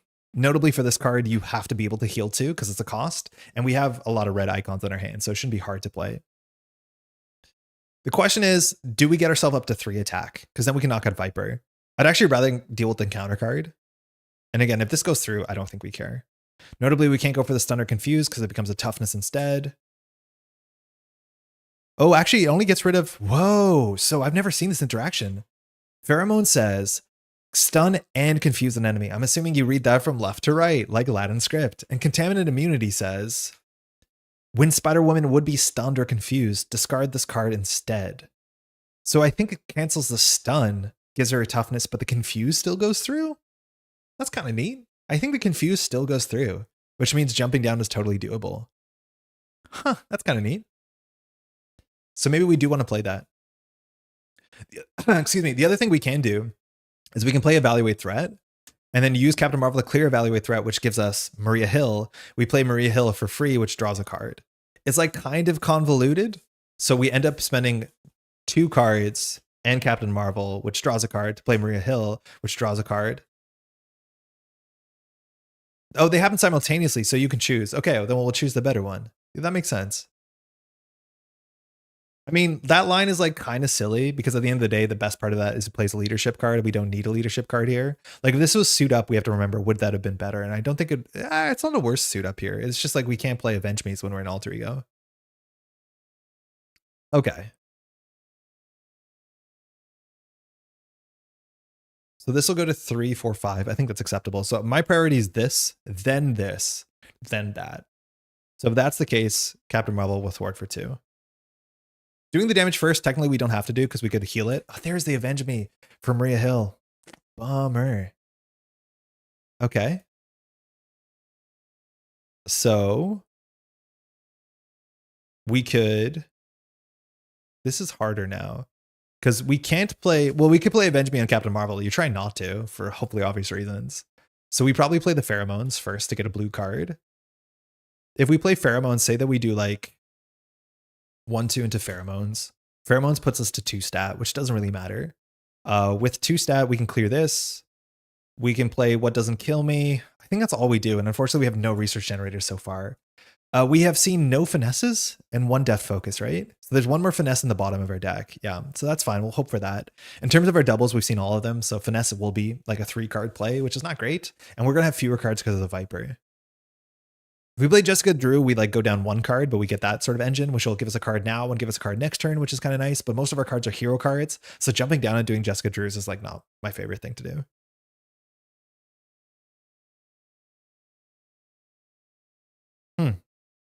I think we still just do it. So we'll throw it for 1. Clear this. So no more hazard. It's good. She's on 1 health, so we want to consider like healing next turn. That's kind of a bad thing is if we play What Doesn't Kill Me here, we full heal. And if we full heal, you can't choose to recover. So we can't heal Captain Marvel. And we need to heal Captain Marvel. Because once she's at 1 health, you can't play side by side. So you actually we don't play What Doesn't Kill Me. Which means we probably do set up the finesse here, which I think is for the best. So if we do 1-2 into this plus What Doesn't Kill Me plays Pheromones, we can hold onto Jessica Drew's apartment. The issue is like these are all hero cards, so we can't play this last and draw a card to play Pheromones after. I think that's probably a better line here, though. Yeah, I think that's a better line. So we'll play. We're not playing this. We're not playing this, I don't think, to play finesse. We'll get our own finesse. Ours is arguably better. We'll exhaust it to generate a wild. We'll do this into Pheromones. We just talked about this, so we can stun or confuse. The stun takes this off, so we lose a thwart, which is good. But we get the confuse. And we get a tough. So just a pile of tokens there. So that's nice. We played a blue card. I think here we'll hop down. We want to be able to recover. Jessica Drew's apartment, we can't really play here. Next turn, we're only be drawing fewer cards because of the Viper. She gives us only 5 hand size down here. Feels bad. So maybe we don't hold on to this. Yeah, I could see it not being amazing, and we'll just pass. Draw only 5. So we get Warrior of the Grey Web. We can become a Web Warrior as PDR. That's our engine. Spider Tingle, Inspired, and Avenge Me. So healing into Inspired is nice. That'll do 3 damage to Viper. We don't have 2 more damage, which we would want. So there's a chance that we can top deck a side by side and we can knock out the Viper because the Viper is going to be hard to deal with. This goes to 3. Spider Woman's confused. Let's clear up some of these. The Viper schemes for 2. We draw 1 encounter card. Atlanteans. So firstly, we put 1 on finesse. Discard the top 3 cards of your deck. No! Place 1 threat on the main scheme for each different card. This is likely to advance. Ally, upgrade, event. Oh, the side-by-side is gone. I think there's 1 more in the deck. No, there's not. So that sucks. So we place 3 threat on the main scheme for every different card type discarded this way, which means we crack this. So let's see if the side 2 is not worse for us. So at least the steady is gone. So we have a real stun. So sometimes that's good for you. And we get Guerrilla Warfare. After a status card is placed on the enemy, leader place 1 threat here. Not great. We love stun, we love confuse. So we have to keep that in mind, but it comes in with no threat at least. So that did a lot of threat work for us. Maybe that's actually not the worst thing. And that's it. We're back. So 9 threat. If this one clears, we lose. She is stunned, which is good. We have to deal with the Viper because 4 hand size hero doesn't seem like something we want to be doing. So the problem is we have to recover here. I don't think it's that big of a deal. So we'll exhaust. We'll recover 3. And with sidekick, we also recover 2 from Captain Marvel. Okay, so now Captain Marvel is back in business. We can do the Avenge Me SPDR line. I think we have exactly enough cards to do the Avenge Me SPDR thing. So Viper will stay around for 1 more turn, unfortunately. We'll flip up. So what do we have to do here? We technically don't need to play Warrior of the Great Web anymore. Like, this card's not necessary because we have hard paid for the Web of Life and Destiny. So we do have a Web Warrior card. The thing is, SPDR says like, if you control a Web Warrior card, and this is a Web Warrior card that we control. So I do think we're always going to finesse to put Inspired on Captain Marvel. We've played a blue card. This gives her +1/+1. So she's now 3 attack, 3 thwart, which is a breakpoint that we can now double shot Viper in another turn. And we'll use her to attack for 3. Drawing a card. We drew an Avenge Me. Sick. Okay. So this means we can play SPDR for 2, Avenge Me for 1, and then we float a card. Ugly. Oh, maybe we hold on to the Warrior of the Great Web then? But we definitely play SPDR, so... Because SPDR is 2 cards, right? We want to put an Avenge Me on SPDR. SPDR will probably just take the toughness off, which is a good angle. So say that we do these 2. We are not a Web Warrior, so Spider Tingle will only touch SPDR, which is unfortunate. So we float a card here. If that's the case, I think we do SPDR for 1, 2. We'll activate with SPDR. We have a Web Warrior, so we can play her. She will take the toughness off. So it's a good use of her. And then we'll go ahead and attach an Avenge Me to her. So when she is returned to hand or defeated, we draw 2 cards. Plus a 3rd card, plus her returns. This is a scary turn because it's the 2 encounter card step turn, and the finesse is technically there, so it's good to have a chump block. Warrior of the Great Web, I honestly don't think we hold on to it. It's like so much more important if you don't have a Web of Life and Destiny on the table, but we don't need to make ourselves a Web Warrior and the +1 attack, and we only have 4 hand size, so we're going to hope to get aspect cards, and we'll pass. All right, we'll draw a couple cards. So 1, 2, Stronger Together, Self-Propelled. So that's not bad. We can always use the Stronger Together as a cheap protection card to keep Captain Marvel healthy, and then Self-Propel to ready ourselves. We definitely want to find something that Finesse can play. And again, I've never seen Viper stay on the table for 2 turns. So actually, I've never seen her fire once, but the fact that she's actually firing twice to give us, again, negative hand size, I've not seen that interaction. I'm free to come home, Jessica.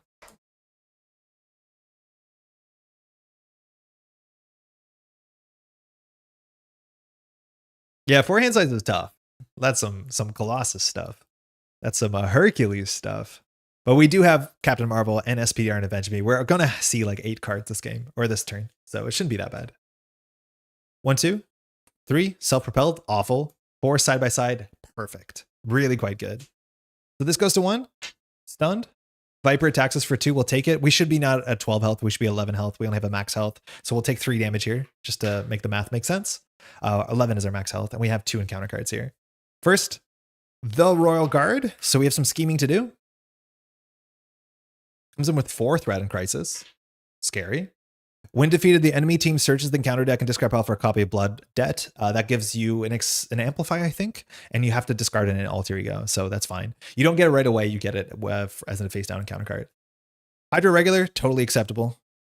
Again, I love adding these to the deck because on average, they're way less threatening than any encounter card. Insight 1 is something worth playing around, but fine, seems fine. Okay, we're back. So side by side means Captain Marvel can do 3 attack twice or 3 thwart or some combination thereof. SPDR will probably start here to give us as many options as we can get. And so this is exactly why we do this thing. SPDR will thwart for 2. We have to go off of this. She's defeated, so she returns to her hand.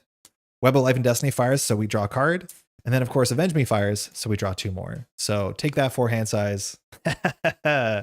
Pretty dang good. Cool. Very cool. Okay. So now we can plan with the rest of the turn. We are probably going to be the one who does 2 thwart, or I guess 2 attack. We're going to use side by side as our blue card here. We have superpowers. We technically can play Contaminant Immunity, which is good into Spider-Woman. Mind you, we didn't reveal a treachery. We revealed an ally, sorry, a minion and a side scheme. So no more finesse counters. Easy to forget. Man, yeah, we can go pretty hard this turn. I think we'll just start with Captain Marvel. She'll attack for 3 into the Viper. Draws a card. Inconspicuous is nice. We can decide here if we want to play Stronger Together as a green card. Looks like Contaminant Immunity is probably our green card. This is the sort of thing where I have to slow down and do the math, whether we have an extra card here, but we are going to draw 1 more card with Captain Marvel, so we don't have perfect information to do that, so we probably won't. Okay, we played no kinds of cards yet. We haven't. We definitely want to play 1 card first, so we can get to 2, so we can hit any of these breakpoints before we ready ourselves with side by side. So probably the card we're going to play here guaranteed is Contaminant Immunity, which means I think we'll do Warrior of the Grey Web for Death Focus, and then we'll do Death Focus plus Finesse to play Contaminant. So this will heal 2 to full health, and we'll get a Toughness. We played a green card. All right, we'll thwart for 2.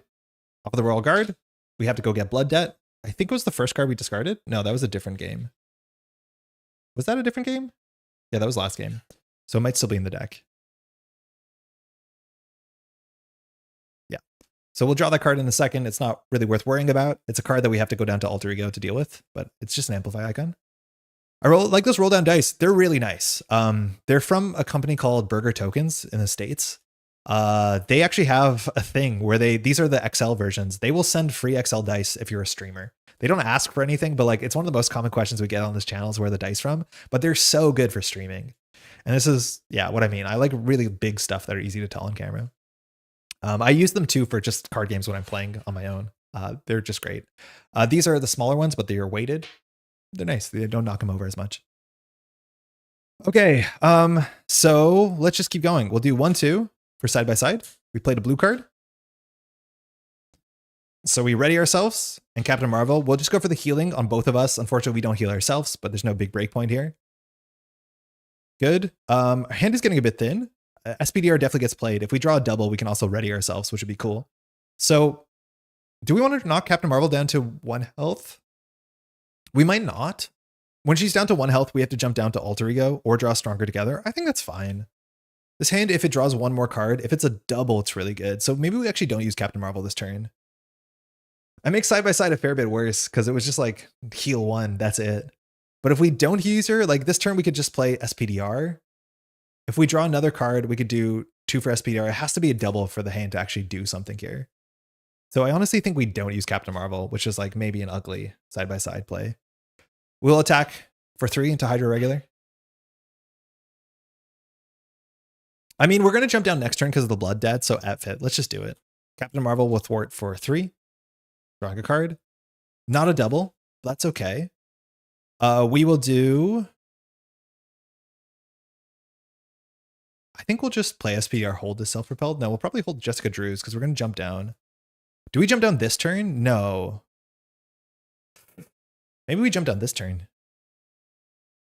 Because we're allowed to jump down with the toughness. This is goes to 1. How many like scheme cards have we seen so far? We've seen none of the like Captain Marvel, sorry, Spider-Woman scheme cards.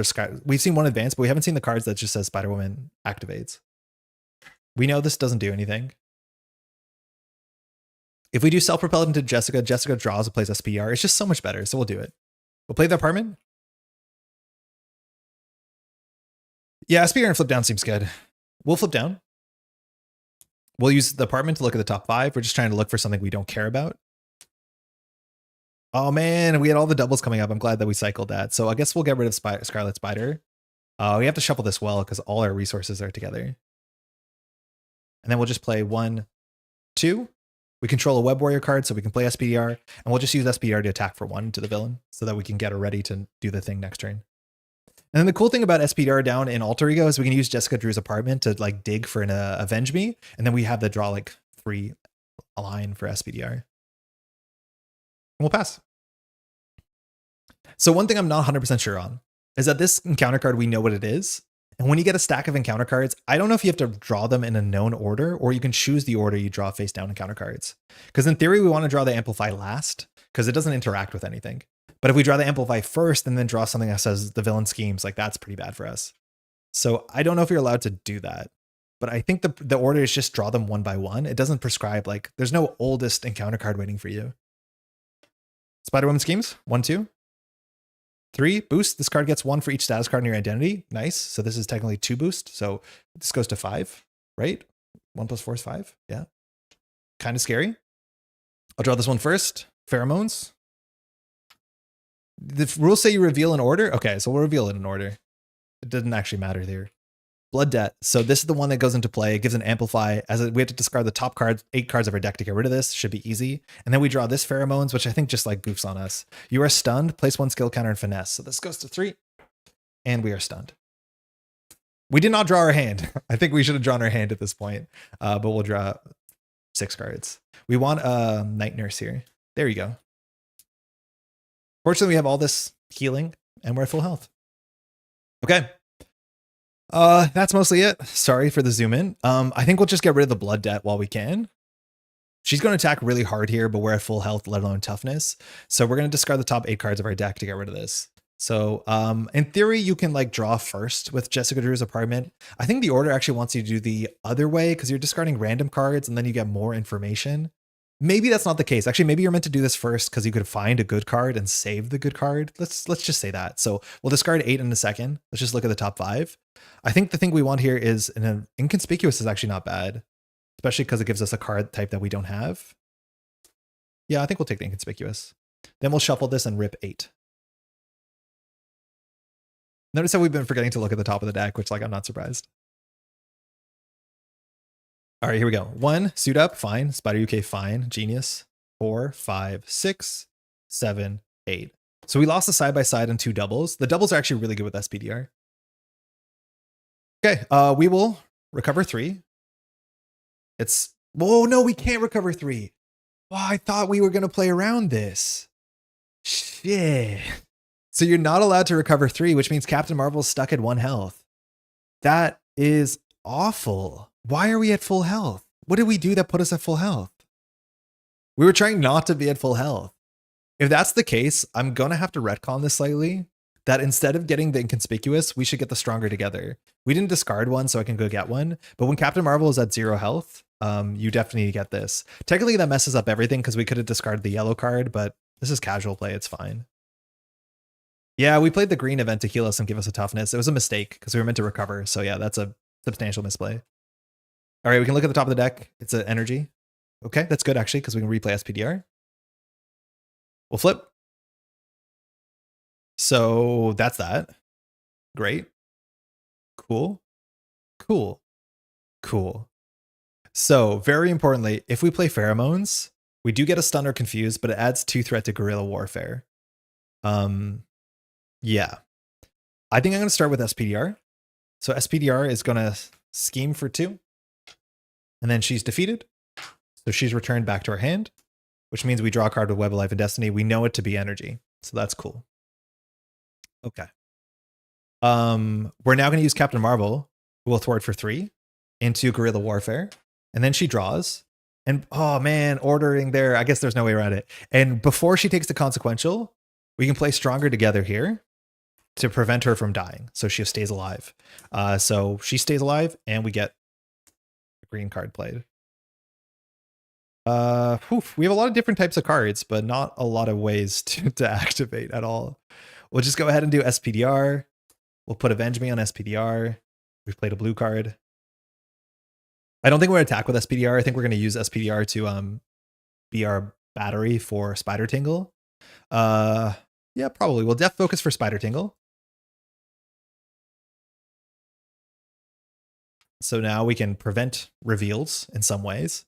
Spider-Woman's going to hit us pretty hard. I think we will just start dumping stuff. So we'll do Finesse for what doesn't kill me for Pheromones. So we get a stun or confuse and confuse. This is not perfect because we want the toughness to come off of us, but I think we still will do this because it'll be easy to jump down. And because of the text and guerrilla warfare, every time that we get one of these on the villain, we have to put a threat on this main scheme. After a status card is placed, place 1 threat here. So it goes to 2. I mean, that's still fine. Leaves us with this hand. I wish we had one more resource. That would have been pretty important because we can play Evaluate Threat. It only gets Maria Hill here, which is not super great. So I think we're just going to throw out the Contaminant Immunity, play the Night Nurse, and we'll use the Night Nurse here, which I think we can do because I think our 2 statements are separate. Heal 1 damage from a hero and discard a status card. So we'll eschew the healing, but we will get the status off. Kind of awkward. Not the best. Evaluate Threat's probably not worth holding on to. We're not going to deck out, so that's fine. And we'll just pass. And we'll keep SPDR at 1 health because we can knock her out next turn regardless. And we'll draw so many cards. Here we go. 1, 2. Venom Blast is great. We need to do damage. Double Venom Blast is a bit much, but we'll take it. Stronger Together is good also for Captain Marvel. That will keep her around. This goes to 3. She is stunned, so that doesn't fire. We reveal an encounter card, and we'll do a Spider Tingle here, and it's actually kind of perfect to do 1 damage to SPDR. If this is a Treachery, we won't reveal it. It's not. It attaches to the leader. It's Neptune's Trident. So attacks gain Piercing. Ooh, that's not good. Spend an energy and a physical to get rid of this. +1 attack as well, and obviously we have a toughness. Okay, so we know that we're going to be drawing all of these cards. So we want to make sure that if we are drawing cards first, we're getting cards we want in the discard pile back into the discard pile in the right order. So what we want to do here, we're going to be drawing Inconspicuous and Pheromones. That's fine. Inconspicuous will deal with this, so we don't have to thread it. If we want to get Stronger Together back in the deck, which is not super important, we can attack with Captain Marvel. Stronger Together, we'll draw a card. We have to shuffle these because it's a 50-50. Then we can just dump a Venom Blast. That's probably fine. Yeah, I think that's probably fine. And then SPDR is going to draw a ton of cards. We did need to spend an energy and a physical in our hand. Our hand has 1 physical. We can definitely get rid of a Venom Blast and a Neptune's Trident. So I think we actually might start there. Yeah, let's just draw 1 card. So Captain Marvel will attack for 3 into the villain. Captain Marvel draws a card. Let's just roll a die. So 1, 2, 3 will be left. So we'll draw right. The Pheromones. And before Captain Marvel succumbs to weakness or to, to consequential, we'll play a Stronger Together to prevent that damage. So we played a green card. Okay, now let's just start getting cards back into the bin. So we'll do Spider Tingle plus Avenge Me to get rid of the Trident. Oh, it's energy and physical? Excuse me, it's energy and physical. So we'll do a Venom Blast and an Avenge Me. Actually, there's no shot we're playing the Pheromones. So we'll get those back into our pile to get rid of this thing. It's a hero action. So no more Piercing is good. I think that's all we need to do here. So now we'll do the SPDR thing. So SPDR needs to thwart for 2, so the Inconspicuous that we're drawing is actually not that good. So we'll get this down to 1, and then all our triggers fire. So SPDR bounces back to her hand. Web of Life and Destiny. I don't know if this is in the discard pile when she's defeated. My guess is it's not, because this fires before it's an interrupt. So Web of Life to Destiny draws a card. We deck out. And then Avenge Me fires to draw 2 more cards. And I think it misses the discard pile. And I think SPDR, well, she's in her hand, but I think she would have missed the discard pile too. We do need to figure out how to take a bit of damage here. And notably, Clarity of Purpose is a card that's really good in this deck. We played it before when we played the Deadpool version of this deck, but it's a cheap research generator that is blue and you can grab it with Suit Up. So it's another very easy research generator. It's kind of similar to Def Focus, but can be for anything. So we need 2 more cards. Finesse, Avenge Me. Okay, whatever. So that's fine. We've only played a green card so far. So we're going to play, I think, Venom Blast. We might play the Finesse. We definitely want to play another SPDR because we have SPDR Avenge Me. So we'll start there. We're definitely not going to play these 2. Sorry, we're definitely not going to play Inconspicuous, and we're definitely not going to play the second Avenge Me. We'll play SPDR. We'll do the same thing where we won't use SPDR's text. We'll keep SPDR around to take 1 damage from the Spider Tingle. Okay. We'll just go ahead and put an Avenge Me on SPDR, I guess. Probably should have done more math here of the breakpoints because we might have an extra card in hand. That's that. So we have Def Focus to play for this. So we just play another Spider Tingle, or there's probably a line here where we could have played a Finesse. So if we do 2 for Finesse, then we float 1 extra card. I mean, it's probably better to get a Finesse than an extra Spider Tingle. So, oh, we can't. Yeah, we goofed it. I think we goofed it. So whatever. We'll just do 1, 2 for Venom Blast. We would have loved a cheap ready here. So we do 5 damage to the villain. We've now played 4 kinds of cards, or 3 kinds of cards. We'll just pitch this for another Spider Tingle. They're not unique, so we can do a lot of canceling if we want. And then we'll just attack for 4 into the villain. We'll pass. All right, we have the SPDR loop going, and we'll draw up. Oh, we defeated her. I look down. Spider-Woman's knocked out. Nice. We get a steady. She's steady now. Deal each player an encounter card. So there's going to be a lot of encounter cards. That's a nice thing about 2 Spider Tingles. We technically could defeat SPDR to double Spider Tingles. We probably won't. If one hits, we'll probably stop, but you always can do that in a panic. And that's probably it. So she can't take any more damage this turn, so that's fine, and we'll pass. So not too bad. This goes to 2. We draw 5 cards, or 1. That's what we wanted last turn, but I guess the damage can't go anywhere. Inconspicuous is good. Energy is good for SPDR. Pheromones is fine. It does the steady confuse. We have a suit up, which might be a Maria Hill angle. We'll find out. Goes to 3. Spider-Woman attacks for 6 and a card. 1, 2, 3, 4, 5, 6, 7, 8, knocking out her toughness. We do want to take a bit of damage. When defeated is last action before leaving play. Yeah, so it's resolving. It's not in the bin yet, which that's pretty intuitive, I think. First card. Oh, sorry. I was going to Spider Tingle here, I guess. So we'll Spider Tingle, so it doesn't do anything, but it's a Atlantean guard. So guard, when revealed, discard the top 3 cards of your deck. Strength, self-propelled, stronger together. Mind you, we need a stronger together for Captain Marvel, but we also need to take damage. So we're hoping that we get attacked here, honestly. Second card. Gang up. I mean, kind of the bad order, but we'll take it. So firstly, this puts a counter on Finesse because we revealed it. That means Spider-Woman's attacking us for 4 and a card. I think we're pretty safe taking this here because we want to be able to recover so we can heal Captain Marvel anyways, as much as we could block for 4 if we wanted to. So 1, 2, 3, 4, 5, 6. Ow. And then Atlantean Guard is also going to attack us for 2. I think we just take it. Down to 3. We wanted damage. We found it. Last card, Atlanteans. So we're going to take more damage here. Wait, does this do direct damage? No, it's indirect damage. Thank God. Discard the top 3 cards of your deck. So we get upgrade ally event. Take 1 indirect damage for each different type of card discarded this way. Oh my God. Oh my God. So we have to do the bad thing again, where we either have to knock out Captain Marvel or knock out SPDR because we have exactly 1 damage to few. This also gets a counter here. Things are good and they're not good. We were feeling pretty comfortable there. So I think it's going to take 1 on SPDR, 2 on us. I think that's the only thing we can do. So unfortunately, SPDR is not looping back, but we do draw 1 card. We do draw 2 cards. So we still go up 3. Self-propelled, contaminant, stronger together. Bummer. Stronger together is, I think, good in direct damage. I think it does work. Okay. So this is us. We've reset all our icons. This has guard on it, so we have to use Captain Marvel to knock out the guard out. And the question is from there, how much damage do we have in this hand? I would say we have a bit. We definitely have a bit of damage here because we can easily play 2 attack, 3 attack, and then we can do 3, 6, 9. We actually can do another one, so that's +3, so that's 12 damage. So we're getting there for sure. So I think we're just going to be greedy here and set up. We could consider jumping down this turn. We probably do end our turn jumping down. Actually, I don't think we do unless we play the Pheromones because we haven't seen a lot of the Spider-Woman schemes cards. So I think here we have to start with Captain Marvel just to get more options. In theory, ending with Captain Marvel would have been fine too because we can recover first, but I think we'll just start with Captain Marvel. So she'll attack for 3 into guard, defeating it, drawing a card. And when we draw a card, so she doesn't get defeated, we'll react by playing Stronger Together, which just prevents her damage. We played a green card. Cool. All right, I think we have to play the Pheromones here. Before we forget, we'll just use the Night Nurse. We'll just recover 1.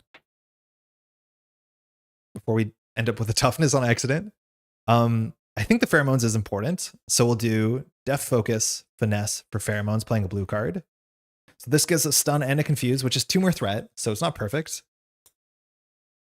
But now we can jump down. This goes to 5 because of the text. Okay. If this was a side-by-side, we'd be cooking. Fortunately, it's not. So we want to play a yellow card. So we will. Inconspicuous. So we just remove 3 threat. Makes it a lot safer. We played a yellow card. Our stats are now at 4.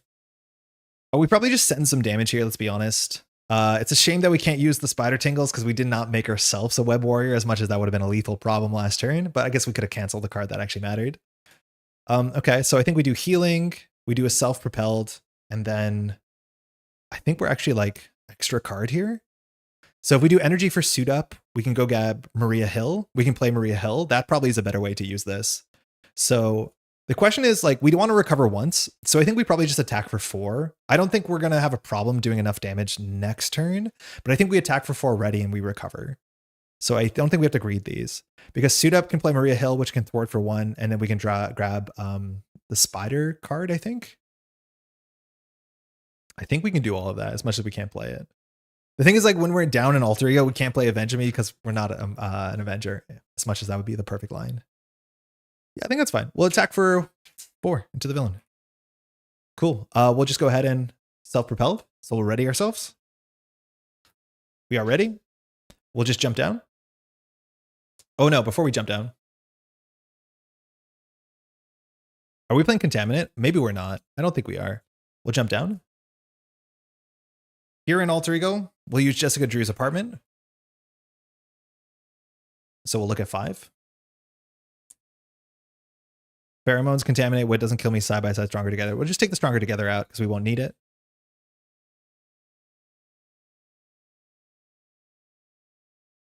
We'll go ahead and play Suit Up as an Alter Ego. So we can search our deck and discard pile for an ally and an attachment that can be attached to an ally, which is pretty flexible. So we'll definitely get Maria Hill here. Ooh, I wonder if we just get SPDR actually to set up the loop again. She doesn't thwart for 2. I think the thwart for 2 is probably just good enough here. We can get Warrior of the Great Web, I think, because we should be able to play both of them. So I think that's what we're going to do. Because when we play 2 for Maria Hill, she draws a card. Sorry, not you. I want to play Evaluate Threat and Maria Hill. Because it grabs your ships a lot cheaper. And notably, if you want to play like the 6-cost airships with Evaluate Threat, they become 4-cost airships, which makes them like slightly playable in other factions or like in non-Maria Hill, which is kind of interesting. So she draws a card. It's a Pheromones. She will thwart for 2. And now Warrior of the Great Web, which can be attached to an ally. We can actually play it now, I think. Oh no, we can't play it now, right? Because it's the spider trait. And we don't have Spider in our name. So is there an attachment we can get here? Inspired is on the table. No, the only attachment we could possibly get here is Avenge Me, which we can't play. So yeah, this is where you get a clarity purpose or whatever. So I think we'll still get it. And just hold on to it. But that means it might have been better to go get a different ally. Yeah, it might have been better to get SPDR here, let's be honest. And then an Avenge Me. It's a bummer because we drew a card, but yeah, we're going to waste these 2 cards. Yeah, it might have been just straight better to get something else here. Bummer. I forgot about that. Okay. We'll recover for 3, which recovers Captain Marvel. And I think we'll pass. Yeah, I think we should retcon it. It's like so much more interesting. It puts this at 2 though. She could scheme for 3, 4, 5, 6, 7. She's confused. We only drawing 1 card. Yeah, let's be brave about it. So this is the card that we drew. This is in the deck. So instead, let's just rewind this. Instead of Maria Hill, we're going to grab SPDR, and we'll see how many Avenge Me's are left in the deck. They're all here. So we'll grab SPDR and Avenge Me. We'll play SPDR instead. And then with SPDR, it's a bit better because we can use Spider Tingle on her and we control Web Warrior. This is a much better line, I think, because 2 threats probably acceptable. And we'll hold on to the Avenge Me. We'll just shuffle this. I like that a lot better. Okay, cool. We'll pass. We'll hold on to the Avenge Me. We'll drop. 2. Scarlet Spider. Nice. That could have been an option. Side by side is really good. Spider UK. All our allies at the bottom. The Genius is going to be good. The Contaminant Immunity is nice too. We might recover 1 more time here. We'll see. Goes to 3. Confused. We draw 1 encounter card. Here we'll use Spider Tingle to do 1 damage to SPDR, which is the perfect setup. And we don't cancel this. It's an ally. Atlantean Guard. Or sorry, a minion. 3 health. When revealed, discard the top 3 cards. That means we're going to get another encounter card. So we discard What Doesn't Kill Me, Pheromones, and Side by Side. We get another card, which we can't cancel this one. There's no way we advance here, which by that I mean lose the game. Venom Blast. Goes to 2. When revealed, this card gains Surge. Okay. So we just get another card. All right. As big as they can get. Another card. Contaminant Immunity. Okay. So when Spider-Woman would be stunned or confused, discard this card. Instead, give her a tough status card, which adds 1 threat to the main scheme.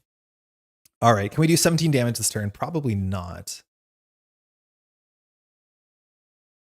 At least decking out here means that I guess Jessica Drew's apartment was still pretty much, I think, 100% guaranteed.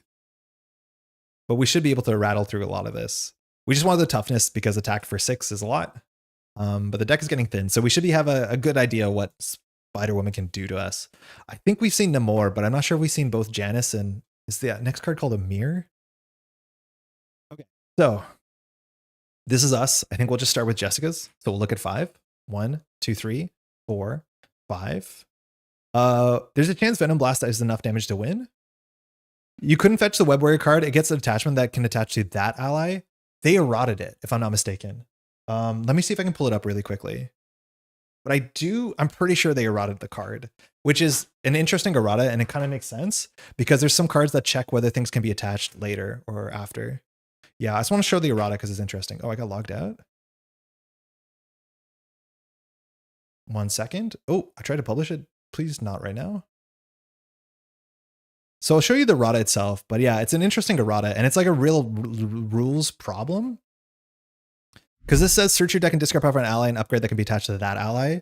And then the text here, it says this card has been eroded by 1.7. It says an upgrade that can be attached to an ally. And the thing is, like, there's a lot of allies that only get traits when they're on the table in the wrong spot. And so there was like a bunch of complications. It does make the card just a lot better. Yeah. This means you can now find any ally plus any upgrade can be attached to any ally. For instance, you can get a non-identity specific ally and sidekick. Yeah, it's really cool. Yeah, I'm saying this because I want people to be aware about it. This was something that came up from other content creators who asked the questions. I forget who. It feels like it might have been Villain Theory. But yeah, actually a really nice change. What is this? Our hand. Oh no. 5, 6. Yeah, it's our hand. These are the 5 cards on the top of the deck. Okay, so do we have enough damage? Guard goes down. SPR draws a lot of cards. We can attack for a lot. My vibe check here is that we just go for Venom Blast. Yeah, it avoids a lot of weird problems that care about allies checking at the wrong times. It's just nice. It's way nicer.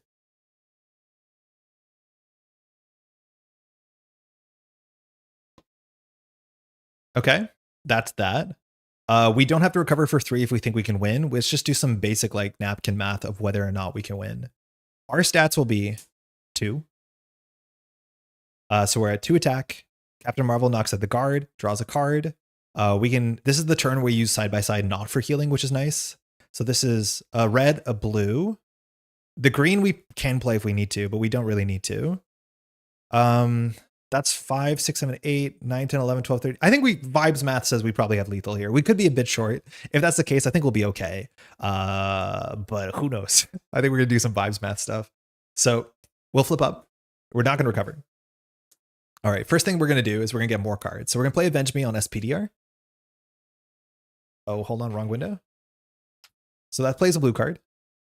We'll use SPDR to thwart for 2, which is not perfect, but it throws SPDR back to our hand, which is the goal. So a bunch of triggers. Firstly, Web of Life and Destiny draws a card. That's the card we wanted first. And then Avenge Me draws 2 cards. Evaluate threat, strength. Not damage, but I mean, maybe we can play a Spider UK here. Okay, so we want to do our damage up front or play as many multicolored cards up front. So we'll do, firstly, I guess Captain Marvel has to attack for 3 here to knock out the guard. Draws a card. And this is what I mean. Like, look how many cards are in our hand. It's so good. It's so fun. The loop is so fun. Then we're going to do 1, 2 to play Venom Blast.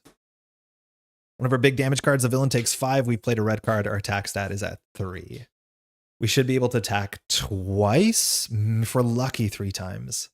So the only other card we can play here is a green card. In theory, we could have like Stronger Together Captain Marvel, but I think we're just going to play Contaminant Immunity. So we'll do 1, 2 for Contaminant Immunity and just get our stats up, let alone if we fail this turn and did do our math wrong, at least we'll have a toughness. Recover 3, have a toughness. We played a green card. When we trigger before Web of Life and Destiny, does not matter most of the time, lol. Does it? Oh, because it's a response, and Avenge Me is what? Avenge Me is an interrupt, so it'll happen to happen first, and Web of Life and Destiny is a response, so it happens after the thing happens. Yeah, that's a good thing to call out. Yeah, interrupts always happen first. Response happens after the thing finishes. We will attack for 4 into the villain. Villain takes 4, down to 8. Holy, of course we have lethal here. What are we talking about? We'll do Genius, into side by side. So we can ready Captain Marvel, we can ready ourselves, and we're going to choose to give each of them +1 to their stats. So Captain Marvel is now a 4/4. We'll get an extra 1 here. Our extra thwart stat doesn't matter. Captain Marvel will attack for 4. Draws a card. It's a spell-propelled glide. Sorry, I spit all over. That's incredible. We'll go ahead and we'll attack for 5. 1, 2, 3, 4, 5 into the villain. We can do slightly more damage here. It's not a lot more, but we can do a bit more. We can do self-propelled glide to ready ourselves. Drawing another side by side here would have been disgusting. We'll attack for 5 more into the villain. Cool. And then if we just want to do more damage, we could throw out like Spider UK for 3, whatever, attack for 2. It's fine. Got him. That's good. We are very explosive. Like that was mostly entire side 3 or side 4 in one time. And that is because the turns where you have all this engine. And I've struggled today. Obviously, I've struggled to get that SPDR loop consistent. But for my playtesting games, it has been really consistent. We would have had 1 more attack this turn if we did do that earlier, which is 2 more attack, 3 more attack the more you're ready. But that loop is just so good. And having more cards in hand is so good for Spider-Woman because it's more likely you get a lot of different colors and a lot of readies. And those are kind of multiplicative effects. But just keep going is good. I like, maybe we don't play a suit up. Suit up is really good, but I think side by side is just such a good card. We probably should be considering 3 of it because any turn we draw side by side is such a good card. But the SBR loop with Avenge Me is so great. And like Stronger Together is like really quietly okay. Into sets that have a lot more minions, which this one didn't have that many minions, I don't think. You can set up the Spider UK Stronger Together combo, and Spider UK blocks, does 3 damage, takes no damage back. And sometimes that's nice because we're not like very heavy on chump blocking. We're more of kind of taking it to the face and going. That was the next card. If we could get 1 deeper, right? Like we ready again, their stats go up, we attack for another 10, we draw a card, we get another Venom Blast, we play the Venom Blast. Like if we drew a side by side instead of whatever we drew, that's an extra like 20 damage that turn. Maybe about 16 damage, I think. It's really good. It's really, really damn good. Again, list for this is in the description. You could find it there. If you have any comments, and I do think you can change this deck a fair bit. I think the one thing I would maybe look at is actually there is a chance that protection is not the best card that you need to play. Like I think leadership is kind of locked in for obvious reasons because inspired, sidekick, all that stuff is great side by side. And of course you want to play Avenge Me.